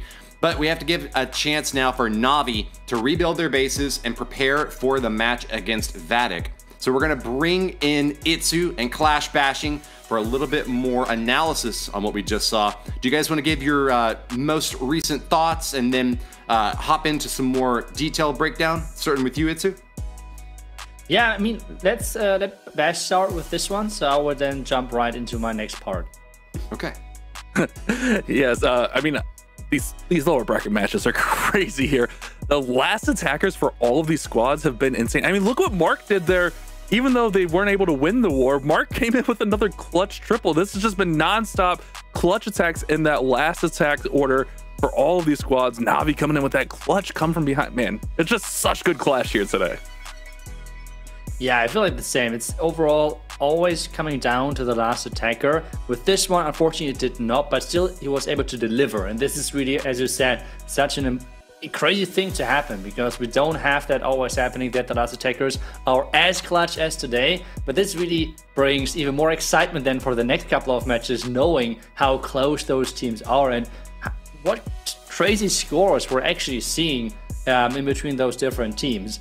But one attack to me really stood out because we had something different to the classic Root Riders, and that was the attack from Gunnar X. I mean, no big surprise, he's getting a lot of the fan votes, and he is coming in for his team a lot of times in the beginning using a type of dragon attack. With this one, what he likes to do is always opening the attack up from the opposite side of the Town Hall, making sure that he has the, well, opportunity to really make the blimp shine. Because what he does is, whenever he's entering from the far side, sending a blimp across the base, then not flying it towards the Town Hall all the way, but instead making sure it's landing in the core. At the same time, the dragons are then going to split, and this really is giving a lot of freedom for the blimp and the cloned yetis to do their job, because you can see the dragons at this point, they were not able to cross this line just yet. They're still like taking care of the storages, the buildings around this, while the yetis now getting cloned towards the Town Hall, and they are now doing all the job and taking down the entire core, taking down the Town Hall with the cloned yeti mites and everything. And now we have those dragons who started over here, going towards this top side. They have never had to struggle with this core. All of those possible trap spots in here were never really triggered with those dragons. And instead, we then have the dragons all going to the top side, really taking down the top defenses. While we have then the Royal Champion with the Archer Queen together, pushing around the bottom side. And something which Galax really likes to do is saving Ice Golem as a support for his Archer Queen on the back end, because he has done this now multiple times, that he has kept the Archer Queen alive and has supported her with that Royal Champion to push the remaining defenses. One thing which I really like about this attack is how he's going to finish things off with the invisibility spell, because that one is clutch. What he does now next, after using the Royal ability, he's going to turn all of those buildings invisible, and most importantly, the storage, the elixir storage, because this means the queen is going to skip it and it's going to go right away to the Mustache tower, which was the key defense in the end to go down to secure that 3-star. So really smart usage of those last couple of spells and as well heroes to give him a really nice and early lead into the match. In the end, it was not enough, but still showcasing like a little bit of a different strategy here than the Root Riders, which we have seen from so many of those other players. So really great job from him, and really is something which a strategy you should and can play as well in your regular attacks, because it is super straightforward. Coming from the opposite side with your dragons, have the blimp fly all the way, and even if it's not making it all the way to the Town Hall, you always have this opportunity of cloning it towards the Town Hall, which is such a big game changer for you and your attacks. So that's for sure something I would recommend to pick up from the pros here, Bash. Yeah, it's a really fun attack. It's an attack I've been using a lot. We saw like the buff to the Yetis with the Yeti mites, and then the nerf moving back to 2 housing space. But it's still a very viable attack, as you pointed out there, Itsu. But I think let's go ahead and let's take a look at our bracket here next, Woody. Let's do it, Bash. We've only got 3 teams left, and up in the grand finals, Dizi awaits on the balcony, watching below, in the lower bracket, the sharks that are swimming around, waiting for one of them to jump out and bite. Vatic Esports and Navi are the last two teams on the bottom side. In that elimination spot, one team will be kicked out, whereas one team will get a chance to move back up. But is it going to be Vatic Esports, a team that Dizi has already defeated, or will it be Navi, a team that Dizi's sister clan Dizi Group defeated? Either way, Dizi's still looking very good here, guys. Dizi is looking very strong as the winner of this, going to that grand finals and so close to a golden ticket. And the storyline really is, if you saw it, Navi making a lower bracket run yet again. And that's what happened last weekend. They got sent down to the lower bracket so early and they had to fight for their lives. Last year, Synchronic got sent to the lower bracket and they had to fight for their lives. So they're trying to do it again and they're trying to prove that they can get the golden ticket. So we've taken a look at the bracket, but how have we been doing in terms of the prediction? And Itsu and me, oh no, Woody's been killing it at 9 out of 12. Itsu, I think we need to go take some classes and learn some more about some of these pro teams because we've been struggling. What's going on, Itsu? I mean, we're trying to go for the nice picks, right? So we're making sure that the cast predictions are not looking too one-sided, right? So we're always going for the other side. That's the obvious reason why we're down here, right? I mean, there can't be any other reason. Okay, maybe not. Let's just continue here and bash. I mean, you are only one prediction better than Carbon and me, but hey, you're at least one better. I mean, I had a great day yesterday. I thought I had almost all of them right, but I missed 2 yesterday. But my predictions are in shambles here today. Woody, you're just crushing it out there. I mean, GG's to Woody. I guess there's still technically time for us to catch up, though. What's Woody picking? I'm going opposite of Woody, whatever this match is. Ooh, interesting strategy. I like that, Bash. Well, you'd have to win all 3 that remain with a bracket reset in order to catch up and beat me. But I guess that could still happen. Yeah, things have been going pretty well so far today. I've been, perfect on the predictions. But let's take a look and see what the fans out there think, because their predictions also matter. We know that Navi and Vatic Esports facing off soon are going to both have a lot of fans in their corners. But we're going to be tossing it to the casters now. I believe Itsu and I will be taking this next one, so we can go ahead and introduce the teams. How's that sound? That sounds like a really solid plan, because I'm really excited for this matchup. Both teams were having ups and downs, or the downs for Vatic were not as much down as for other teams. They still were able to get 11 stars, but Navi is the first team we're introducing. We have seen them already many times. The community loves it. It's quite late for them, I think, so yep. But they're still making out of this work. Having this lower bracket run, the miracle run, still possible. The dream is alive, and that lower bracket buff for Navi has held so far. But Itsu, I gotta ask you, you're a former pro player yourself, and you know what it's like to have to play match after match after match, all within the same day. Do you think that running through the lower bracket like this starts to wear at your endurance, or do you feel like it just gives you even more energy and motivation to continue on? I would say it really depends on the player, but on this specific day, I mean, if I remember correctly, I think Navi has less, or the same amount of matches. So for today, it doesn't really matter if you are coming from the lower or from the upper bracket, because both teams have played. Is it one or two? No, Navi has played one more match, right? So that could be a factor. Again, it's like Navi. I mean, if you're knowing stars, he's having I don't know, he's playing 5 accounts or something in Legends. So he's used to long Clash of Clans sessions. So I don't think that he's struggling with 3 matches back to back, and I don't think that his team is doing that either. And the big positive point for Vatic Esports for sure is that they are all in person together, so they can cheer each other up, and I feel like that is for sure an advantage if anyone ever feels not as motivated or having a down phase. The team is right next to you to pick you up, and just based on their camera footage, it looked like they're in a really good mood overall. Well, it is going to be a marathon midnight run for the folks over at Navi. It's currently 4:34 in the morning for them, whereas over in Paris it's 9:34 p.m.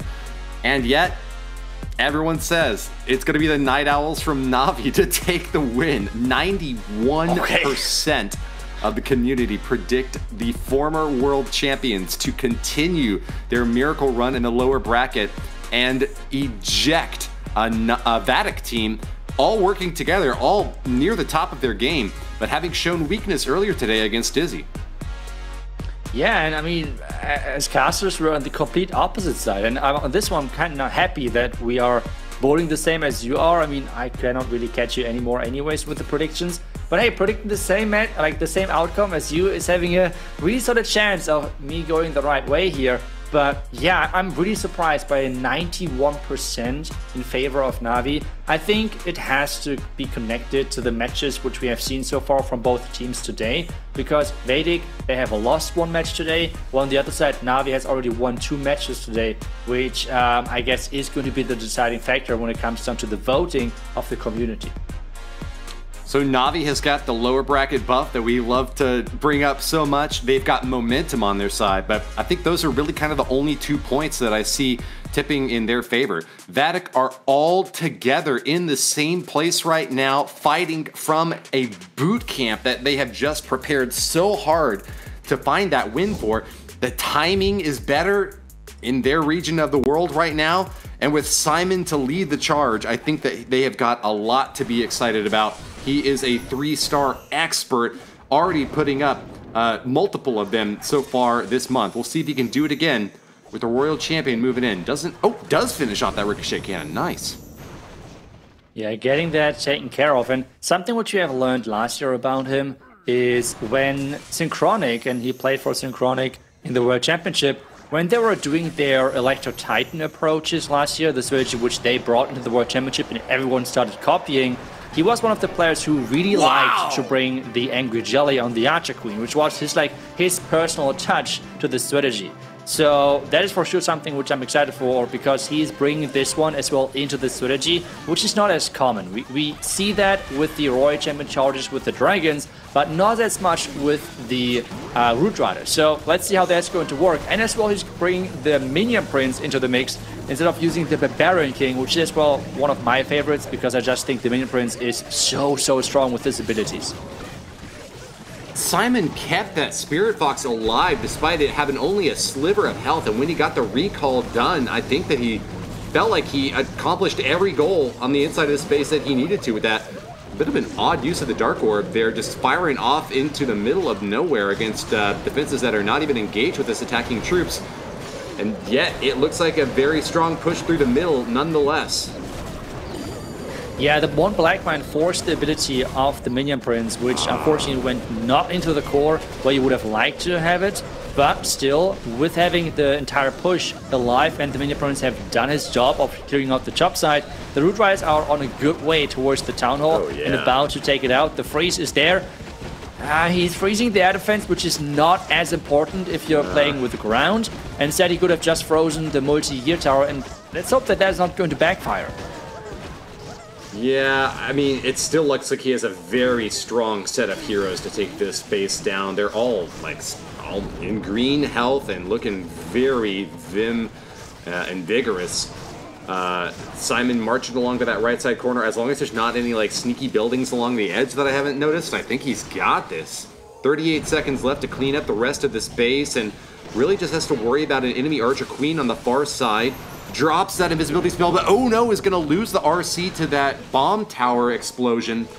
Still, an Archer Queen and a Grand Warden of his own should be enough to chew through these lines of defense, but is he going to have to pop 2 walls here?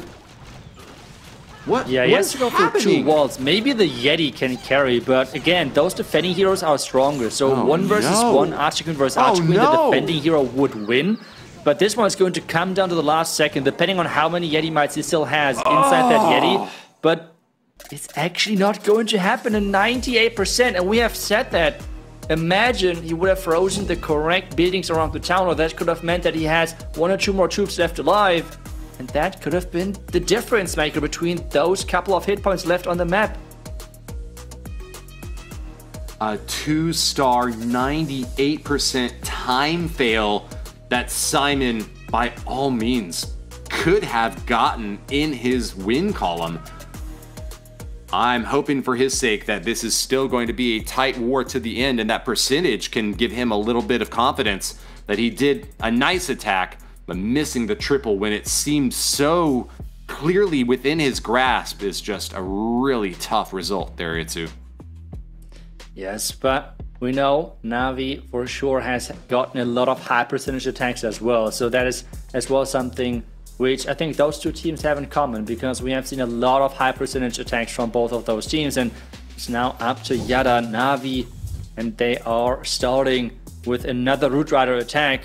It's going to be a classic approach, it seems like, based on the pets which we have seen so far. The hero equipment seems to be quite average as well. Yep, there are the rockets, like the rocket spear, so everything as usual, but it seems like that he's taking a lot of damage on the Fox early on.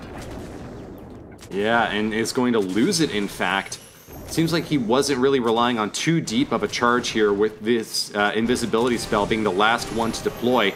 But yeah, he's not going to have much hit points left on that Royal Champion when he has to recall out, and did not quite finish off that multi-target Inferno Tower.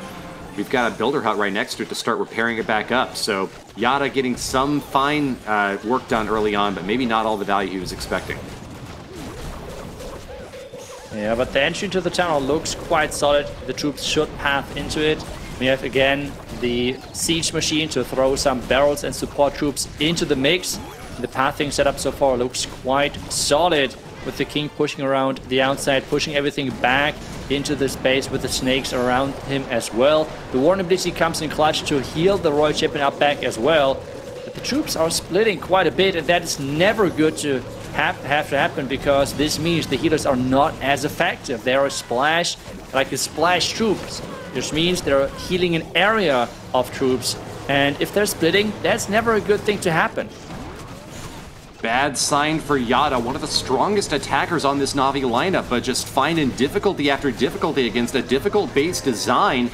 Vatic Esports' Imran now is holding the middle of the space as best he can, with the defending queen who goes down. Still, what can be done with this big ground-based army that has got a lot of big, heavy defenses left to deal with? It's gonna pop that Archer Queen ability with a giant out in front. Should be able to keep her safe, but she's gonna be stuck on walls for a little while here on the top side. Another bad result, just echoing what we saw before. Yeah, and this seems to be not as high on the percentage mark as the other attacks which we have seen from Navi. He's trying to wall break the giant into the net compartment. He's going to get a couple more percentage points, but this is only getting a little bit above the 80% mark. We all know that 90% is the minimum those teams are going for, especially knowing how good the other teams are on the other side. 83, maybe the Yetis can get a couple of more percentage picked up. The Yeti Mites, maybe with the Expo. Yeti Mites are getting spawned, but no, they're splitting up to the next bidding, which means an 85% 2-star. Comfortable 13% lead now for Vatic Esports, taking the better end of this 2-star exchange for both sides. A little bit surprising that we couldn't find a triple on either count, especially with Simon and Yada being some of the strongest attackers in the league right now. But ultimately, they've held out their best defending bases for the very end of this season, and they're bringing them to bear for great effect. The traps are super difficult to deal with, and even when you're using an extraordinarily strong attack style like the Royal Champion charging in with the Spirit Fox, you still have to keep your eyes peeled for every little trap that could trigger and deny you the value that you need out of such a powerful entry potential. Yeah, actually it's surprising, because most of the bases are reruns, which means we have seen them already yesterday, and surprisingly, one of the Synchronic bases, Navi got baited by the same trap placement as what we had seen already yesterday as attackers getting baited from with the tornado trap in front of the Town Hall. So I'm surprised about that, but it seems like that the teams have either not rewatched the matches of yesterday, or they were speculating on that some of those teams would change the traps, which most of those cases apparently did not happen. So Let's see if they're going to adapt or not. Even though I feel like at this stage it's hard to adapt and hard to come up with something new. They would need to have done this preparation already way earlier than the current attacks. But some of those traps seem to keep working, and this is why those teams are rerunning their bases with the same traps, because those bases are just such good all-rounder bases in the hard mode that they're non-stop defending. We have seen that already in the past, that some of the teams were using bases multiple times in the same match, and they will just keep defending because hard mode is so challenging even for the best players out there. But we're up with the next attack, and this one is going to be a Warden charge with the fireball to make sure that everything around that town hall is going to go down early on, and then he's going to follow things up with the Root Riders. Charging through with the Angry Jelly to keep that Warden targeting onto enemy defenses, and the healers keeping him topped off despite the big damage coming in from that town hall. Kingsman does get the first shot in, and the captain of this Vatic squad is looking confident. He has scored 3 stars in both of the previous attacks where he was attacking as an early mid-war participant, and in this second spot he is looking to get the first 3-star of the battle today. Drops the giant fireball but does not finish off the clan castle even with that earthquake spell, and that could be bad news for the second stage of this deploy, Itsu. Yeah, and he has no poison, so he really was counting on the clan castle to go down. But the earthquake spell's not getting this job done there. Really unfortunate. And this can backfire massively, because this means ice golems and most likely again this annoying furnace would be coming out of that. And that is never good news, not for the troops and not for the healers either. We have the king now with the snakes, the classic approach, funneling the outside. But, Woody, again, the troops are splitting so much. The healers are having such a tough time to heal everything up. This is going to be a really tricky base to crack into with a monolith so well protected on the inside and tough to reach for these heroes. Forces out the ability from the RC, who's going to pop her hoggies out. Freeze right into the core of the base, and she does get a few stabs off, but does not finish that monolith. Archer Queen, meanwhile, is going to be right within range, and that's going to force another ability, but she can't return fire over the wall. That monolith is still standing and will annihilate that poor giant. Kingsman's attack is withering away here, Itsu. Yeah, this clan castle staying alive was such a big game-breaking thing for him. This just meant that the fire, like everything came out there, the ice golems, the furnace, as we were predicting, but it is so much damage on his troops and so much distraction for the defense then to deal so much damage. The monolith inside the core was able to do so much damage, and now the rage tower goes off, and take a look at that. The ward is just getting 2 shots. Horrifying result, and trying to keep his head on straight, as Kingsman knows that percentage is extremely important to go for in a war where Vatic has that percentage lead, but needs as many defensive buildings destroyed to hold on to it. He still has the king ability, and he should just pop it. There's only 10 seconds left in the attack. Yep, that is not the attack he was hoping for. Getting at least still the spiky ball through the last couple of buildings, so it's a 91% attack. But still, he's shaking his head. He knows that was not the perfect execution he was hoping for. The clan castle not going down. He is not happy with this one, but it's now all about as well for his team to pick him up. Make sure the mood is still good within that team, because when you're in one place, this can go either direction. Everyone can try to cheer you up, but at the same time, person can as well mess up the mood for everyone else as well if you're not having a strong enough team chemistry. So it can really go either way, and I hope that those guys are really keeping their head high, because this match is far from being over. We are only 3 attacks into this match, and Navi so far did struggle a little bit as well, so they have to perform first, because they're still behind. A brutally difficult spot for all the contenders in the lower bracket, knowing that elimination is on the line and no one has yet been able to score a triple, and even more difficult for Kingsman, the captain of that Vatic team, who now has to encourage his teammates and keep their spirits high. Kaku with a lightning fast strike shows us how you can use that giant fireball for maximum effect, and leaves no building standing with his use of Earthquake. He is ready to storm on in with Super Witches, which are known to have difficulties with time failing, and that's why he is going to waste no time at all with this lightning fast entry point, Itsu.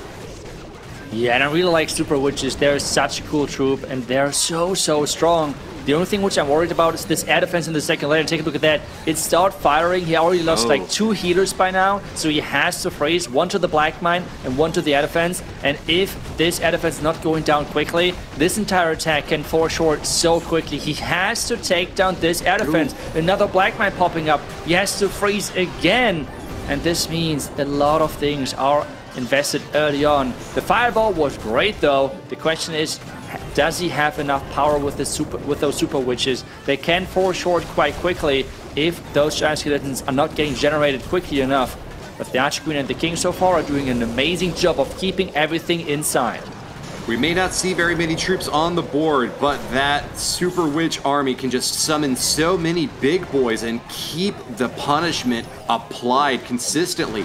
Look, though, we do just now lose an Apprentice Warden getting sprung off the map, and that's another crucial support troop that Gaku is going to be losing out on as he moves toward the backside of this base. There are ground targeting Expos, a well-protected Monolith that is now getting some skeleton spell distraction, but it looks like the Monolith is targeted onto one of the Super Witches anyways, now retargeting onto the Giant.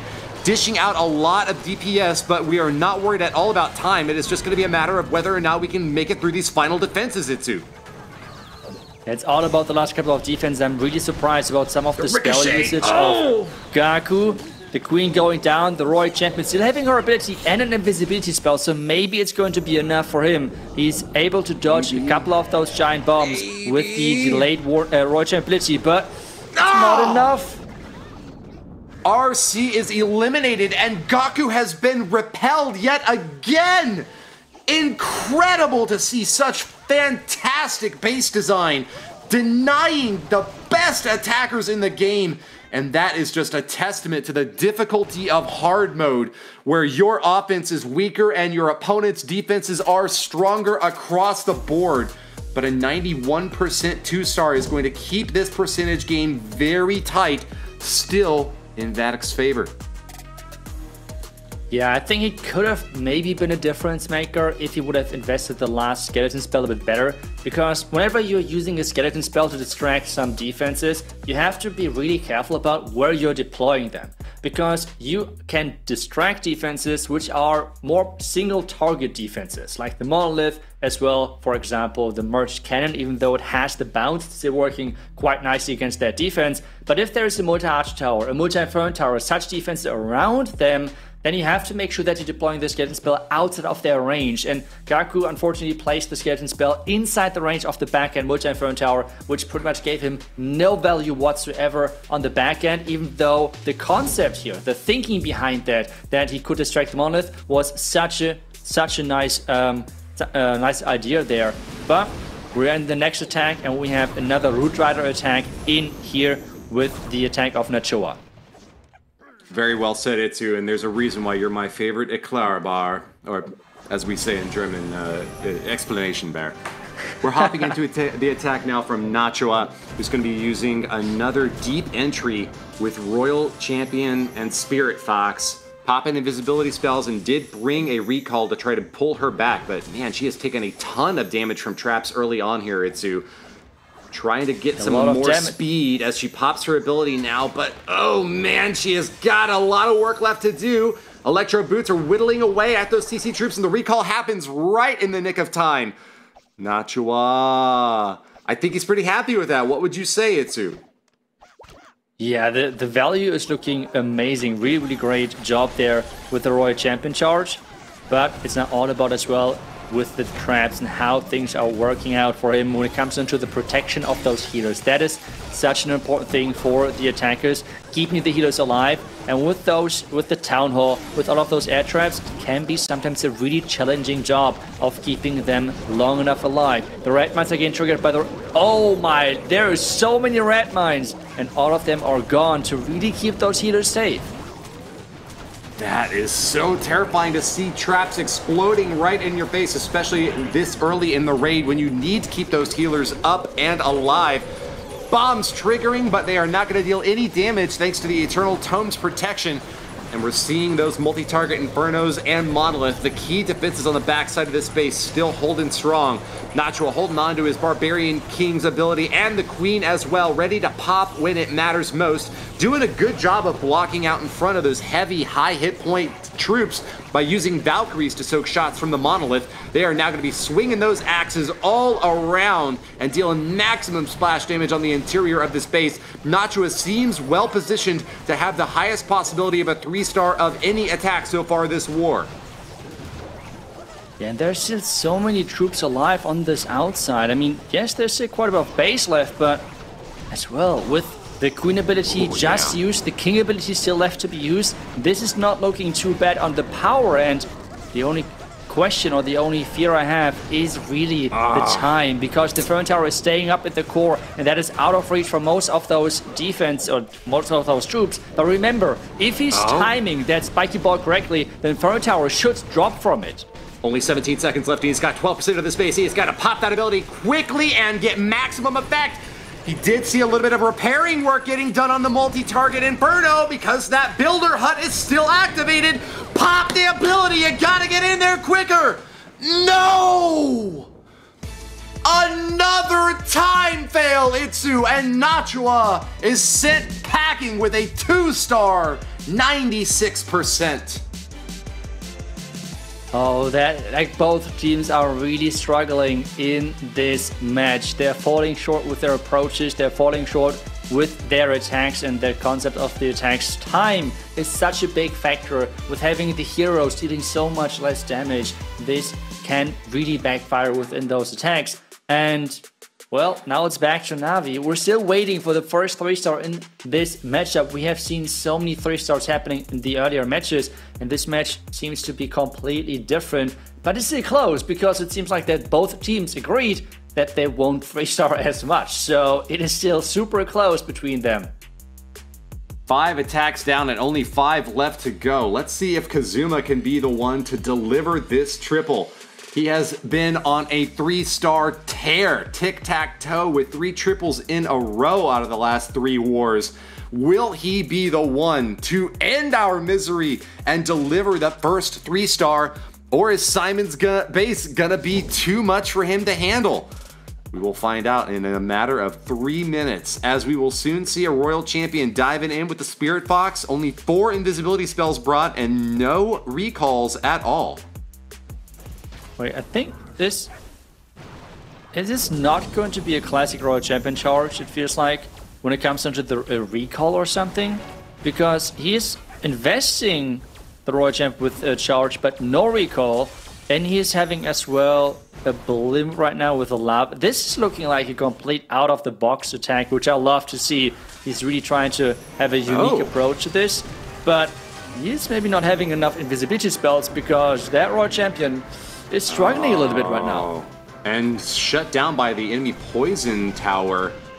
Didn't finish off that multi-target Inferno, but did kill the Archer Queen. A nice early start, but maybe not getting exactly as much value as Kazuma was hoping for. The CC pull is going to go up to the top while the Dragons are ready to deploy. Enemy Barbarian King is not going to get too much value on defense now. It's an air defense if you want to consider it that way, but those Dragons are not taking any damage under the protection of the Eternal Tome. Kazuma's marching on in and is holding it on to just 1 Rage spell and 1 Bat spell for the back end of this base. I'm not seeing many great targets for it. I guess he's going to try to shut down the Monolith with those Bats. But otherwise, he's hoping that these Dragons can kind of, I guess, do some like forking here, where the most of them are going to be following the Grand Warden to the right side, where a Lava Hound and a Battle Blimp are going over to the left. Why would he separate his troops like this, Itsu? Yeah, right now the attack is kind of all over the place, but he somehow makes it work right now. The channel is going down with the rage, with those raged Yetis. The top side, Dragons are really low on hit points, and the one thing which scares me the most is this core, the 2 Fire Spitters firing in both directions. The Minion Prince, though, still being alive and as well having the Phoenix on it. But there is so much on the back end. The Archer Queen already went down as well. He's trying to reinforce with a couple of Rocket Loons, and he has still more Rocket Loons to deploy, and it is pretty much only the scatter shot at this point if the Inferno Tower goes down, and it is possible for sure with the Minion Prince having that Phoenix. Wow, Sneezy is doing some excellent work here, sending out some snot balls to block and distract, and it's looking like we've found our first 3-star after all. I could barely believe my eyes on the early stage of this deploy, but he has done his duty, and Kazuma will go home with a triple against Vatic Esports, the first we've seen today. What a crazy attack. I mean, that was really, really nice to watch. Having those different pieces, having those different stages of the attack, taking down one corner out pretty much with that Royal Champion, sacrificing her, no recall, no revive, no whatsoever, just trying to go for as much value as possible, and then using as well the Archer Queen on the back end to, with the Angry Jelly, take down all of the air targeting defense, so he could use the Bat Spell on top of that scatter shot. So many little things, really great plan, and he, well, got the job done, and that's the first 3-star in this match, and with that, Navi is on top right now. Superior moves and great work to Kazuma. But, I mean, all 5 players who preceded him were very close to triples, and as it stands, the percentage is still in Vatic's favor. They know that with a 3-star from Tryhard right now, they could very quickly make this another match in the win column, but they would have to then defend against Navi afterwards. Tryhard is going to give everything he's got at making this his magnum opus to send Vatic back to the upper bracket, and with a Quattro invisibility, the giant fireball is dropped right there in the core, not able to finish off that ricochet cannon. A little bit of an unfortunate result, but should be able to finish it off with the last remaining shots from this Grand Warden on the outside. Yeah, because of the equipment restrictions, you would need 3 Earthquakes to take that out, but because there would be another entire spell, he is just going for damaging it, and he's still one-shot with the Warden, so he's fine with that overall. And yeah, I think it was a smart choice of not investing that Earthquake, because it would be just not necessary whatsoever. And now going in from the far side, and Woody, we have seen quite a few attacks going far side from the Town Hall. I am scared. Beautiful use of those headhunters as well to tear down that enemy king, just shutting off a very important defensive deploy there. He's also got that Eternal Tome offline, so keep in mind that all the damage is going to be coming in the entirety of this raid. Tryhard has to protect those Root Riders and keep them healed up with the healers in order to have a chance at the triple, but holds on to the Overgrowth until later on. Going to be able to use that in the core of the base to shut off defenses and maintain the pathing that he wants with these Root Riders. He's going to allow the Town Hall to stand up and make sure that he can take that crucial defense down early on with the Royal Champion's long-range spear action. Yeah, really nice usage of that Invis spell as well to keep that Royal Champ alive during her ability. The Warden, though, is trying to stay alive, but the healers are gone. All of those red mines were in this dead zone. And without healers, it is really rough to 3-star, especially with this back end. Take a look at that, the Fire Spitter. We have merged multi-arch tower, we have the merged cannons. There is so much on this back end. This is not going to be easy to get through, and as well, get as many percentage points as possible. Minion prints a major annoyance in dealing with another flying foe, and Tryhard is just about to spend the last of his troops on this deployment.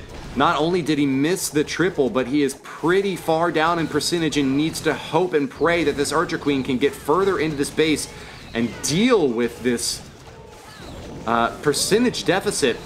Unfortunately, didn't lock onto the air defense early enough, and so we'll lose another healer. She's going to go for the storages instead of the defenses. Yet again, another little bit of an unfortunate result here, but Tryhard does clip up higher and higher, finding that 90% spot and looking for a few more from the remaining buildings around the edge of the base. He's done a good work against Gaku, but cannot find a triple, and that leaves Navi with an opportunity now to close it out. If they 3-star next, they'll be at 10, where, as I don't think that there will, I mean, 10 going to, hold on, 3, 4, 5, 6, 7, yeah, 10. Whereas I don't think that Vatic would be able to catch up at that point. No, if Navi's getting a 3 and a 2-star at this stage, they would be the winner guaranteed. And they would have made it somehow again, the miracle run through the lower bracket, losing their first match to then go all the way into the finals. But still, we are already, I feel like, going too far ahead of ourselves because Navi First has the 3-star. And while they still have some incredible attackers left, both teams have struggled quite a bit. So I'm not trying to overshoot already in the future when it comes down to those 3-star predictions. But we're seeing another Root Rider attack this time around from Klaus, having quite a few of those invis spells in the mix with the recall this time around. So no fancy shenanigans, again, like what we have seen from his teammate.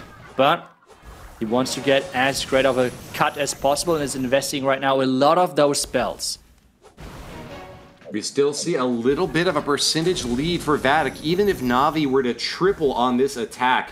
And so at least they can hope that if they can defend against Klaus somehow, that there might still be a path to victory in the last few moments of this war.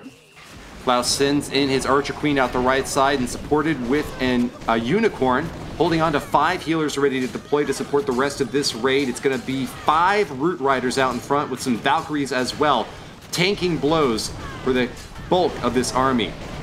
He sent in a Headhunter as well to deal with that enemy king, and sees that high-flying minion prince as a big threat to deal with next. Ooh, the lock launcher going down, and this means that the core monolith is in reach, but not going down from the lock launcher. He has to make sure that he's manipulating now the pathing of that Archer Queen so she can go into that direction. Right now that's working perfectly like planned.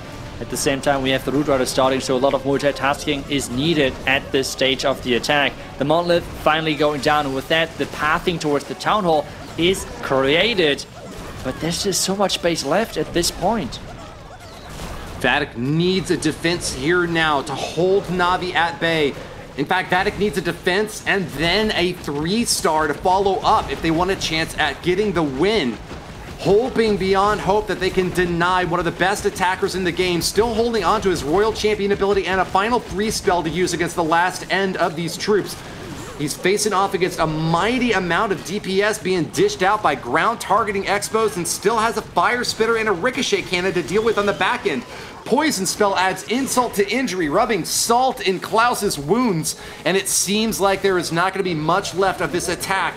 Klaus is reeling at this low percentage result, which is exactly what Vatic was hoping for, giving them a slight possibility to turn this shit back around and win with their last and final 5th attack, still needing to be a 3-star. Yeah, I mean, at this stage, though, it's going to become really interesting. If Vatic Esports is going to 3-star with their last attack, they would force Navi to 3-star as well because of the percentage lead they have right now, especially with this attack coming in. So I think this might become a really insane and crazy finish, depending on what the last attack of Vatic Esports is looking like. If they 3-star, it will be intense. If they're 2-star, Navi can just play it safe, go for 2 stars themselves, and they would get into the finals.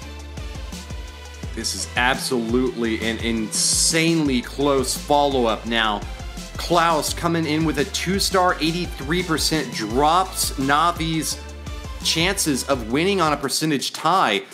But it all comes down now to their defense against Vatic's final assault. Do not hold your breath or you will lose your mind, because Vatic have got 3 minutes and every single minute is going to be crucial. The deployments have got to be exactly perfect. They have got to come back from such a massive deficit that there's only one man that we can put that pressure on now, and it's Imran. He's earned MVP accolades time and again for his 3-star showings, but has weakened up a little bit, I gotta say, out of the previous wars, showing us only 2-star finishes. He needs to clutch up now and sends in a Royal Champion charge to try to get the job done, Itsu. Yeah, and he's trying to get as much value as possible with so many invisibility spells. Redirecting the Royal Champion, so she's eventually getting into the core because she can reach so many defense over there. If she's now going for the Monolith, she would go for that multi-merge tower next. And that would be so crucial, but no! She's going for the outside buildings, and with that, she's out of reach of that core. And that is devastating. This had to be a difference of a couple of tiles. And I mean, this is now hard to recover. Horrifying to see. Imran did not bring a recall spell, so there was no opportunity to try to pivot into the core. He's just going to have to continue using these invisibility spells in a suboptimal, low-value manner, not able to take down those key defenses in the center. He does bring one free spell, so he might choose to use that for the Monolith, but otherwise he is just going to get hammered on the defenses still remaining. Expect to see him pop that Eternal Tome. Yeah, he does catch a Black Bomb as well, and a lot of DPS coming in from the Monolith, and that multi-cannon is going to be negated. Well, there goes the freeze, but he has still a long way towards the town hall, and there is a double sweeper setup protecting that town hall, which is going to be a really, really big threat to him because he has no rage, no freeze whatsoever left at this stage, which means, take a look at that, the sweeper are pushing those dragons away from the town hall. All of those red mines are popping up now, dealing so much damage, and even the second star at this stage is going to be a challenge. Just a brutal follow-up now, and Imran is getting shoved around by defenses that will not give up. Dragons breathing fire on the town hall. A little bit of some relief now, as he just needs a few more shots and the 2-star is secured. But Vatic missing the triple here now means that they need a 1-star defense against Navi. And there's no way to expect that that would be a likely result. Yeah, and it's just surprising to say the least of the trend of the scores which we have seen so far, because all of those matches which we have seen in the beginning of the day were like 13 to 12 scores. And this match could finish on like 11 to 10 score, which is for sure not what we were expecting. So yeah, I'm surprised, confused, everything at the same time. But Vatic not getting a single 3-star in this matchup, and Navi now, they should be easily go for a safe 2-star to get into the finals.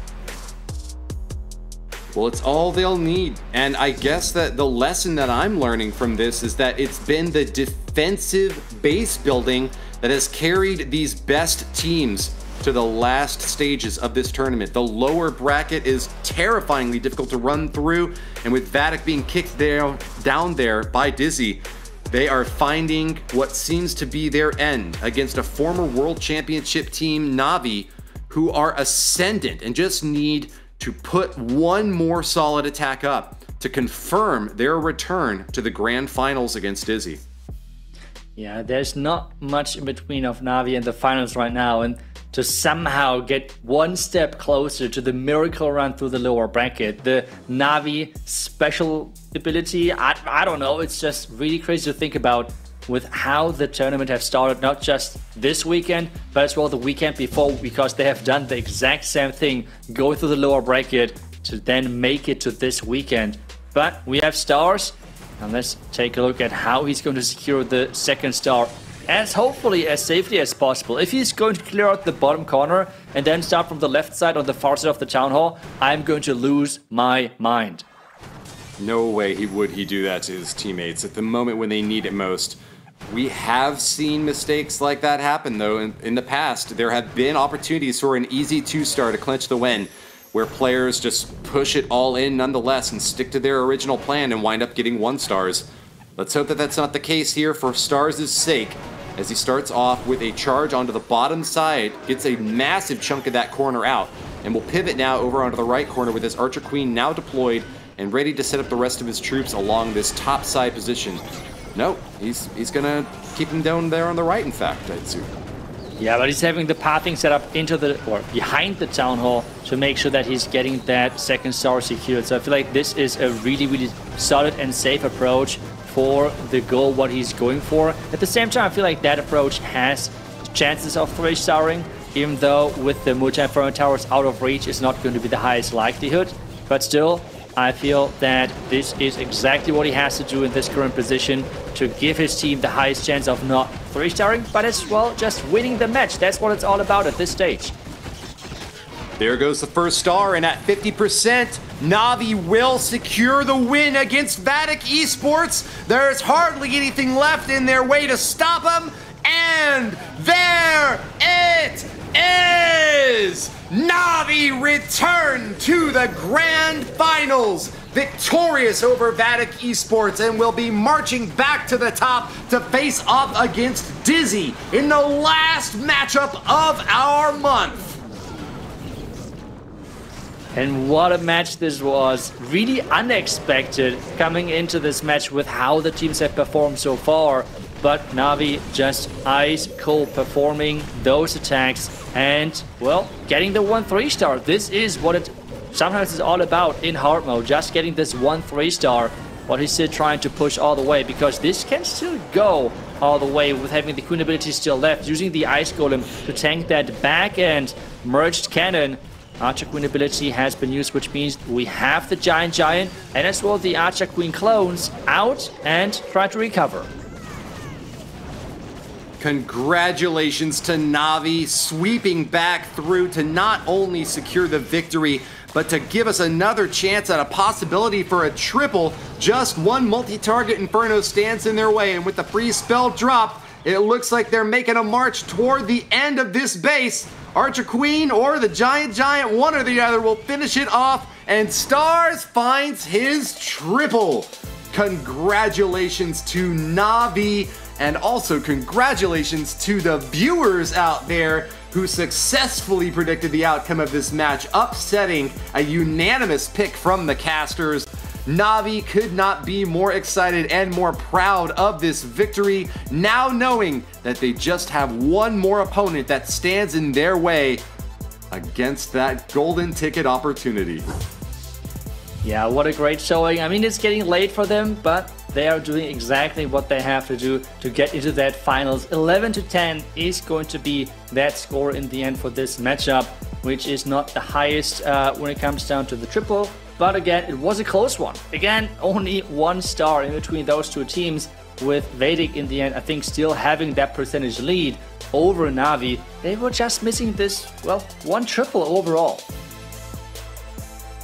Really surprising finish for two teams that have had extraordinary offense throughout the entirety of this month, but seem to find quite a bit of difficulty just facing off against each other. Bases were holding off 3 stars left and right, and it wasn't until the mid-war that we finally saw an edge ahead from Kazuma. We see the end result now on screen, confirming a percentage lead for Vatic, but the star victory for Navi, coming home with 12 against 10. Nice job overall for both of those teams, but really Navi getting that victory. And with that, we're going to have a really exciting finals, because Navi will have the chance of forcing a bracket reset. They would need to win twice within the finals to have this golden ticket on their hands. It would be the first team to qualify then for the World's Finals later this year. Super exciting opportunity now for these two teams, knowing that so much is riding on this next match. And not just that, but as you've mentioned, Itsu, the teams that have won first in the past have got so much confidence going into future matches. They'll already have their golden ticket, they'll be at the top of the leaderboard, they'll earn the biggest prize, and they'll have the opportunity to continue with more matches later this year and make that an even bigger prize. But let's continue now. We've sent for the end of this match. We've got a quick showing here. The MVP is confirmed, and it is Stars from Navi's side of the field. Yeah, really great with the 44% of the community. Kazuma as well with the 32%. Tryhard still with the 6% on the Vatic side, which is interesting, but really dominate when it comes into the voting of Stars and Kazuma. They were for sure the number 1 and 2 spot in the MVP voting, and in the end, the community said Stars is really the MVP overall. which I think he deserved for sure. Certainly did. Congratulations once again to him. I know that we are going to dive into those attacks in just a few moments, but give us a moment to breathe and we will recollect the last greatest attacks from that previous war. Stick with us as the grand finals is up soon.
What a great series of attacks. And to break that last war down and talk about what's left to come, let's bring it back with all forecasters. I'll go to you, Carbon, first. Tell us what you thought about that last war.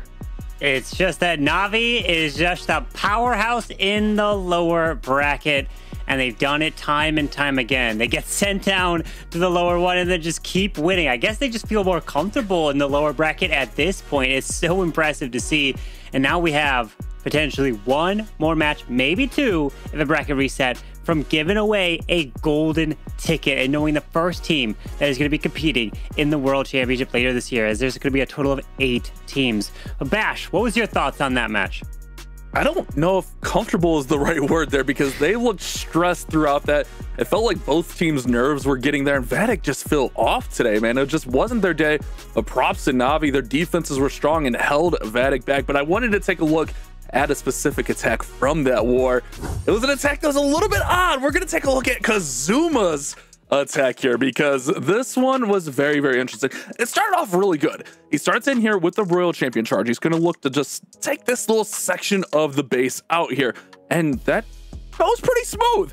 That part of the plan definitely went smooth, but a little bit later in the attack, it all went crazy. So the Royal Champion works through here. He's getting the invis. Everything looks really, really great, right? Like that's the opener he's looking for. However, things get a little bit difficult a little bit later in this tech. So all this little section is out right here. We just got that all eliminated. So now he's going to set up to send the dragons right on through the middle of the base. However, he needs to establish this funnel on the top side, and that's where some of the issues come in. These few little buildings right in here are a little bit of a problem for the dragons. He's pulling those clan castle troops up to the top. That's pretty standard. Does have the furnace right in over there. But the dragons go in early with the warden ability because he wants to negate some of that damage from the merge multi-tower, the multi-inferno, the minion prince, the Teslas, all those defenses in there. So much damage output. But look at right up top here. Some of those dragons start to go to the outside because that funnel wasn't established really well up there. So he's got 2 packs of dragons here. So it leaves him in a little bit of an awkward position, but it also felt like it was kind of planned because he brings this lava hound all the way into the base, which is going to allow the battle blimp to come right in here and land right on this little town hall compartment. So the battle blimp's going to come in, land in there. He's going to get it all taken care of, and that's going to set the pathing for the dragons for success. It felt like it was really like off, like he had like 2 packs of dragons and things weren't going well, but actually it felt like after I watched this one back, that was part of the plan. That lava hound going all the way across the base, it seemed a little unorthodox, but I think it was part of the plan to provide that tanking, have that warden ability early. Maybe not 100% to plan, let's be honest here, but the dragons do a great job coming in here. Let's go ahead and clear the screen off as we have the balloons and stuff coming in. And as Itsu and Woody were pointing out there, the only real threat here is the scatter shot.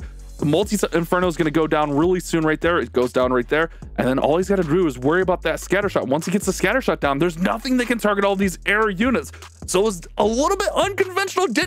I don't think it went 100% to plan, but sometimes a plan is so good and you think it out just enough that it's enough to get the triple. And this really set the tone for Navi to get the victory in this war. This was a back and forth affair until this attack, and then Vatic Esports were never able to get back on the board with another 3-star. So it definitely looked a little bit off there for Kazuma, but a great job keeping his composure, keeping it all together, and getting the first triple up, and that really swayed things in the favor of Navi, in my opinion.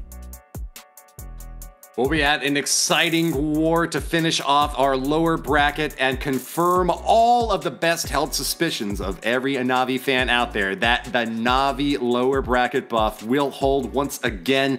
A fantastic storyline for our first month, and regardless of the outcome in the grand finals, we know that that is going to stick with us. We know we've got also a little quick montage to view now of all the best reactions from our glorious player cams. Let's check them out. Look at that. The reactions coming right on through. Einstein, we've had Amir, we've had Kingsman, and it's always the best reactions, isn't it, when they're in person to be able to hype each other up? It's just nothing beats the in-person playing there. Synthé, I remember that one. Synthé sharpen back at his former teammates over there. Oh man, Mark has some of the best reactions. Mark is intense. I love this. The dance from Mask as well, showing off all of their most exciting, victorious moments. But right now, it's up to Dizi in the driver's seat. Carbon, I know that we are going to be hopping into the next match shortly. What have you got to say about Dizi v Navi? Well, it's the grand finals. Dizi coming from the upper bracket. They have not lost yet, not even in the weekend before in the monthly qualifier. So they are coming on that hot streak and moving through, and they're just going to try to continue to win one more match, while Navi has to win 2 in a row in order to take it. So as we get ready now for this grand finals, we've got the little video with Dizi to learn a little bit more about them.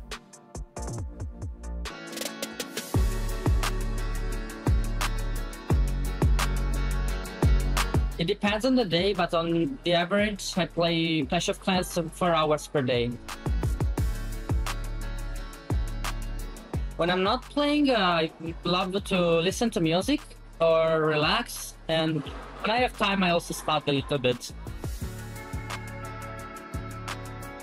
My other hobbies, other than playing video games, are board games and sport. I definitely love doing sport. Probably not. I wish I would be, though, but I definitely am a better player of Clash of Clans than tennis or football.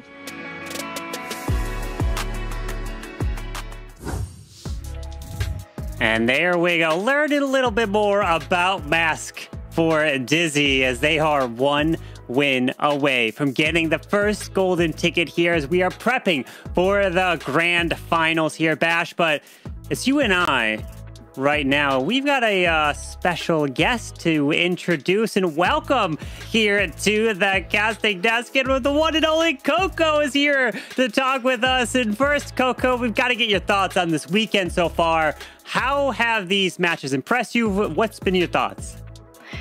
Well, it's been awesome. Well, first of all, thank you so much for having me. It's a pleasure to be here on the main broadcast with you guys.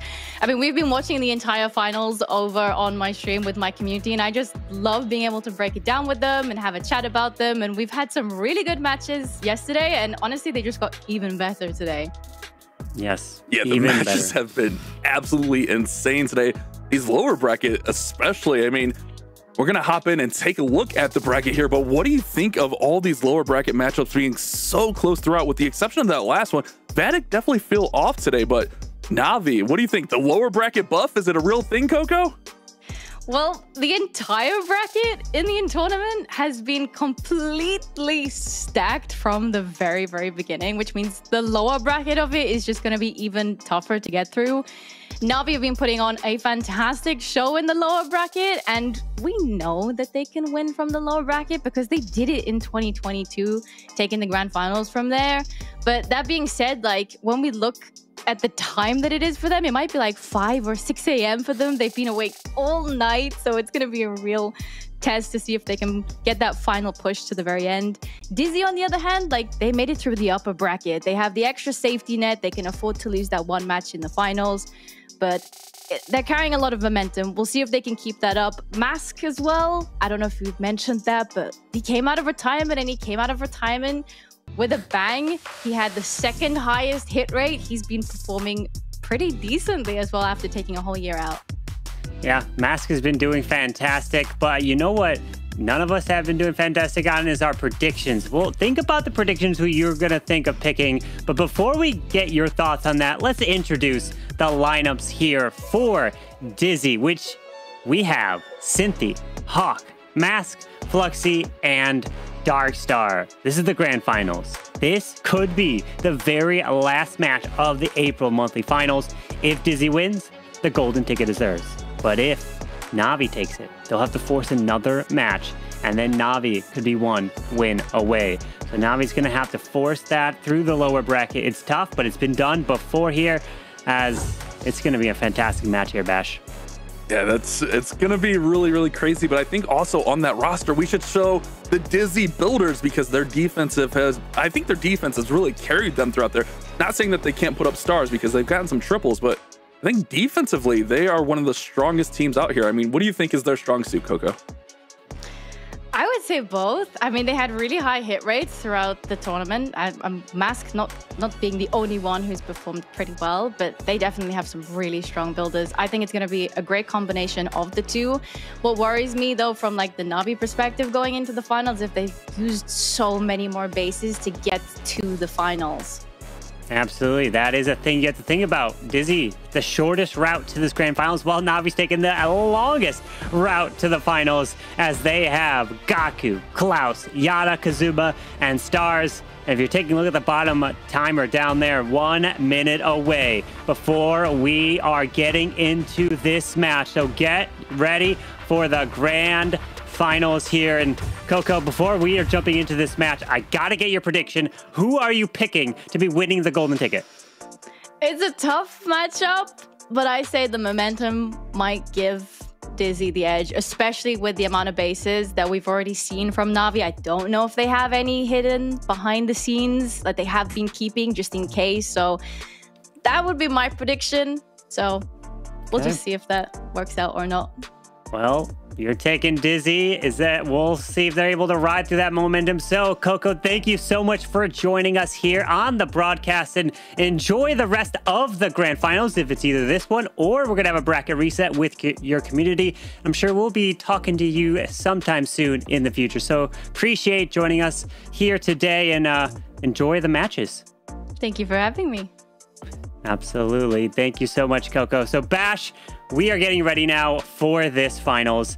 What is your prediction in this one? Who did you pick? Oh, wait, that's easy. I can see it on the screen. We're all, yeah. Even Coco's going Dizi. Everyone going Dizi across the board. Wow. Now the question is, did the community also go Dizi? I don't think so. I think they're going probably heavy Navi. They're always picking Navi, right? Yeah, Navi and Tribe are always fan. Oh my goodness. There it is. Wow, 75% into the Navi favor. But man, you gotta like what Dizi are doing here. They have the second life, so to speak. And I don't know, I think just, for me, the defense stood out. I mean, don't get me wrong, they definitely tripled when they needed it. But those defenses, holding Vatic to 11 was kind of crazy after the way Vatic started yesterday. So I'm looking for them to kind of do the same. And something that Coco actually touched on that we haven't really talked about a lot, it is 5:30 a.m. in Japan.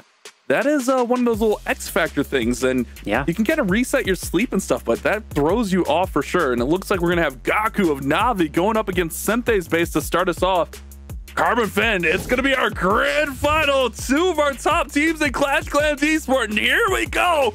Gaku is underway with a Root Rider Spirit Charge. Navi has to win 2 matches in a row. This one and the next one, force that bracket reset in order to have a chance at taking home the golden ticket.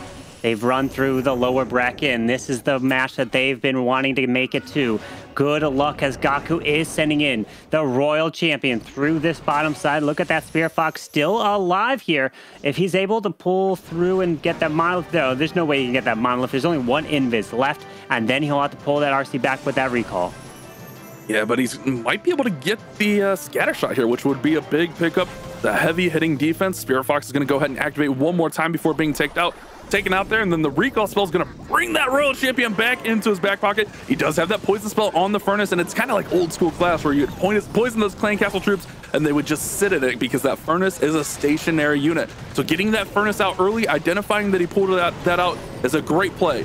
King goes ahead and opens up these walls with the Earthquake Boots. Queen is working in. Here comes the Headhunter to help deal with this enemy King. Everything is going to plan so far here for Gaku as he's going to take the Monolith down with the Log Launcher. And I love that skeleton spell placement. If he dropped it on top of the Monolith, then the multis would have hit it with Splash, but kept it far enough away so that it was distracted and the skeletons survived longer. But the Royal Champion is moving in with the Root Riders to the bottom side as he does rage up and pairs in that Warden Eternal Tome. Queen is following into the core behind the Yetis from that Log Launcher, so the Queen is getting some fantastic value as he still has an Overgrowth to use.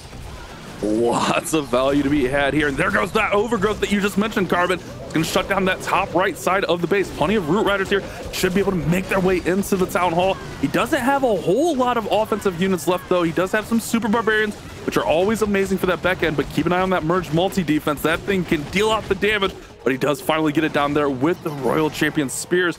But man, he's still got some heavy-hitting defenses, and the Queen sitting right there as well.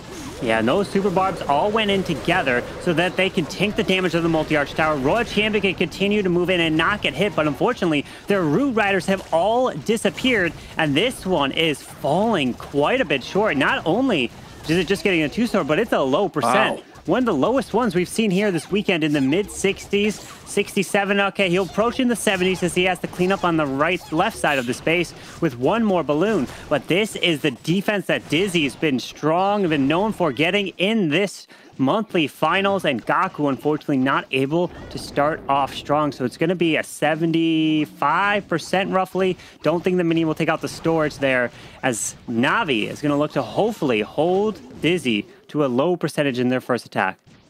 Gaku's kind of struggled a little bit today. I mean, this one's 75%. That's very, very low. That is definitely not the way to start. If you're Dizi, you got to be feeling really good. And this is what I was talking about. Their defenses, those base builders over at Dizi have found something that's working for this hard mode and has been shutting their opponents down, allowing them to take those early leads and to capitalize on them. 75% miss for Gaku. Man, that feels so uncharacteristic for Gaku. It really does. That is not something you expect from Navi here now in the grand finals, where every single attack is that much more important. And winning this match for Dizi gets them the golden ticket. But if Navi were to lose, they won't even be guaranteed a silver ticket in the last chance qualifiers, because it's different this year. It's about a point system. So no matter what, if you come in first, second, third, you'll be getting points across the board. Well, first we'll obviously get the most at 100 points. Then second, we'll get less than that. And then throughout all the months of qualifying, whoever has the most points gets the golden ticket. And then 2 through 9th place will compete in the last chance qualifier for the final golden ticket. But we have Hawk charging in towards the top side, just like many other attacks that we've seen this weekend, with the invis spells protecting that Royal Champion before that recall.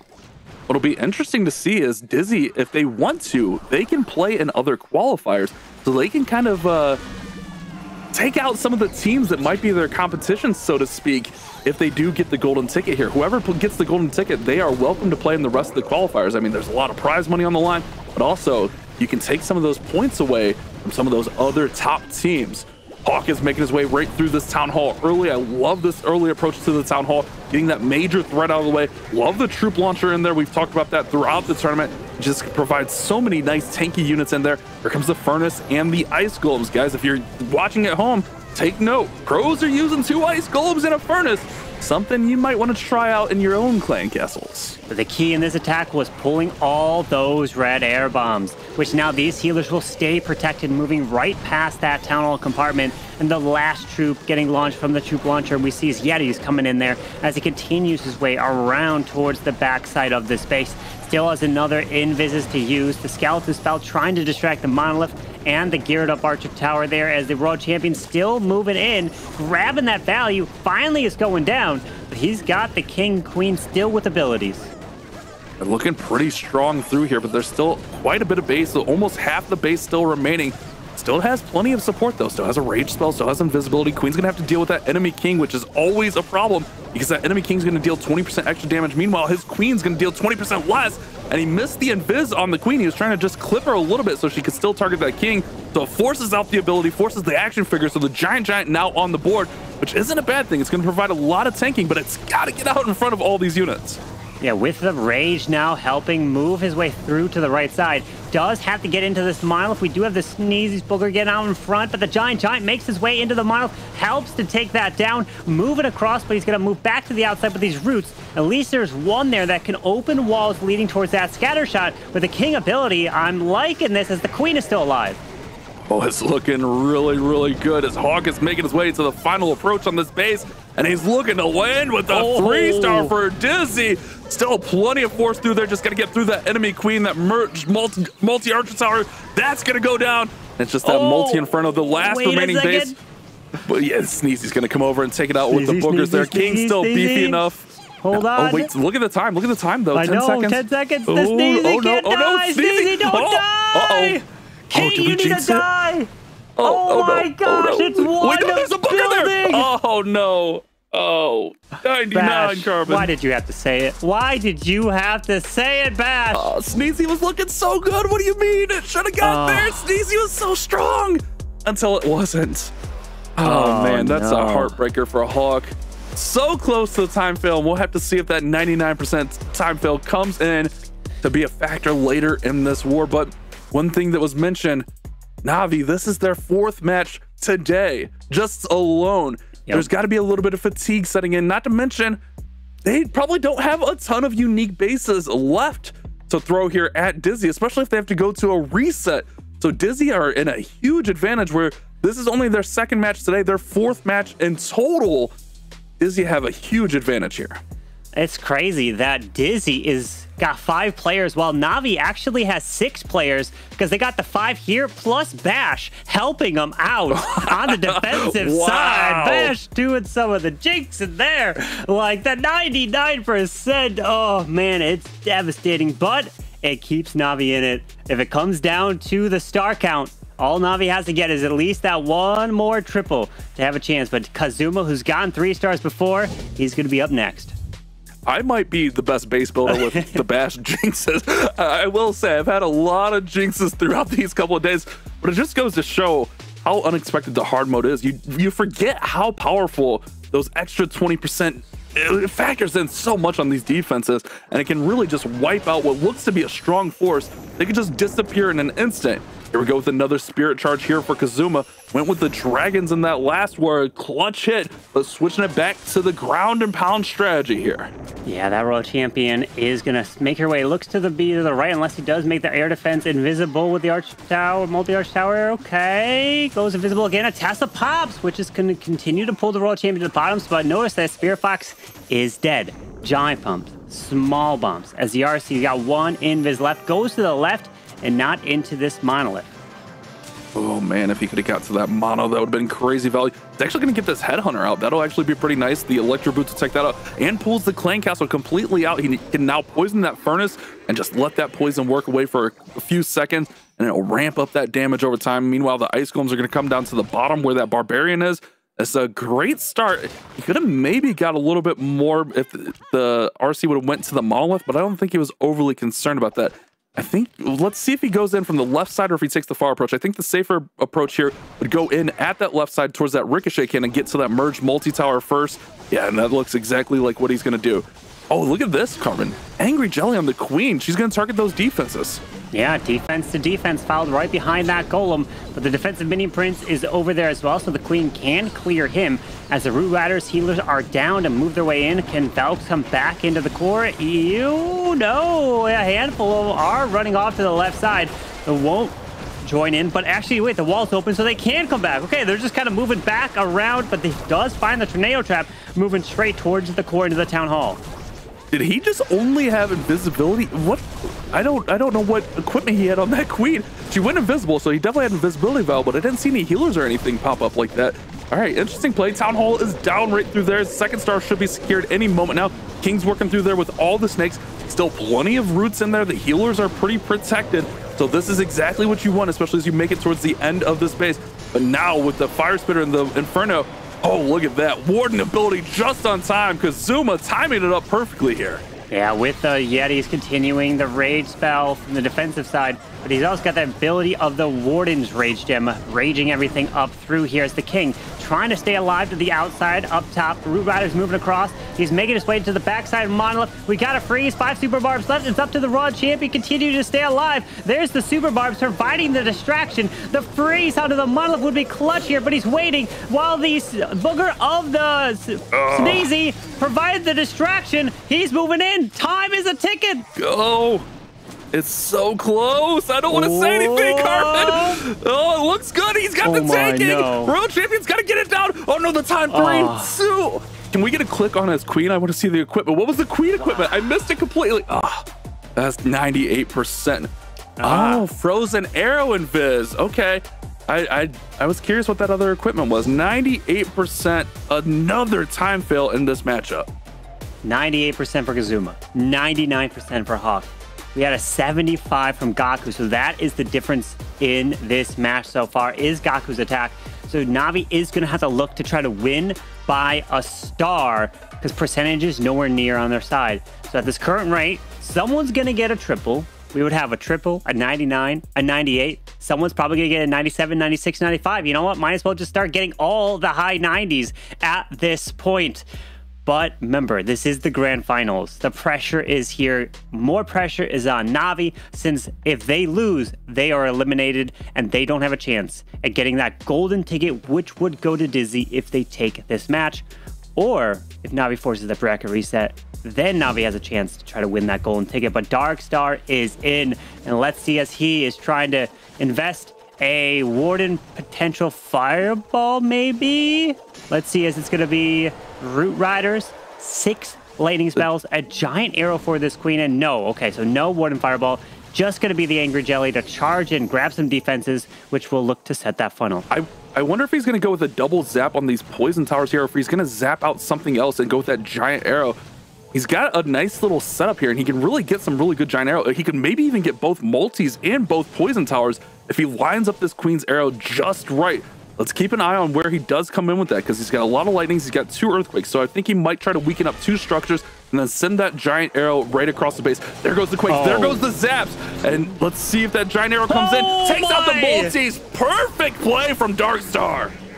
To line up the arrow mid-attack while he's pulling the Warden to the right side is so difficult to do, and getting that value of both spell towers and multis, hats off to Darkstar, taking the risk and connecting with the value, as now Balloon's trying to get out in front of these healers, pops that Warden Eternal Tome. He's going to move his way towards the Town Hall and still has the ability of the King and Royal Champion.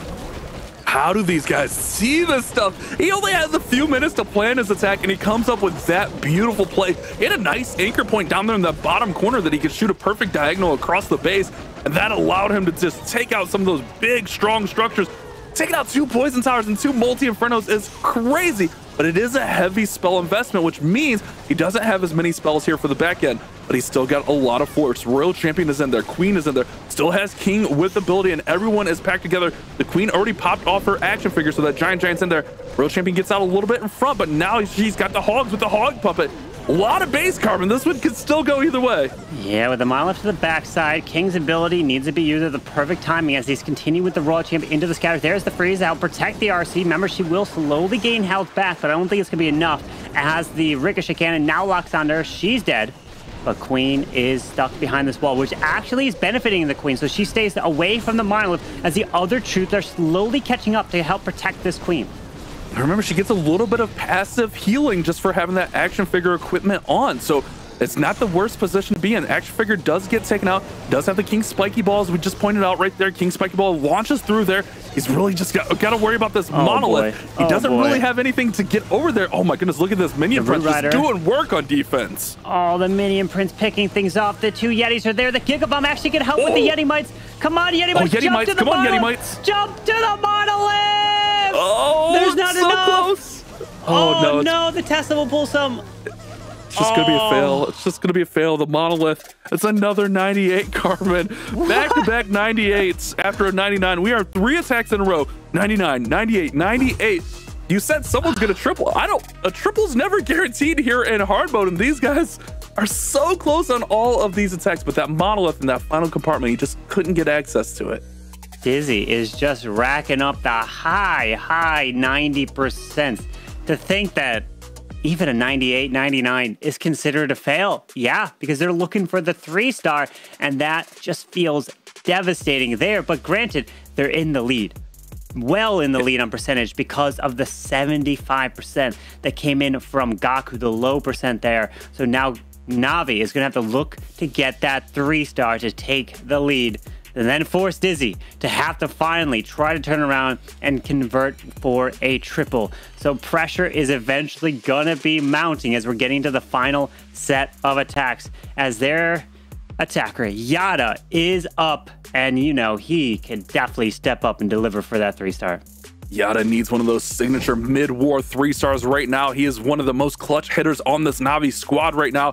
He has been tearing it up in this hard mode. He's got the Root Riders. He's got the Spirit Charge setting up here. Can Yada get Navi on the board? At this point, it has to be a triple for them to take the lead. They're 24% down. That is an insurmountable lead with the way Dizi is playing right now. And it's not to say that it can't happen, but Dizi have been really on fire, so close on all of their attacks. So Yada needs this one to get through and be a 3-star. One mistake can cost you this entire war. You cannot drop the spell at the wrong angle. One tile difference is all it can take here. As the invis spells are done, pull both the RC and the Spirit Fox back. Ooh, okay, he gets both, and that is super helpful, so that later on in the attack, if the Spirit Fox stays alive, then the RC can continue to go invisible. As now the Roots, Balloons, Healers are all down together with the recalled Royal Champion sending her in now into the bottom side. Will be able to use that War Internal Tome paired in with that Troop Launcher that is now sent in. Pollen King spawning up those snakes to slither right across the base, but no help there on the Minion Prince. He does have the Ice Golems in the Furnace now pulled out of the Clan Castle. He's got a straight path thanks to that King to the Town Hall, but he needs someone over, and the Queen is going to come over and take out that Minion Prince to just beat away on his King and force that King to Phoenix. So the King will be out of commission once that Phoenix ability wears off here. So that's a big force to be worn down. But with the Warden ability protecting everything through the middle here, he's got a strong push. But man, look at these defenses, Carbon. It's not going to be easy at all. Let's keep our eye on the healers. Can the healers stay alive? The Sneezy's got out in front of them, which could pull some traps with the boogers, which is fantastic. Needs, oh, we got a few healers that went to the left, not moving to the main troops of the Root Riders. Queen stays on the outside, still has her ability. With another Super Wall Breaker, 3 Super Barbs still to move around. The Royal Champion's barely alive. She's about to go down as the multi remains, and everything just faded away in the core. That multi ate the healers alive, just as you mentioned them, Carbon. And this is what we're talking about in the hard mode. It can look so strong, it can look so good, and then just 14 seconds later, all of your troops are gone because you just went through the heaviest part of the base, and it is dealing 20% more damage than normal. He is going to run this one up a little bit higher than Gaku, so they will still have a percentage advantage. But, oh wait, no wait, this is Navi attacking. This is going to hurt Navi even more. Excuse me, I had the roles reversed here. Oh no, Navi could not afford this mistake. They're going to have to hold a defense and have to get a 3-star here. My bad, guys. My numbers were all messed up in my head. This one does creep up almost to 90%, right at 90%. So did salvage some percent, but man, Navi cannot afford too many more mistakes. So at this point, a 99% and a 50% are the exact same 2-star for Navi. It's not going to make a difference because they need that 3-star. They need it to be a 100% and hope that Dizi gets some fails on their bases and can't get that single triple, because one triple, if it were to come in from Dizi, means that Navi would have to get at least 2 more triples. And the attackers that Navi have left is Klaus and it is Stars. So they would have to triple if Dizi were able to do it here. So now this next attack can be the determining factor of what has to happen in this match. Stars has been on fire today, so if it does come down to Stars in that final spot, you definitely like to see it. Stars hit first in that war against Synchronic, and he missed. But we saw him clutch up a war earlier today, so we'll have to keep an eye on the attack order. Sente is going to come in. Look at this, 4 Inferno Dragons. He does have the pants on the Minion Prince there, but 11 invisibility is going to go with that deep Spirit Charge, but also he's going to have the Queen working at the same time on the top side of the base. And when you're doing this, the Spirit Charge with all of your invisibilities, you have to kind of get the attack going. You really don't have too much choice. So you got to get something working, and he's going to elect to get that Queen in to take out the enemy Queen, enemy Minion Prince, and get as much value as possible on the top side of the base. Yeah, that RC is slowly going to path her way through with the Invis rerouting the RC up to the top side Scattershot, and then eventually through the core towards that Monolith as he got 6 more Invises to use. There it is. Oh, took 1 shot from the Monolith, but the Spirit Fox still alive, and that is clutch. That's key. Didn't find all the giant bombs to Tornado Trap, which means he has found the perfect entry for this Royal Champion. Look at where he's at, Carbon. The Merge multi-tower, the Monolith now targeted, not to mention that multi-Inferno is being passively taken out. This is a huge pickup for Sente. He's going to move over to the Battle Builder next, and he can target another Inferno. This is insane value from the Spirit Charge. Get her away from those CC troops. He does just that. Can she get the Inferno? I don't think so, but man, what a charge. Fantastic value from that Royal Champion. Again, didn't find the traps. Maybe the traps were placed on the other side of the base, and he just flipped the coin and got lucky on the entry with that Royal Champion. He'll take it. As the Dragons are moving in towards this Town Hall, Ice Golem's getting lured far to the right side to that one Archer. Hopefully Dragons don't get distracted on it as it's getting out of range. Slowly but surely still has the Stone Slammer. A Minion Prince, which is going to fly probably to the top side solo, as an Ice Hound's going to work through the left side behind a Stone Slammer.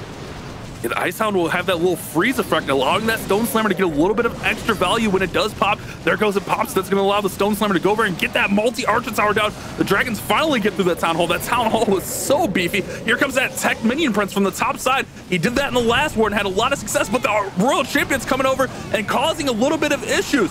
He does take a little bit less damage from that equipment, and Sente is looking really good here. There's no more air targeting defenses aside from that multi, and it's going to be the first 3-star, and that might be the nail in the coffin for Navi as Sente gets the job done for Dizi. Sente delivers a 3-star for Dizi, and now Navi must 3-star back-to-back to have any chance to force a bracket reset. And then if they don't get 2 triples and the next attack for Navi is a 2-star, then Klaus will, or no, Fluxy will just have to get a 2-star to win at that point, because percent will not be on Navi's side. We still have Klaus and Stars. Klaus is probably going to be the next attacker. Stars has been attacking last and many times, and he has attacked last to clutch it up to get to them at least to this point in a previous match. But now pressure is really there for Navi. They just have to deliver 2 triples in a row to have a chance. And really, it's going to be a slim chance, but it's still there for Navi. And this has been a crazy day of Clash of Clans esports, but Dizi have looked dominant throughout. They look like they're earning their keep. And actually, it's going to be Stars. A little bit of a surprise. I would have agreed with you, Carbon. I think Stars would have been, thought Stars would have been the 5th attacker. We're going to move up to that 4th position. Maybe Klaus just not quite ready yet, or maybe just putting some final details on his plan. And it is going to be a dragon attack, a heavy dragon attack, similar to what Sente just did here with 12 invisibility. So a heavy Spirit Charge. He's going to have to multitask a little bit while doing this. So this means that Klaus will be the final attacker for Navi, while over for Dizi, we still have Fluxy and Mask to attack, as Stars is sending that Royal Champion straight to the bottom side in towards this scatter shot, and he's got a lot of invises still. It's all about keeping this Royal Champion alive, taking a few shots there, but the Spirit Fox is still there, poison. Ooh, knock it and launch times that perfectly. Spirit Fox is barely hanging on there. The Spirit Fox gets taken out, but he still has 8 invisibility, so he can still get lots of value. Oh, she's going to backtrack there. He's got to get this back under control here, which should be fine. He still has 5 invises, so this Royal Champion will still be able to pick up a lot of value, and if he can get her away from that Poison Tower, that's going to be massive. There goes the Haste Vial, so she can speed up and get to that Merge Multi-Tower. Perfect invis to get that Ice Golem out of the way. Merge Multi-Tower is going to go down. He's going to backtrack over it to the Fire Spitter. Get those invises down. It is 5 a.m. in Japan, and the fatigue might be setting in. You see those reactions just a little bit off there. She's going to pop over and get that Furnace, and the Monolith will finally take it out, but look at that big chunk of the base taken out. A big thing here, Carbon. 1 minute, 10 seconds, and nothing else has been done. Yeah, well, it was a huge RC charge into the core. Monolith remains as the Dragons are now down to the left side. Does not have a blimp.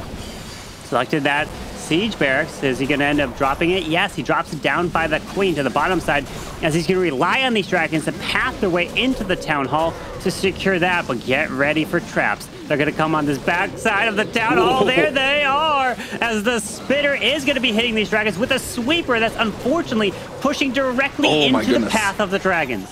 The Sweeper is brutal. The air defense, the air bombs, everything. The Tornado's spinning them right round. The Queen's trying to work on the right side, but those Dragons are just getting destroyed one after another. Now the Royal Champion's going to step up and pick off even more. The Minion Prince is gone to Phoenix, and man, the main force of this army is all but gone.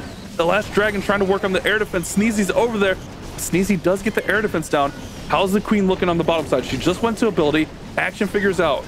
All right, Carbon, still a lot of base to be had and not a lot of force. Yeah, that Monolith still remains. Queen's going to have to be forced to ability here. Well, no, actually, she was forced to ability as Super Minions have come out. Not enough Dragons alive. Monolith remains, and this is a defense for Dizi. And there it is. I mean, it's not over just yet, as there's a few more attacks left, but Navi has no chance to win on percentage in this match. Their only hope is that Mask or Fluxy were to 1-star. But at this point, they just gotta plan for the 2 stars, and a golden ticket is theirs. What you have to also realize is not only the winner of this gets $15,000, the golden ticket, but they're also going to guarantee themselves minimum the last place prize in the World Championship, right? So that's going to be even a bigger prize pool as well, which I believe like previous years has been like around like $30,000 so far, or around that mark. So you not only win $15,000 for first place, but you also win $20,000 to $30,000 guaranteed as a last place finish in World Championship. So that is a huge bonus just right there from getting a golden ticket. What's kind of interesting here, and I hate to even bring this up with how well these teams have performed, but these were our first 2 teams eliminated in last Worlds. So one of them getting a golden ticket early is going to allow them to focus and game plan throughout the whole season. A lot less pressure. I think this is going to help both these teams in the long run. Mostly, it looks like it's going to help Dizi out, as they can just get their game plan in and they can kind of just have fun the rest of the season. Obviously, they're going to want to go in and try to earn some prize money. We all want that big, beautiful prize money. But now there's not going to be as much pressure if they're not performing and not winning these qualifiers. Yeah, a lot less pressure to have to get a golden ticket for Dizi if they're able to pull this one off here. But of course, they're going to want to still put effort to win more of the first place, second, third place prizes in each of the monthly qualifier, as Mask is pulling that Royal Champion back, make it a simple funnel near the Town Hall, and then he could send it. Wait, well, I'm just sending. Wait a second. Okay, King off to the left. I was going to say, with an Archer to the far right, there's no way you would send Root Riders to the right side and then end on the Town Hall. No, there it is. Log Launcher coming in. King, Queen going to work towards this Town Hall, secure that, and then the Root Riders will come down. Yeah, find the easiest path to the Town Hall and take it. I wouldn't even be surprised if on Fluxy's attack, if there's a base like this, an anti-3 base, we see him, Royal Champion, charge the Town Hall once again like we saw in previous matches. But Mask is looking to secure those 2 stars. The Log Launcher will go in there, should pop open with Yetis, allowing him to take that Town Hall down. There's the Yetis out. Now he's got all that main force working around. The percentage is looking good, and this is all they need. They just need solid 2 stars here to lock this one up. Yeah, with that Town Hall now down, 40%, just needs 10 more % there to lock up the 2nd star. Continuing through, drops that rage for the Royal Champion. towards this backside ricochet cannon, and the monolith remains there as the world champion still got ability. Couple invis, skeleton spell deployed with a freeze, and he's past the 2nd star, so he's done his job at least doing that, and Fluxy will just have to do that as well as he continues to move around this base with the super barb around. Queen's got her ability, continue to rack up the percentage, and he's going to be able to take a deep breath as the final attacks will be slowly coming in. Very well played here from Dizi. The first step is done. Just one more attack and they will be our first golden ticket winner. No bracket reset is looking imminent here as they have just came to play. And I talked about it early on, Carbon. Their defensive has been something else throughout this whole tournament. The highest score they gave up is 11. The highest score they can give up in this matchup is only 11. And when you're playing against a field that has 5 out of the 6 Worlds teams, that's so impressive in my opinion. Yeah, it's just such an impressive performance that Dizi's doing. You can see there, Mask is happy. He's just ready to celebrate to getting that golden ticket. There's just the 2 more attacks remaining, and they are this close away from securing the first golden ticket of 2025. As that Queen's getting a little bit more value into the 80s, and it's still above 2 of the attackers, which Gaku got a 75%, and then Stars got an 81%. So still amazing percentages that we're seeing here from Dizi, and that finishes at the 87% mark, and Dizi is just looking to run away with this. Whoever from Dizi had the talk to convince Mask to come out of retirement, they deserve some props because Mask has been such an asset throughout this whole tournament. An 87% 2-star, but that does not do him justice. He has been on fire. One of the highest hit rate attackers throughout this entire qualifier, all stages, and we see that here throughout. Dizi look unstoppable. An upper bracket run, Carbon, and really, they were never really threatened. The scores were never really close against them. And here's the number to beat.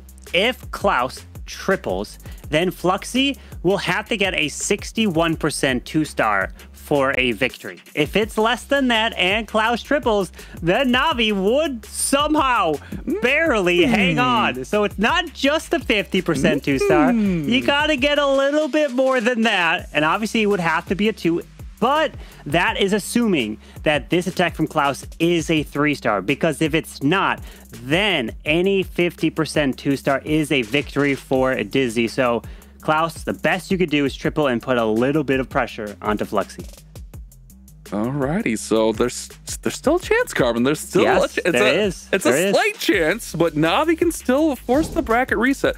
It looks very, very unlikely, but you never know. Klaus is getting ready here. He's got the roots. He's got the Royal Champion. He's got the Spirit Fox. And he's got a couple of invises to accompany this right in towards that Town Hall compartment. Actually, it looks like she's going to go around unless he invises some of these defenses, and does just that. He's going to try to push this Royal Champion right in for the Town Hall and take that out early. Oh, but it's baited, Carbon. It is. This is baited. This is exactly, they probably planned for this entry. The Tornado Trap spinning the Royal Champion. He does decide to invest the ability, pulls her back. Spirit Fox is gone. But did he get the entire value he was looking for, as we got healers balloons coming straight through into a Giga Bomb to the outside here of the space, as Ice Golems are getting lured to the left. Hits the Giga Bomb, but the healers will be able to heal him back up, so it shouldn't be too big of a problem as Valkyries are deployed. Yeah, this is a tough one for Klaus. You can tell that definitely didn't go to plan. An old school bowler bounce there on the top side. You love to see that. You don't see too many bowler bounces these days. You can appreciate that if you're a longtime fan of Clash of Clans and competitive Clash of Clans. That used to be one of the top strategies to get those percentage points up, especially on those hit-ups back in the day. But now here we go. He's got a long way to go on this one. Troop launcher deployed late, and Klaus feels defeated, it feels like here. He feels exhausted. You could just kind of see that he's just throwing it in and kind of just going through. He knows it's a long shot for them to have any chance here. Well, he's not going to give up as the troop launcher drops those troops right into the core. He does have the Warden Internal Tome. He's got to time this perfectly to protect the healers. Sends in the ability now for the Wardens. The King and Queen are working to the tops and moving around the space, as there are no traps yet that have protected the healers, so hopefully they stay alive. Okay, there's one, there's two that hit the Sneezy, and now the rest of them are here, and these healers are going to get picked off one by one. That's always catastrophic for these attacks. Oh my goodness, Sneezy just got nailed by a Seeking Air Mine and a Red Bomb. One more healer up. Oh, just kidding. That healer is just 8 alive. Queen is working through the middle, but man, there's still so many defenses remaining. He's still got some roots. He's still got the king. Still got Queen ability. He's alive here. This has a chance. I mean, let's not write it off too early here. But then again, I don't want to say anything because it could be a bash jinx. The super barbs are coming in. He's got headhunters to go through. That Queen's ability was clutch, and Klaus will force Fluxy to have to deliver a 61% 2-star in order to win. So a 1-star and Dizi will lose, but a 61% 2-star, and some things change, and then Fluxy do not get less than that. Then Navi's back in it. Oh my, that's the mark to hit. That's gotta be easy, right? Easy to hit. I say that now. Man. It sucks seeing Klaus just like, yeah, I 3-starred, whatever. Can we just keep going? Yeah. That sucks. But I mean, it's what, 5 a.m. in Japan or something like that, something crazy like that. These guys playing throughout the night here in this long tournament. It's what, going on the 5th hour, so they started at midnight. Ooh, that is tough, Garvin. Yeah, if I was attacking, I would probably be throwing. I would be getting to 60%, and we would tie in this war, and then I would cause my team to lose, and then Navi would get that comeback there, because that's just how I attack. My attacks are not good whatsoever. So let's see what Fluxy can do. Just needs the 61. That's it. This is 2 stars, 61% 2 stars, wins wars. 61% 2-stars does win more, and it looks like he's going to do exactly what he did in the last match. Go right through the town hall here with the spirit charge. He's going to have to go through this king though. Great. Oh, the king walks into the invis. So great job there. He's going to have to invis these defenses to push the queen or the royal champion in. Actually, he's going to just work through there. Maybe he's going to elect to send the roots right through. Actually, overgrowthing the defenses right there. So yeah, royal champion is going to go ahead and haste valve through their earthquake. He's securing that town hall, taking no risks here, and he's going to run up that percent. He's still got 4 invises, so he's going to run up as much percent as possible here with the spirit charge. Yeah, he's going to take out the poison spell tower, looking to then grab the multi-target inferno as well. Maybe he could path into the monolith after the multi goes down, but that overgrowth, oh wait, it just wears off. So he's going to turn down to the bottom side, dies off there. So he's secured the 1st star. Remember, he needs at least 2 with the 61. Can't get just the 1-star, because that will put him only to 10. As we got some dragons to the top side with a baby dragon up there, balloons, and the rest of the dragons are coming to the right as the queen and king. Oh, never mind, there is no queen in this attack. It's just the king and siege barracks coming to the bottom. Yeah, looking to not bring the queen in, but the king with all those snakes. Look at those snakes hopping the wall and taking out that expo. They're going to hop over and take out some more of these defenses, and the dragons just have some free reign on the top of the base. There's the 50%. There's the 2-star. And look at the left side of that base, Carbon. There's a lot of free percent over there. He should have no issue running this up to 61. And he passes with the Warden Eternal Tome now, moving his way into the core. The king's got his ability. Super Minions coming out of the siege barracks. They're grabbing it, and there is the 62%. Passes the mark, and Dizi will be your April monthly finals winners, taking home the first golden ticket of 2025 season, and they will be joining the World Championship later this year. Congratulations to them. And Fluxy gets it done in the final attack, and he can take a deep breath, relax, and now does not have to worry for the rest of the season until the World Championship. GG's all around for both of these squads. A hard-fought victory for Dizi, and they just look dominant throughout our whole qualifier here, undefeated and never truly threatened as they come in and get this victory against Navi. This one is close on the scoreboard with 11-11, but that does not tell the tale here. The last 2 attacks were just comfortable 2-stars, as Fluxy's going to go ahead and work this one up to 91%. I don't think he's going to get that hero haul down, but you know this team is going to be celebrating and excited. But if you're Navi, you have to feel good about what you did here. After going to the lower bracket early, they made a nice little run. Now remember, Carmen, Navi will get a lot of points. They'll be able to have a little bit of edge on those other teams moving into the other qualifiers. If they're not able to secure a ticket through the monthly qualifiers, they will have that point leaderboard to go through. So coming in 2nd place is huge. Dizi will get the 100 points, and I want to say it's 90 points for 2nd place. Yeah. So that's a pretty huge factor throughout the whole season here. Incredible stuff. And to think the last time Dizi lost here was in the ladder stage. They didn't even lose in last weekend in the monthly qualifier. It was the ladder stage, and they probably only lost was due to the event troops, which was allowed in the ladder stage. And at that point, it's a race against time of getting perfect. So it's an incredible job that Dizi has done through this hard mode and delivering and getting the very first golden ticket this year. Now they can relax. They can continue to play in future monthly qualifiers, monthly finals, if they can qualify for that, mainly because they want to win more of the prize money, and two, they can eliminate their opponents that they may see in the World Championship, which could be Synchronic, Tribe, Navi, Vatic, all the teams that we are seeing here, and even more. So Dizi, I think they could take more of a relaxed approach. They don't have to really full out go try hard on building all these bases and testing it out like they did to get the very first golden ticket. So it's going to be interesting to ask them some questions. I kind of want to see what their approach may be going into the rest of this year, as we will hopefully be able to talk to them and get their insights. But it's been an impressive run from Dizi, and they totally deserved it, as they were clearly the favorites here. But remember, Carbon, last year, they kind of just like laid low and played under the radar. Like, they didn't really play any tournaments there at the end of the season. So they're trying to hide those strategies. With them getting the ticket this early in the season, I feel like we don't see them do the same thing, because there's so much Clash to be played. Not to mention there's going to be updates still coming out. So I think they want to stay, well on top of the meta, see what's going on with the other teams, see what the other teams are doing. So I don't think we see them kind of go into hiding, so to speak, like we did last year, trying to hide those strategies. I think they're just going to continue to play. Plus, there's a lot of prize money still to be had. But GG's to both of our squads here. Well-deserved victory for Dizi, and GG's to Navi, playing throughout the night and making their way back into the grand finals from that lower bracket.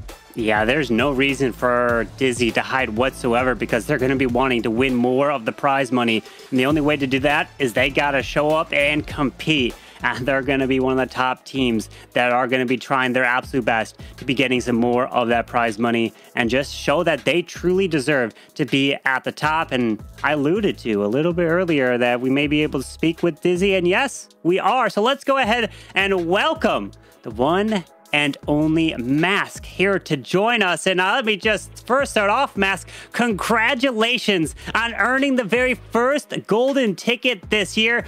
What is your thoughts? What was that experience like now earning the golden ticket? Thank you so much, Carbon. Thank you, everyone. I'm sort of speechless. I still need to realize it's the first time I get a first golden ticket after a year of retirement. New team. Had a lot of faith in the guys. We hadn't not lost a lot war in the weeks, but it's always hard to perform when it matters the most, when you're among the favorites and all the lights are on you. So I'm speechless. Like, GG's to everybody. We're super happy. Like, for real, like, couldn't have asked for a better weekend. Yeah, you mentioned it there, Mask, coming out of retirement. GG's on that. But you guys definitely were dominant throughout this weekend. I guess, like, my question to you would be, what was the decision to come out of retirement? Was it just the opportunity to play with these guys? Was it just you saw what the team had to offer and it was just something you couldn't pass up? Honestly, always dreamt to win a world championship. I've been multiple times to it and I never succeeded. At some point in life, you got to move on. I had to graduate at uni, but I graduated this year, so I saw there's maybe one last year to compete, and I said, why not? I knew I had a potential very good offer from some players that are also mostly my friends, because I think chemistry is the key to succeed in the game. So I said, let's give it a shot. They were not too sure I would have been serious, but promise I was going to grind, and I did, except for this weekend. I was on holiday, honestly. Now they can know that I just opened the game for the World Championship, but what's good is good, and yeah, thank you so much to everyone. Well, congratulations again, man, coming out of retirement and taking home the first golden ticket. What a feeling. So now that you've earned the golden ticket, what is your guys' plans going into the rest of this year? That you know you could compete in each of the monthly qualifiers. Are we going to be seeing you guys again trying to win each one of them and prove that you're really the best? We will be there. We will be there. I think last year had some issues because maybe didn't play as much before World, but this year we have this grateful, like insane chance to play every qualifier, even just for prize, but mostly for showing competition, stay at the top, and that's what we're going to do. We are trying to win it all. Sounds good, Mask. That sounds like a really great plan. Well, nothing but congratulations and GGs from all of us here at the caster desk. Any final words, any shout outs that you want to give before we let you go here? For sure. So first of all, a huge shout out to our main builder, Daniel. He really carried, like absolute goat. This weekend, I think we had by far the best defense. We did a lot, but he's the main responsible for this amazing defense. And then, of course, shout out to Drew, our manager, and to Lars, which is our friend. And they helped so much with preparation, scouting, like absolute thank you to everyone involved in Dizi. Couldn't be more grateful. Also, a big GG's to every team. Good luck in the future. And I guess we were kind of lucky this weekend. Hey, you know, you'll take the luck when you could get it. But again, congratulations, and cannot wait to see you guys in the World Championship later this year with your golden ticket. And of course, best of luck in each of the future monthly qualifiers and finals to earn some more prize money. So we're going to see you at a future point. So have a great rest of your evening, get some rest, and celebrate with your friends there, Mask. So let's go and bring back everybody here towards the casting desk. And, well, there might have been a final words. But I think we don't have him anymore. But either way, he'll probably send some more information there over on X, so you'll be able to follow them. So we're welcoming back the rest of us here to the desk, which is Woody and Itsu. And we've got the MVP here, which was Cynthia. Woody, what do you think about that? I think that this is an extraordinary result for Cynthia. He had a lot of friends in this bracket fighting on other teams, but he made the choice to join up with Dizi and a superstar crew of incredibly talented players, and he has been rewarded. This may be a team game, but every individual matters, and in this case, Cynthia's performance as MVP was well recognized. Let's hop into the bracket next and take a look at all the 8 competitors who were in this fight till the end and how Dizi made it to the very top. They stayed at the top of the upper bracket the whole way throughout, Itsu. Yeah, and I mean, I still have to laugh about what Mas said, that they were lucky, because if you take a look at the road of the teams they had to go through and how they were defending and as well on offense, I mean, they were defending 10 stars, 9 stars as well, and then they had 11 and 11 against them. That is no luck whatsoever, and that's what they were performing on offense. So really impressive showing by the entire team, and I think well deserved with that golden ticket going all the way. But I feel like the biggest surprise is as well still for me Vatic Esports. They started so strong, but then fall off quite a bit with like 14 and 13 stars, and then 11 and 10 stars on the second day. So yeah. It's only the first qualifier, so many more things can happen, Bash. It's crazy to me that we had pretty much the whole world's field here, and our final 4 team were all world's teams here. So it just shows that these guys have come to play yet again this season. We should expect to see them all throughout our Clash season here. I think for me, I would say the same takeaway. I was a little bit surprised by Vatic today. It felt like they were just off their game. Maybe a little bit of nerves to them because some of their attacks just felt a little bit shaky, but also GG's to Navi because they played 6 total matches to make their way back to the grand final. But ultimately, GG's to Dizi as they get the golden ticket, Woody. Cue the confetti and sound the trumpets. Our first golden ticket winner has been announced. It is Dizi. The April monthly finals are over, but there are 4 more opportunities for monthly champions to earn their golden ticket as well as the Chinese qualifier, the points leaderboard awarding one, and the last chance qualifier at the end of the year. But 4 more open brackets will give everyone else plenty more opportunity this year to earn their way to the top. Carbon Fin, what are you thinking right now about the other teams that are going to have to continue fighting against Dizi, who still remain eligible to compete?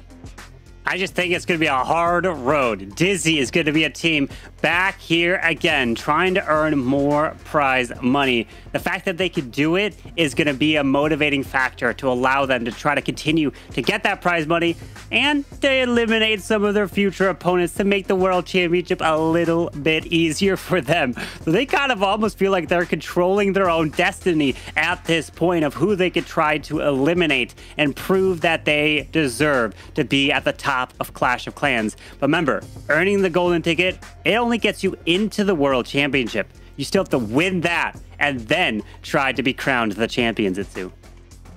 Yeah, and for me, the big talking point really is that you have so much impact currently on the defensive side of the game. We're mostly seeing and concentrating on the offense, on the players on your screen with the attacks, and that's the one which we are watching. But as well, there are so many players as well behind the scenes with like scouting and then turning that into base building, base concepts, traps and everything. So I feel like you have a lot of impact on that side of the game as well. And that was proven this weekend because some teams have really struggled on the defensive side, even in hard mode, to defend the other teams. Like, for example, Tribe Gaming. They were really solid on offense, but were not really able to defend their opponents. And that has resulted them in dropping out already on the first day. So defense matters, and it's actually really important overall.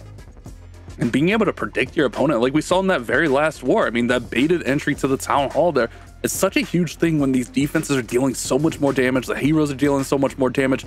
So it's ever more important to understand what your opponent may do against your base. So I think defense is going to be a big key throughout this season. Obviously, still a ton of Clash to be played, and we'll still see some updates and some new features maybe even coming in the future, and buffs and nerfs. So who knows how this season unfolds.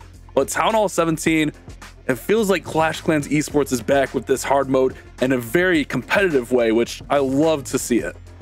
Well, we saw a lot of familiar faces competing once again in this bracket, but we will be seeing some new faces in the months to come. I'm going to be hopping out for months 2 and 3, but I'll be back again at the end of the year. We've got a lot more competition coming ahead in the Clash of Clans World Championship, and want to thank everyone who tuned in for these matches this weekend. Thank you so much to the teams who competed at the highest level of Clash Esports to deliver this awesome entertainment opportunity for you, and thanks especially to Supercell and the cast alongside me, as well as the production crew, for putting on an amazing performance. It's been a pleasure and an honor casting alongside you gentlemen, and I look forward to the next chance to do so. I know that everyone out there is really excited, not just for the main event, but also for the Town Hall Cups. If you're an up-and-comer in the Clash of Clans esports world, we hope that you will compete, and until next time, Clash on!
setback after setback. It took me way too many years just to get back what I lost. Push through whatever the cost, and who knew you end up becoming the boss. But I'll never quit. They'll try to throw me off, but I'ma get ahead of it. Stay on top when it drops and reap the benefits. Survive the attack.